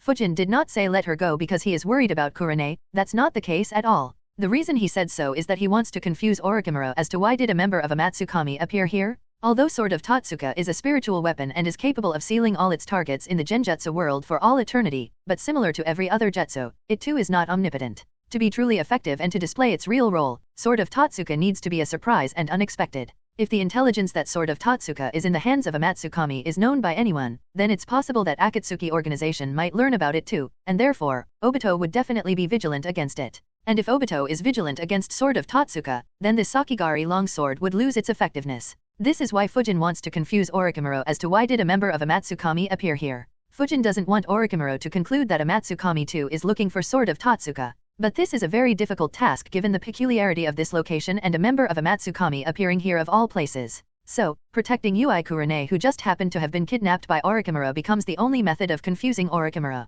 And surprisingly it did have some effect, but Orochimaru is not so easy to fool. With a suspicious expression, he asked, "Does a Matsukami insists on conflicting against me?" Fujin shook his head and said lightly, "As long as Orokai-san let her go, this one too will leave." Seeing Fujin's intention of protecting Yui Kurone, Orochimaru's face became a bit curious, and he asked with an inquisitive smile, "Why would a member of a Matsukami care about a mere kunoichi from Konoha? Is she someone special to Fujin-kun?"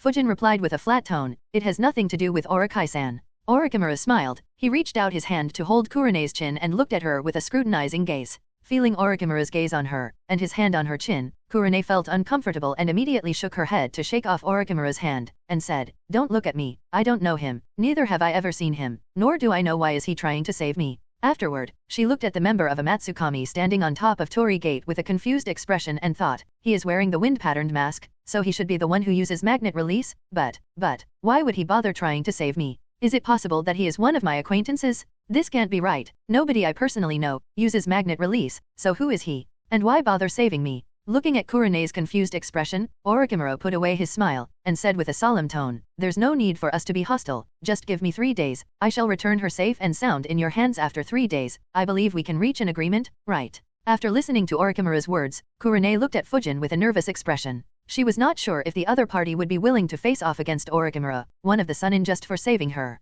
Without any hesitation or calculation, Fujin said in a straightforward tone, "Let her go, immediately." From the manner of Fujin's tone, it wasn't hard to figure out that the other party is adamant and wouldn't budge in the slightest. This only made Orochimaru's face gloomy, and he spoke with a sigh, "Although I don't want to have a conflict with a Matsukami, however, if a Matsukami is adamant in interfering in my actions, then I have no option but to kill you." There was only silence from Fujin. As Orochimaru's personal disciple, he knows better than anyone that Orochimaru is still testing Fujin's true intention. And because he knows Orochimaru's true nature, therefore, Fujin also understands that just by relying on the organization name Amatsukami he can't scare the lawless Orochimaru. So, a fight between the two is inevitable. But this may not be such a bad thing for him. After all, Fujin also wishes to have a few good fights to test the actual combat ability of this wind nature clone, and Orochimaru, who won't die, even if he is killed, is a very good opponent. Understanding that Fujin was not about to budge so easily, Orochimaru weaved the hand signs, clapped his hands, and shouted with his hoarse voice, Ninpo, Kukiyos, Edo Tensei no Jutsu. Boom boom.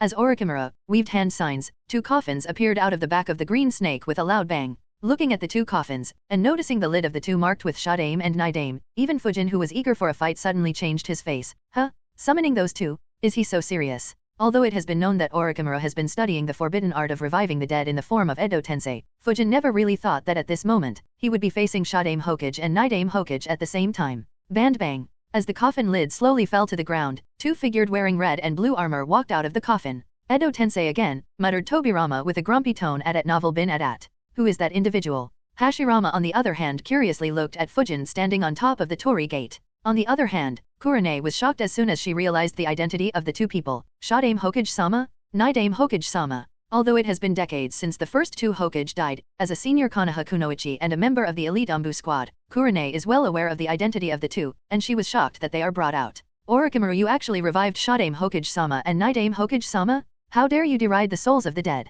Kurane shouted at Orochimaru in anger. At the same time there was also disappointment in her heart, as the last hope of being saved was also lost. After all, Fujin would have to face Shadame Hokage, Nidame Hokage, and Orochimaru at the same time if he wants to save her, and Kurane didn't really believe that this Amatsukami member would be willing to go so far, and even if he is willing to go so far, she didn't really think that he would be able to win against Shadame Hokage and Nidame Hokage. Orochimaru crossed his hands over his chest and said with a smirk, I revived the first 2 Hokage using a jutsu I recently mastered. For quite a while, I have wanted to face someone with good strengths to see the extent of this jutsu. Since you are so adamant to be my enemy, then I shall use this opportunity to test this jutsu of mine before I kill you. As Orochimaru said so, then without any wait, he again weaved hand sign, and the personalities of the 2 Hokage were suppressed, then ordered the 2 Hokage, now then, kill him. Whoosh whoosh. With the sound of breaking past the wind, the 2 Hokage who have been revived in the Edo Tensei form rushed towards Fujin, who stood on top of the large torii gate. Now that it has come so far, Fujin also had no choice but to bite the bullet and engage in combat with the 2. Bang bang bang. The 3 figures of Fujin, Hashirama, and Tobirama shuttled from one place to another as they were engaged in a high-speed close combat battle. It's much easier than this one expected, muttered Fujin with a relieved look. At the same time he berated himself for panicking just because the 2 people in front of him are Shadame Hokage and Nidame Hokage. After all, there is no way Orochimaru would dare to revive the 2 Hokage close to their full combat power, right? Thought Fujin as he dodged another one of Hashirama's chakra-enhanced punch. And after a short exchange of blows, Fujin soon realized that he was right. Whether in terms of power or in terms of speed, neither of the 2 Hokage are close to their top form. In fact, they both are quite inferior to Fujin in terms of strength and speed. Although, their coordination is very good, which is the only thing that is allowing them to keep up with Fujin. In that case, let's take this up a notch, muttered Fujin after understanding the limits of the 2 Edo Tensei Hokage. Immediately afterward, his moves became fiercer, and strength in each of his blows increased sharply. A jab in the stomach of Hashirama, a quick dodge of Tobirama's kick by leaning backward, then a sharp reverse kick to Tobirama which was dodged by Tobirama, a backward flip to dodge a 3-combo blow from Hashirama, and finally a full-powered uppercut under Hashirama's chin causing him to fly backward, and the very next second a combo of sweeping kick and roundhouse kick to Tobirama sending him flying all the way.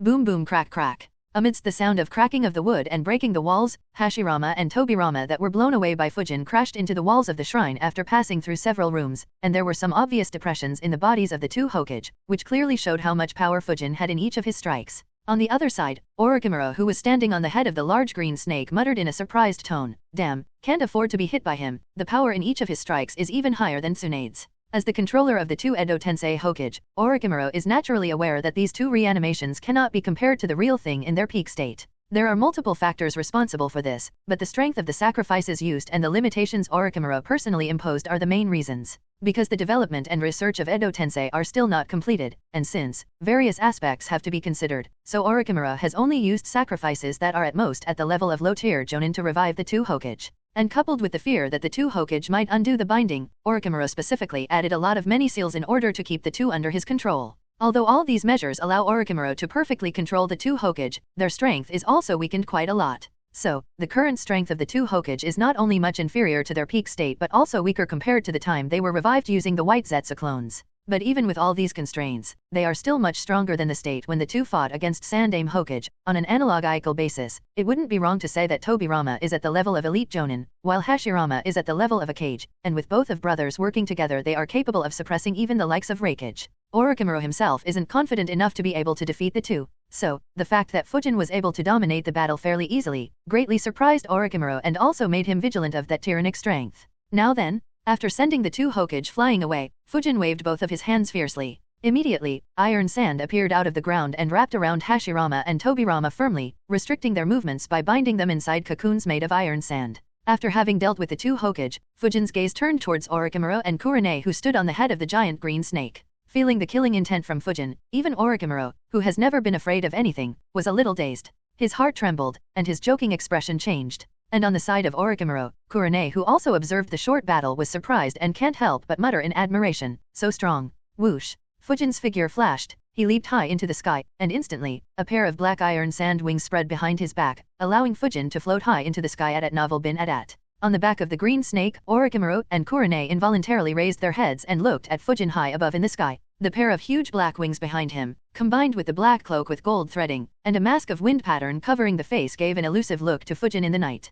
Kurenai was a little dazed when she looked at the other party, and for a moment she even had an illusion that the other party might be a fallen angel of the dark night. Whoosh! While Orochimaru and Kurenai looked at Fujin floating high into the sky, his figure suddenly disappeared and appeared on top of the head of the giant green snake, and without wasting even an instant, Fujin condensed an iron sand spear in his hand and stabbed into the heart of Orochimaru without care whether Orochimaru would die or not.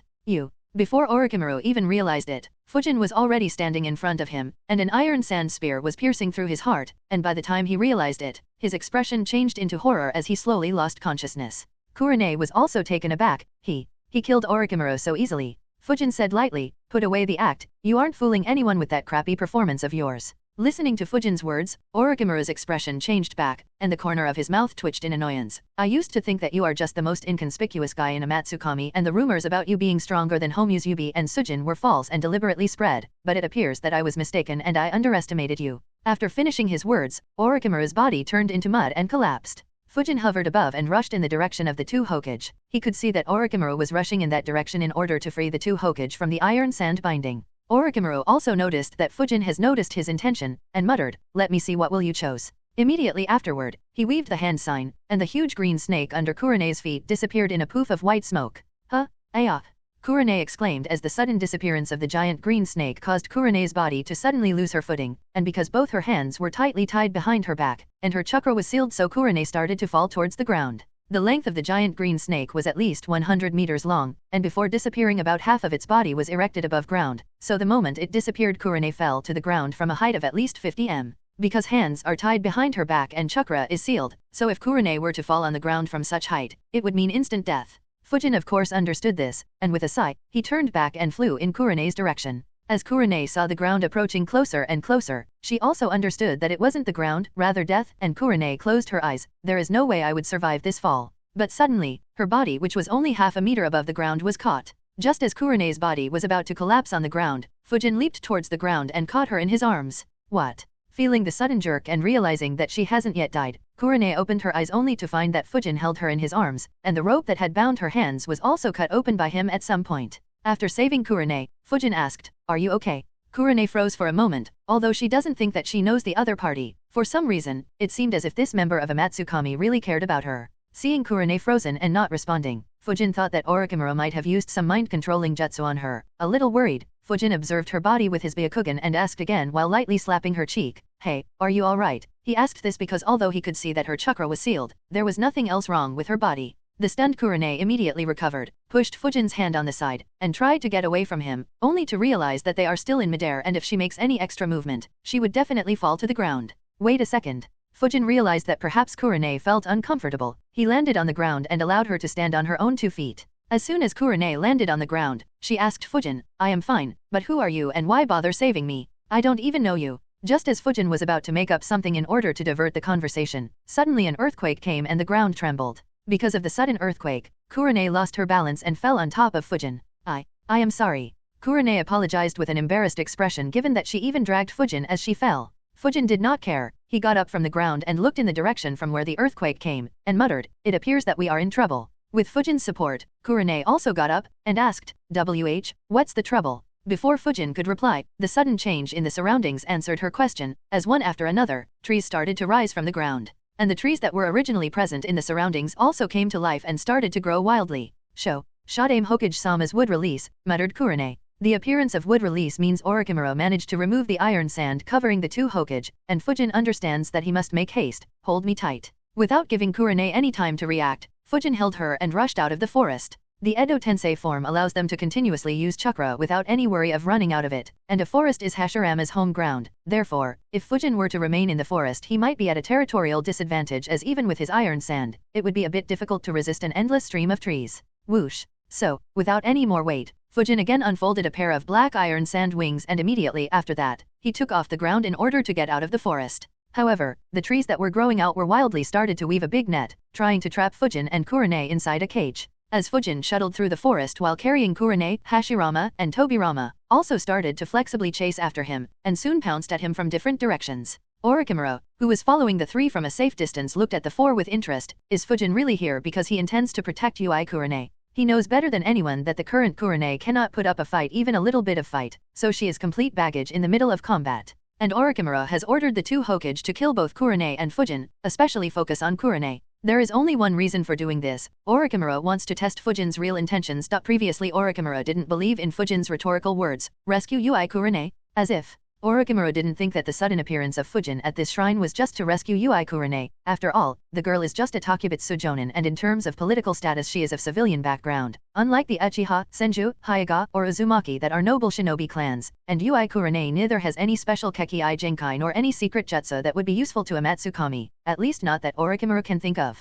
Although, she is a member of an elite Anbu squad, but that still doesn't make her important enough for a Matsukami to care. At the same time, the bounty on Ui Kurone's head is not big enough to enter a Matsukami's field of vision. So then why would a member of the mysterious Amatsukami organization bother about what happens to her? Orochimaru initially suspected that Fujin is just trying to confuse him and his real intentions are different. Maybe Fujin's intentions are to capture Orochimaru, and this possibility is indeed reasonable. After all, Orochimaru has a big bounty on his head, along with many kinjutsu that Orochimaru has in his hands, and he is also a former member of the Akatsuki organization, so knows quite a lot about it. So, it wouldn't be wrong to assume that Fujin is here to capture or kill him. Ui Kurone is being used as a decoy to distract Orochimaru. The second possibility is that a Matsukami is also after Sword of Totsuka, and this guess is also reasonable considering Sword of Totsuka's abilities and the location of this shrine. But after observing Fujin's actions and him continuously protecting Ui Kurone regardless of the consequences, Orochimaru was a little uncertain about his initial doubt, and started to analyze why would Fujin, a member of a Matsukami's, rescue Ui Kurone?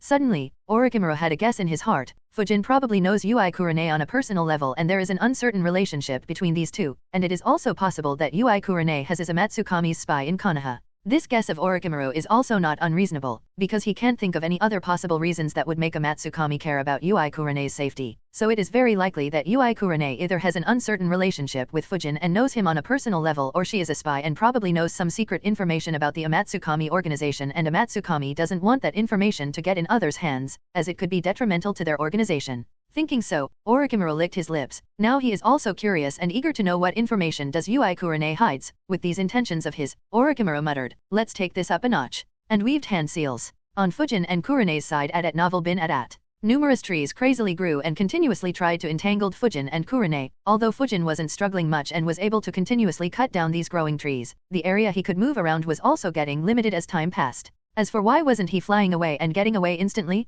there are two reasons. The first reason is obviously that he wants to lead Orochimaru as far away from the shrine as possible. After all, Itaki and Shisui are probably also around. Fujin doesn't want Orochimaru to meet either of those two here. The second is that because he wants to use this clone for some fierce fighting. Flying away would make Orochimaru helpless and unable to catch up to him, therefore he is shuttling through the forest. But Kurone, who is being carried around by the iron sand, doesn't know Fujin's thoughts. All she could see is Fujin constantly struggling in order to protect her. Kurone wants to help, but can't because of the seals Orochimaru placed in her body that seals her chakra, and the poison in her body makes it impossible for her to be able to do much, so she is currently very weak, and a total burden. He doesn't have to protect me, so, why is he doing this? This doubt has been plaguing Kurone for a while now, and she can't think of a possible answer. Suddenly, Fujin felt a wave of chakra, and tree branches started to grow out of the ground near Kurone. At the same time, the offensive he was facing also increased by 3 times. Fujin was still able to keep up, but his attention on Kurene's side decreased a little bit, and in that little time Kurene was entangled by branches and was dragged away. Seeing Kurene being entangled and being dragged away by tree branches, Fujin sighed, "Damn it, I can't let her die or be captured, else Orochimaru's would doubt." Immediately, Fujin clenched his fist. More iron sand appeared out of the ground and combined with the iron sand that was initially protecting Kurene and turned into a big hand made of iron sand. The iron sand hand then went forward and immediately grabbed Kurene, who was being dragged away by the tree branches. At the same time, all the branches around her were shredded. At this moment, Hashirama flickered in front of Fujin and started another round of taijutsu battle while also using wood release, cutting technique, and while Fujin countered Hashirama's offensive, Tobirama appeared on top of a tree not far away and started to weave hand signs. Tiger, rat, horse, snake, dragon, hands clap. That's, although Fujin was busy fighting Hashirama, he did pay attention to Tobirama, and when he noticed the hand signs, he suddenly panicked. Can't let him use that jutsu on Kurene. When Fujin was developing his Sujin clone, he studied and mastered many water-style jutsu. Therefore, the moment he noticed the hand signs, he immediately recognized the jutsu Tobirama was preparing to use.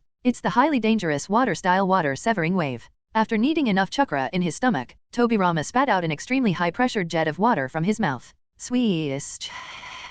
The jet of water was like a sharp knife. It severed everything that came in its path and rushed towards Kurene, who was held by the hand of iron sand. Seeing that water-severing wave was about to reach Kurene, Fujin instantly disappeared from his position and without any hesitation appeared in front of Kurene. Fujin knows that if this water-style jutsu, which is capable of severing the roots of Shinjo, were to even touch Kurene, it would either kill her or take away some organ depending on where it hits. And with Kurene's current condition it is impossible to dodge or defend against it, so Fujin can only choose to use his own body to block it by hardening his bones to the extreme degree. But Kurene doesn't know this, so when she saw Fujin's action, her heart was touched deeply. She stared at his back with a blank expression, and for a moment a strange and unknown emotion that she has never felt before was felt by her for the first time. Fujin didn't notice Kurene's change. He was busy controlling the iron sand to form a shield in front of him in order to reduce the momentum and pressure of the water jet. Swish.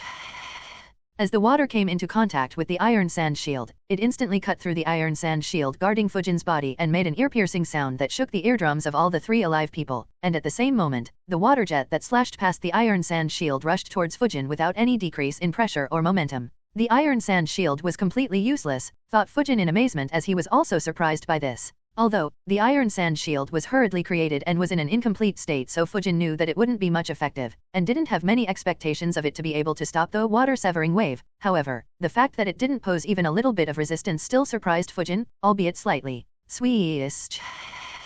With the sound of swish, the high-pressure water jet ran across Fujin's body from right leg to chest and all the way to the head. Crack crack. The wind mask on Fujin's face cracked because of the water jet. The cracks soon spread all over the mask. It shattered into multiple small fragments and fell to the ground. Not only the mask but even the black gold-hemmed cloak that Fujin was wearing was also cut open and fell on the ground. The metal mesh armor under his kimono was not safe either. It was cut into two pieces, and the same was the case with his skin and outer muscles that were cut and started to bleed. The blood gushed out and stained his clothes. Drip drip. At the same time blood dripped on the ground from the corners of his mouth. Haha, Fujin squatted on the ground and panted heavily. His long white hair was in a mess and covered his face. Even the iron sand hand that was protecting Kurene collapsed, causing her to fall on the iron sand powder, so she wasn't injured.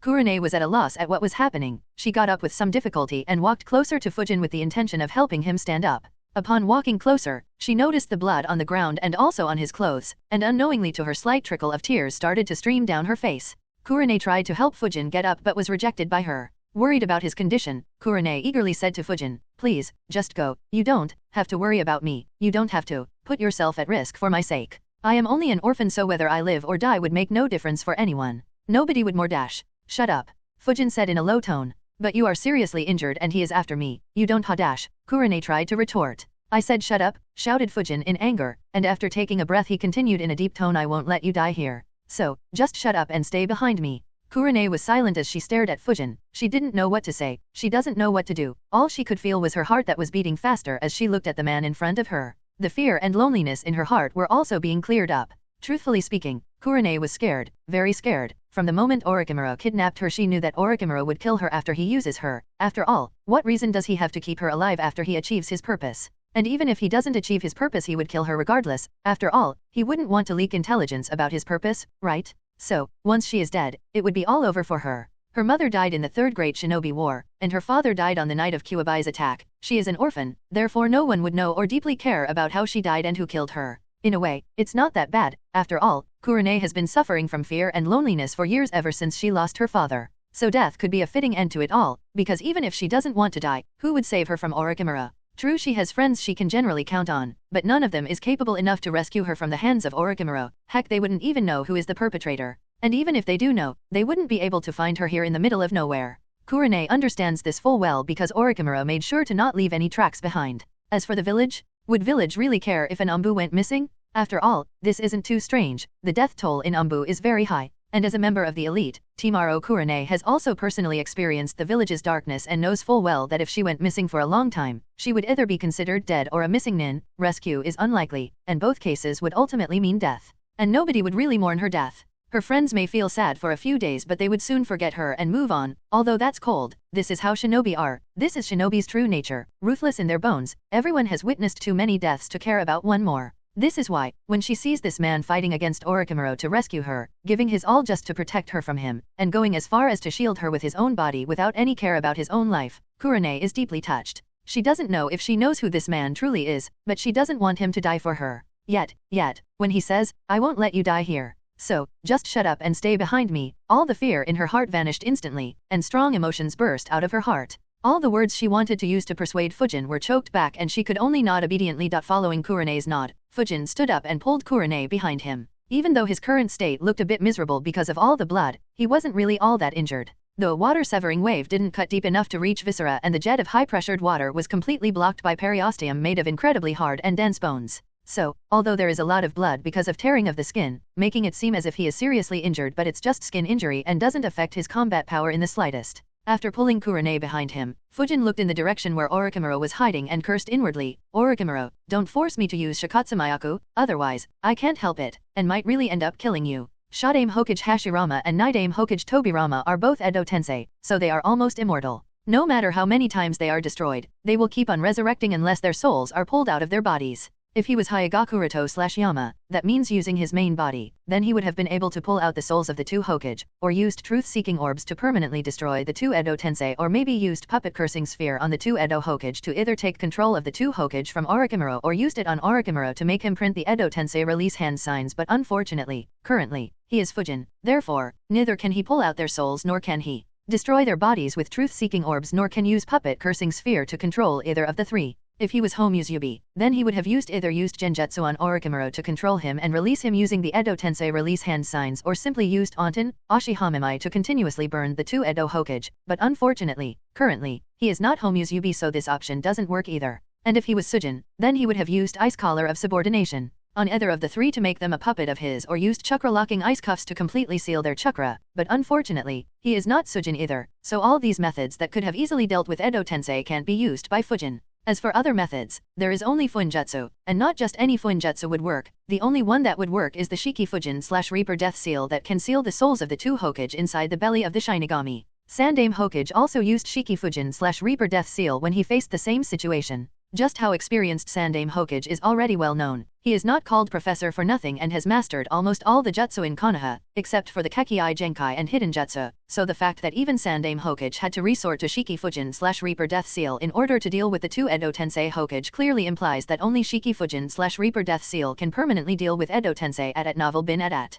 It's unfortunate that the current Fujin doesn't know how to use this Shiki Fujin/Reaper Death Seal, as it's highly secret, and no matter how much he searched, Fujin didn't find information about this seal. If Fujin were to look in the scroll of seals, then obviously he can find information about this Fuinjutsu, but can he get his hands on the scroll of seals? Obviously no. Moreover, even if he knew how to use this Fuinjutsu, Fujin wouldn't dare to use it. After all, he is not so eager to meet Yondaime Hokage and Yin Kuwabai, right? Most of the other high-end Fuinjutsu wouldn't be able to remove the souls from Orochimaru's binding, and general sealing methods wouldn't work either, and it would be the same as before. Orochimaru would be able to remove those seals, thus managing to free the two Hokage. Moreover, there is no telling if Orochimaru has other Edo Tensei in his hands. Just as Fujin was pondering over how to deal with the two Hokage, the surrounding dimmed and moonlight completely disappeared, and all they could see was pure black and nothing else. Kurenai exclaimed, "What happened?" "A genjutsu." Fujin nodded lightly. "Yes, it's just a genjutsu, used by your Shadaime Hokage. It only affects your vision, other senses should still work, although, given your current condition, your senses seem to be dull."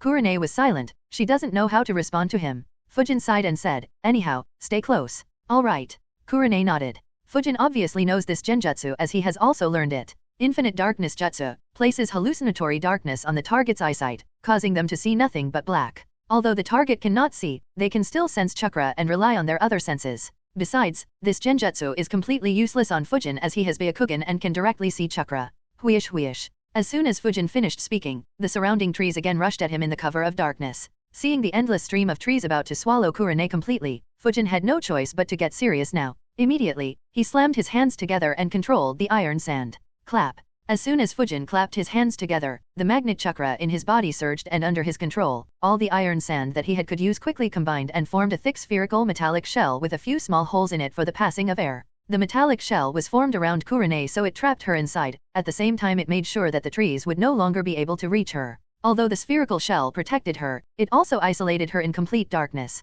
And feeling no presence around her, Kurenai tried to move around to find Fujin but couldn't. Hey, where did you go? But there was no response from Fujin, only the sound of trees constantly colliding with the outer iron surface rang in her ears which made Kurenai a little nervous. After using all the iron sand to protect Kurenai, Fujin looked at the endless trees constantly wrapping around him and sighed. He wasn't really worried, the trees do absorb chakra but it's not that big of a problem for him. What's troublesome is that he will have to rely on his other Kekii Genkai. I have not yet mastered Scorch Release completely so I shouldn't use it in this battle. Although I can also use Typhoon Release, it's not that useful in this situation. It seems I have no other choice but to use Shikatsumayaku. Far away from the fight, Orochimaru, who stood on the canopy of a tall giant tree stood with his hands on his chest and looked at the battle in the distance with a solemn expression. After he released a few restraints on the two Edo Tensei, the strength that the two Edo Hokage are able to use has increased. Therefore, Orochimaru thinks that the two Hokage should be able to deal with Fujin. After all, Wood Release Secret Technique, Nativity of a World of Trees is not a jutsu that can be withstood by anyone. This has been proven countless times when the village was created by Shadaime Hokage. Therefore, Orochimaru is convinced that he must win. But even with this confidence, Orochimaru is not sure completely. There is also a matter that Shadaime Hokage did not use it in his peak state, but even then, the background of a Matsukami makes him feel a bit restless. At this time, the fierce fighting in the distance came to a halt and those crazily growing trees also stopped. Orochimaru can be certain that Fujin has been trapped in the sea of trees, and everything returned to silence. Looking at the distance, Orochimaru muttered with a doubtful look, is it finally over? The current Edo Tensei is different from the Edo Tensei used by Kabuto during the Fourth Great Shinobi War. There are two reasons for this. First is that the development of Edo Tensei Jutsu is not advanced enough so the jutsu is still in the premature stage and the second reason is that Orochimaru has added several restrictions on the Edo Tensei to make sure that the reanimated beings remain in his absolute control. This is why several abilities of Edo Tensei are not in Orochimaru's control. For example, unlike Kabuto, the current Orochimaru cannot occupy the bodies of Edo Tensei. And directly perceiving the battle situation through the reanimations is somewhat difficult for Orochimaru because he cannot carry out ultra-long distance remote control of the Edo Tensei. Of course, this also has its advantages, as Orochimaru's location cannot be perceived by the Edo Tensei either unlike what happened with Kabuto. In the canon, Kabuto established a long-distance chakra connection with all his Edo Tensei. As a result, his location was perceived by Uchiha Itachi who came to him and directly gave him a shot of Izanami to undo the Edo Tensei Jutsu which became one of the major turning points of the Fourth Great Shinobi War. Anyway, because Orochimaru can't occupy the body of Edo Tensei on the battlefield, therefore, he cannot confirm the exact battle situation at the moment, but through observation from distance, and the fact that the forest has returned to calm, he judged that perhaps the battle has really come to an end, and Fujin has been defeated. It seems the presence of Hyuga Kuroto became the cause of Fujin's defeat. It works for me I suppose. Now I can also study the secrets of magnet release Kekii Genkai. Plus, this fight also gave me a lot of data and insight on the shortcomings of Edo Tensei, and I know how to improve this jutsu further. Muttered Orochimaru with a thoughtful look, then he raised his hands to weave the hand signs in order to put back the Edo Tensei inside the coffin. Boom boom boom boom. But just as he prepared to remove the Edo Tensei, the earth trembled. Orochimaru's eyes condensed, his hands came to an abrupt halt, and he muttered to himself, is he still not defeated? As soon as his voice fell, a shocking scene appeared in front of him. Whoosh whoosh whoosh whoosh whoosh whoosh whoosh whoosh. Amidst the sound of ground rumbling and wind cutting, countless sharp and thick bone spears rose from the ground. These bone spears were so sharp that all the trees blocking them were instantly pierced and shredded into multiple fragments. Shikatsumayaku. Orochimaru was startled when he realized that someone was using this rare Kekii Genkai, and muttered, it isn't Fujin but someone else? Is there anyone else here? Could it be Kagaya Takashi of the Akatsuki organization? The pale white bones were still coming out of the ground, and soon these bone spears reached the shrine and pierced through the stone walls of the shrine. In the blink of an eye, the endless green forest became an endless white bone forest. Wherever eyes could see, only sharp white bone spears were visible. Even the tall tree on which Orochimaru stood wasn't spared and the bone soon spears reached him. Orochimaru's figure shook and dangerously avoided the bone spear that suddenly appeared under his feet, but even then, the bone spear managed to cut his cheek slightly and continued to rise high above.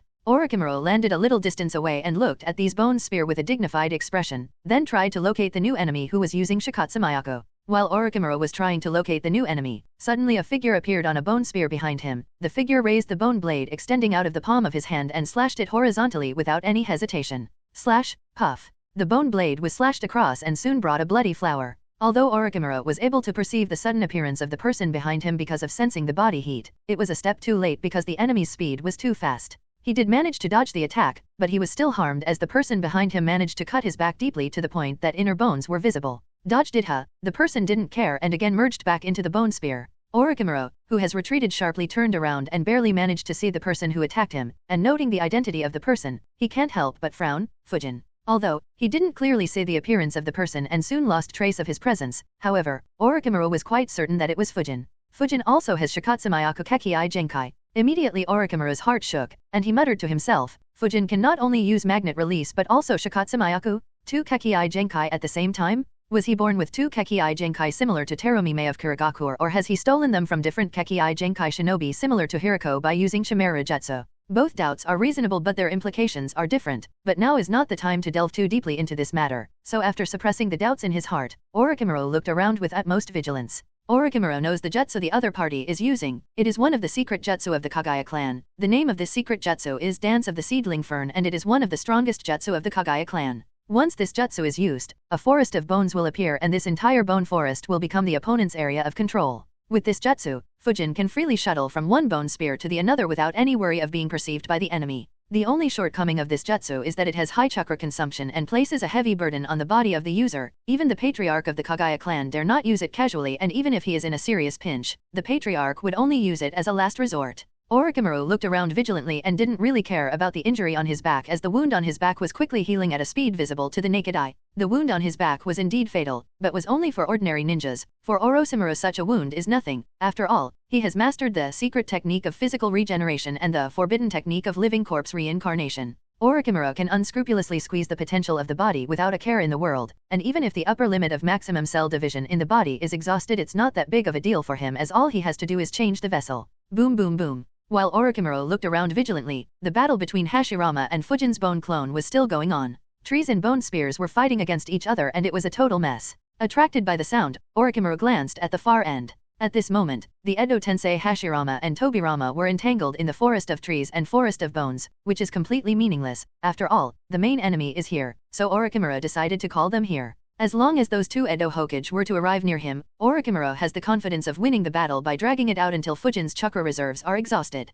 But just as he revealed his intention to weave the hand signs to summon the Edo Tensei here, hundreds of figures appeared out of the bone spears around him and all of them rushed towards him. Multi-bone clone jutsu? How high are his chakra reserves? Orochimaru immediately reached this conclusion and immediately crouched towards the ground, and spat out countless snakes from his mouth. Formation of 10,000 snakes. Tens of thousands of giant snakes appeared out of Orochimaru's mouth and rushed towards hundreds of bone clones of Fujin. As they reached closer and closer to Fujin's bones clones, the snakes opened their mouth, out of which Kusanagi-like blades appeared and stretched towards the bone clones. Dance of Willow. None of the bone clone was panicked, they just crouched down and several bones appeared out of their bodies, and in this state, all the bone clones started to dodge or defended the Kusanagi-like blades, at the same time, started a snake-killing spree. While the bone clones were busy dealing with the 10,000 snakes, the main Fujin, who was still hidden inside a bone spear, appeared out, and after weaving the hand seals, he shouted, Typhoon Release, Great Consecutive Bursting Extreme Winds. Immediately, under Fujin's control, a massive tornado intense enough to even dwarf the likes of complete body Susanoo was summoned with himself as the center, and everything including the tens of thousands of giant snakes, large bone spears, and even all the bone clones in the vicinity were affected by the high-speed strong winds of the tornado and were instantly shredded into countless pieces and engulfed by the tornado.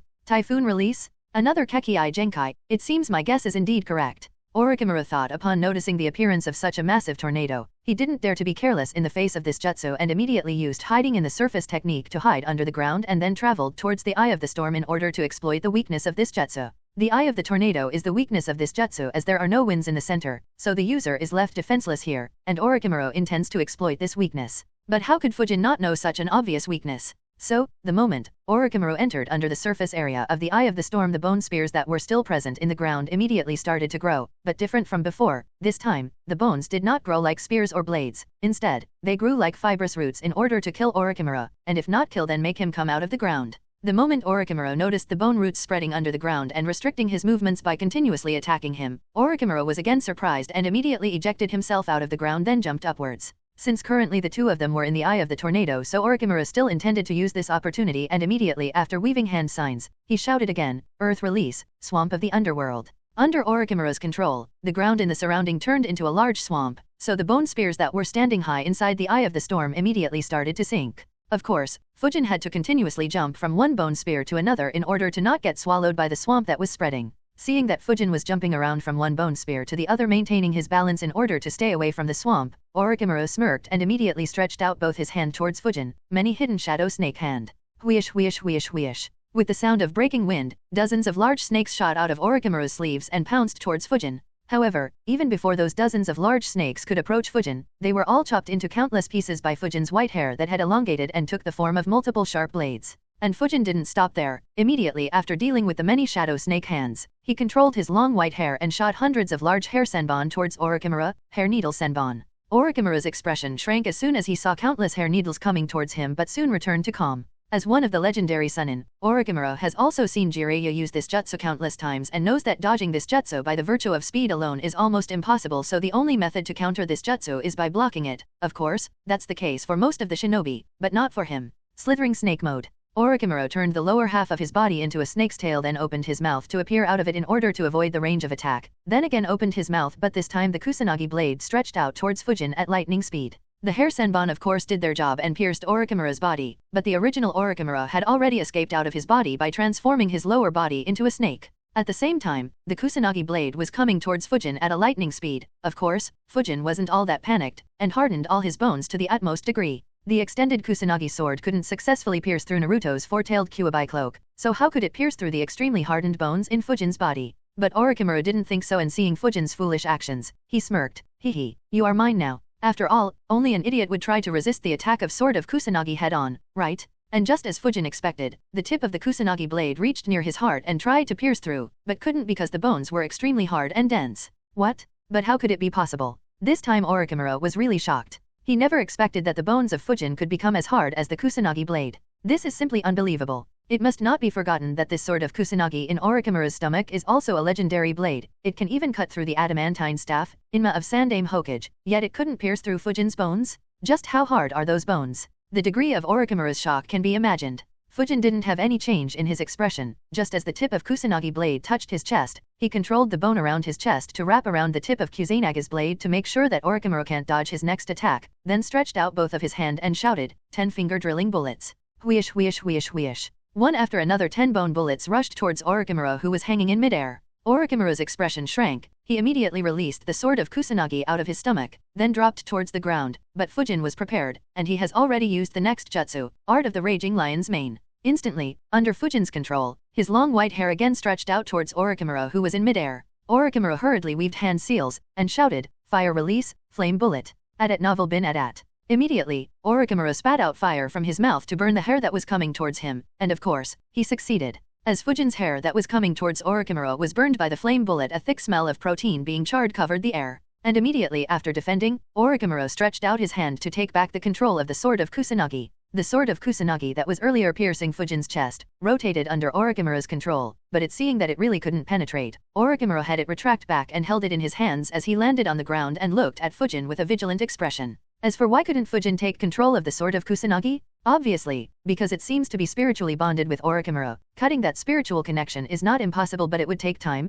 and time is something Fujin cannot dedicate in the middle of a high-intensity battle. If Orochimaru were to count all the enemies he has faced up to now, then Fujin would undoubtedly be among the top 3. The first position is taken by Tendo Pain A.K. Uzumaki Nagato, while the second position goes to Uchiha Itachi because of how easily he was killed by Itachi. But Orochimaru has to admit that Fujin is also on the same level as Uchiha Itachi. In Orochimaru's perspective, Fujin is simply a beast, capable of using 3 Kekii Genkai. Are you kidding? That's 3 Kekii Genkai, not 3 chakra natures. Orochimaru is quite sure that he has never seen or heard of a single shinobi capable of using 3 Kekii Genkai through normal means. Of course, Hiriko of the 5 style is not normal, so he can't be counted. Here people are having difficulty being able to awaken 1 Kekii Genkai, and Fujin is using 3 different Kekii Genkai. What kind of a joke is this? Not to mention the other guy's taijutsu and kenjutsu skills. Orochimaru is not afraid of physical combat, but in the face of those incredibly tough bone blades that are as tough as his Kusanagi sword and those swift and fierce taijutsu and kenjutsu skills of Fujin that don't give Orochimaru any opportunity to exploit to his advantage, he started to feel a long-lost sense of fear.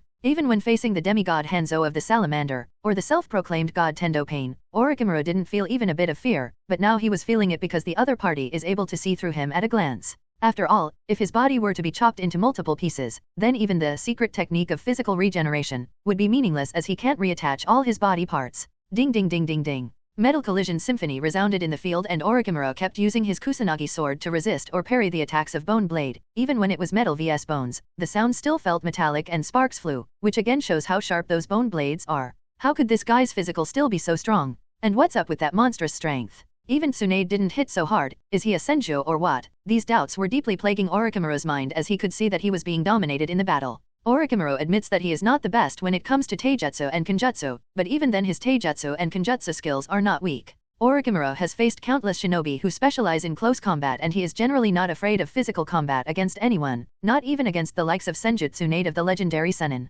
But when facing Fujin, the situation has gotten so passive that Orochimaru felt in a daze and even remember his early Jonin days before the Second Great Shinobi War. Back then he would occasionally practice against the White Fang of the Leaf, Heitake Sakumo who killed all his enemies with his white light chakra saber. Yes, the degree of pressure from Fujin made him subconsciously think that he has returned to his early Jonin days. After such a long battle, he has come to realize that he can't defeat or kill Fujin, so he has already started to think of a way to retreat from here. Fujin looked at Orochimaru who was fleeing in embarrassment, but his expression was still flat and there were no waves on his face. Years of training have made his close combat skills continue to improve. And Fujin has practiced all kinds of combat methods such as gentle fist taijutsu of the Hyuga clan, Konoha's strong fist taijutsu which is mainly influenced from the Senju clan, Uchiha clan's taijutsu that is heavily dependent on the use of Sharingan, Nin taijutsu with his Sujin clone that works with the combination of ice release. Additionally, this wind nature clone is of extremely high quality. The blood purity of this clone is very high, making it perfect in all aspects, far surpassing his Sujin clone, Suki clone, and even Hyuga Kuroto main body in terms of physique and strength. Moreover, the Shikatsumayako Kekii Genkai alone makes this clone suited for combat and coupled with highly pure Byakugan that can perfectly keep track of all enemies around. It wouldn't be wrong to say that this clone is a completely ruthless killing machine that is impeccable in all aspects. And this encounter with Orochimaru has clearly proven it. Otherwise, how could Fujin manage to dominate Orochimaru in their entire battle? And still, retain a lot of combat power? After all, Fujin has still not used all his cards, nor has he used all his strength. Although Fujin knows that Orochimaru has also not used his entire strength yet, Fujin, however, has confidence that even if Orochimaru were to use those secret cards like summoning Manda or using Yamata no Jutsu, it would make no difference and the result would still be the same. Not let's take this up a notch, thought Fujin and looked at Orochimaru's back with a smirk, then, whoosh, slash. In the sound of breaking wind, Fujin enhanced his speed with the help of strong winds to flash near Orochimaru, and before Orochimaru could react to the sudden increase in Fujin's speed, Fujin instantly cut Orochimaru's body into 2 pieces from the waist. Ah!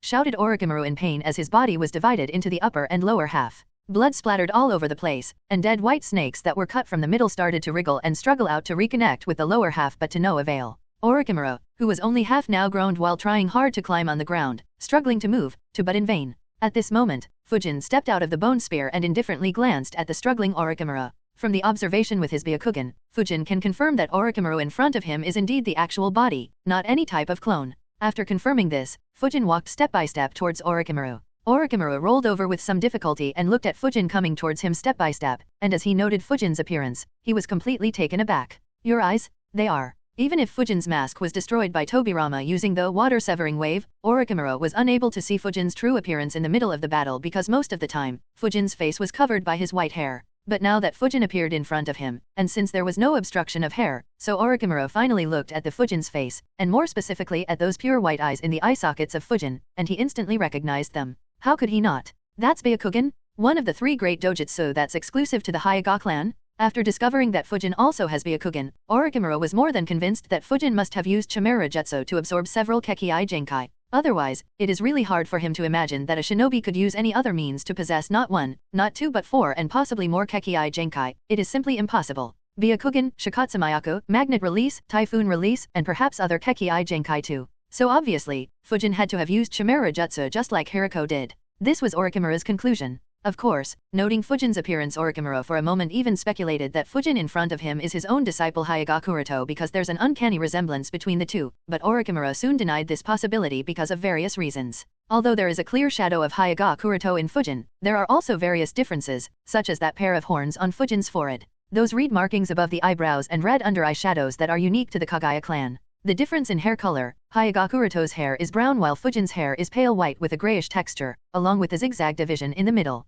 There are also obvious height, age, temperamental, and maturity differences. Hyuga Kuroto is already an adult and has the temperament of an adult, but Fujin looks more like a 16-17 years old teenager. And finally, the most important detail, there is no sign of caged bird curse mark on Fujin's forehead, but Hyuga Kuroto has it on his forehead. Orochimaru personally saw it only a few days ago. This detail alone implies that the boy in front of him is not Hyuga Kuroto but someone else. Although I do wonder if he has some connection to Kuroto-kan, thought Orochimaru and decided that he would investigate this matter. After all, Yui Kurane is part of Hyuga Kuroto's Umbu team, and now there is a teenager with quite a resemblance to Kuroto appearing here in order to rescue her. Orochimaru would be an idiot if he didn't notice that something's strange here. Under the rumbling sounds of wood and bones fighting each other not too far away, Fujin looked at Orochimaru without any hint of pride in his eyes for having defeated his sensei, because Fujin knows very well that Orochimaru was far from being defeated. Even that struggle is more of him is just an act to lure him closer. Stopping in front of Orochimaru, Fujin decided to play along with Orochimaru and said in a cold tone, "You are not dead yet. The vitality is indeed amazing."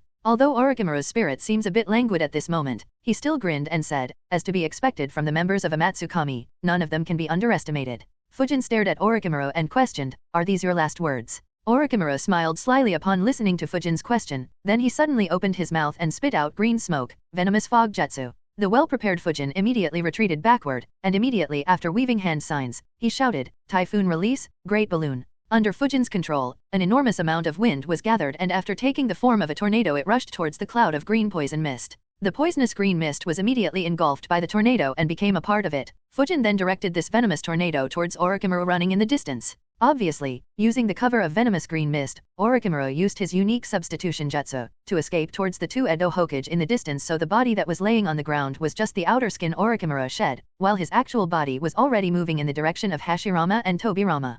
Fujin obviously recognized this Orochimaru style, substitution jutsu, which is quite different from general substitution jutsu. In fact, it isn't actually a substitution jutsu, rather it's snakeskin shed, therefore he wasn't much surprised and had already directed the venomous tornado towards Orochimaru. With this unique type of substitution jutsu, Uchiha Sasuke managed to escape being burned to ashes by Itake's Amaterasu. It must not be forgotten that even Yagura with Sanbai's version 2 cloak wrapped around his body couldn't escape being burned by Amaterasu and in the blink of an eye lost his consciousness, yet Sasuke, with Orochimaru's unique substitution jutsu, managed to escape. This feat alone implies the effectiveness of this jutsu. Of course, this substitution jutsu is not without its drawbacks. For one thing, it is highly taxing on chakra reserves, and for the other thing, using it to confuse Fujin is simply meaningless because of Fujin's Byakugan. As the venomous tornado approached closer and closer to Orochimaru running in the direction of Hashirama and Tobirama, suddenly a giant white snake appeared out of the ground beneath Fujin's feet and rushed towards Fujin's neck, while shouting, "Your body is now mine."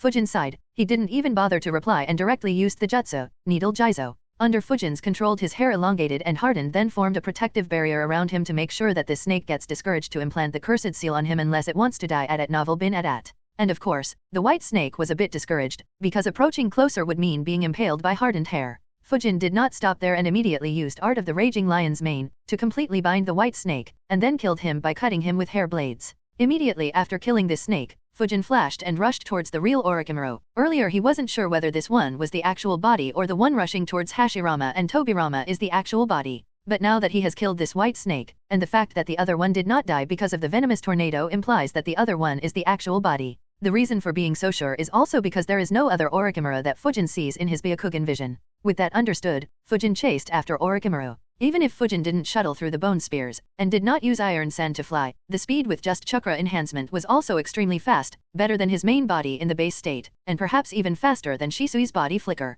Therefore, even if he started late, in just a few short breaths, Fujin narrowed the distance between him and Orochimaru. Orochimaru looked at Fujin who was approaching closer and closer, and his face turned gloomy. He thought that even if he couldn't fool the other guy because of the Byakugan, but the white snake clone he left behind should have been enough to buy him some time. Orochimaru didn't expect that Fujin would first use a jutsu on him, then deal with the snake clone in seconds, and then even manage to catch up to him. Everything he is doing is being read by the other party like an open book. Curse his Byakugan. Obviously, Orochimaru analyzed that it's because of Byakugan that Fujin could keep track of all his movements and actions, so there is an obvious annoyance. At the same time, he is becoming more and more afraid of Fujin. Because everyone in the shinobi world knows that Hirako used Chimera Jutsu to steal 5 Kekkei Genkai, so Orochimaru obviously suspects that in addition to Byakugan, Shikatsumayaka, Magnet Release, Typhoon Release, Fujin also holds other Kekkei Genkai. Moreover, there is no precedent that only 5 Kekkei Genkai can be stolen by the use of Chimera Jutsu, so it's possible that Fujin has more than 5 Kekkei Genkai, and Orochimaru is no longer interested in finding out what those other Kekkei Genkai are.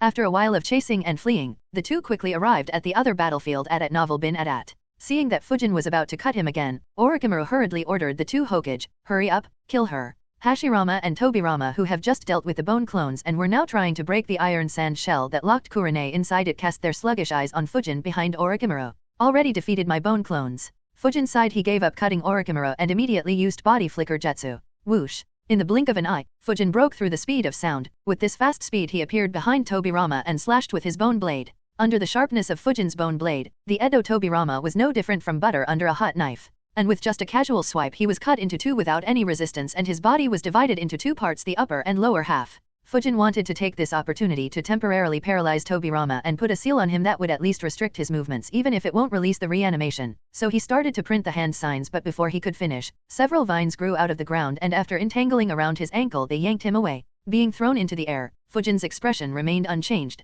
and without even a need to glace at the vines wrapped around his ankles, Fujin transferred chakra towards his tarsus bones, out of which several bone blades protruded out and immediately cut off the vines entangling around him. After dealing with the vines, the bone blade retracted backward, then a spear of bone elongated on top of which Fujin landed to stop from his fall. Now standing on top of the bone spear, Fujin with his left hand on his waist, a bone sword protruding out of the palm of his right hand, stared at Orochimaru underneath with an indifferent expression. Orochimaru's face was gloomy, his eyes flickered as if he was thinking something, while Hashirama and the recovered Tobirama were protecting him from the two sides. Because a hole was opened in the iron sand shell by Hashirama some time ago, therefore, Kurenai was able to look outside at Fujin and Orochimaru confronting each other. Moreover, this time because of no obstruction of hair, she was also able to note his appearance. Staring intently at Fujin standing on top of the giant bone spear, Kurenai murmured in a daze, "So, this is his true appearance." Immediately afterward, her attention was attracted by the white eyes in the clone. "So, his eyes are really Byakugan. The first time I noticed his Byakugan, I thought I was mistaken and it was my hallucination, but now it seems that he truly has Byakugan."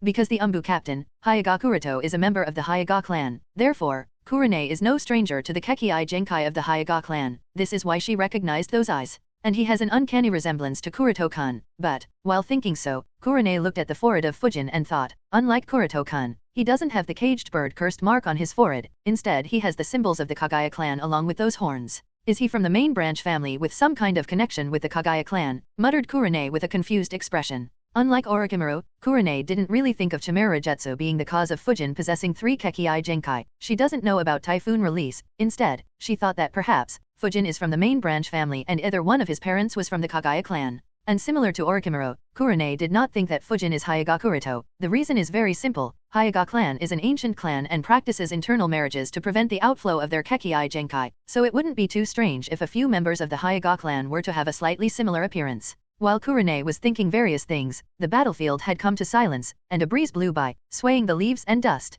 Both Fujin and Orochimaru were in a silent confrontation, but neither of the two made his move and both of them were waiting for the other party to take the initiative. Undoubtedly, now that the fight has reached this point, Orochimaru had to admit that he is not an opponent of Fujin. Orochimaru no longer has any interest in continuing this fight. After all, he has no personal conflict with Amatsukami, nor does he want to do anything with Amatsukami, and he is not stupid enough to provoke Amatsukami while he is already being relentlessly pursued by the Akatsuki organization. But the opponent's speed is too fast. All the moves are sharp and concise, whether it is ninjutsu, taijutsu, or kenjutsu. There are no flaws for Orochimaru to exploit at all. When coupled with Byakugan, fooling him is also a very difficult task, as everything can be seen through, so even a bit of negligence could lead to death. So even if Orochimaru wants to retreat, he needs to think deeply and plan out how to escape safely. Otherwise even retreat might become impossible and only death would be the end of this fight. While thinking of many ideas, Orochimaru's vertical slit eye inadvertently glanced at Kurenai inside the iron sand shell. Then he glanced at Tobirama standing near him and suddenly had an idea in his heart. Maybe I can use that.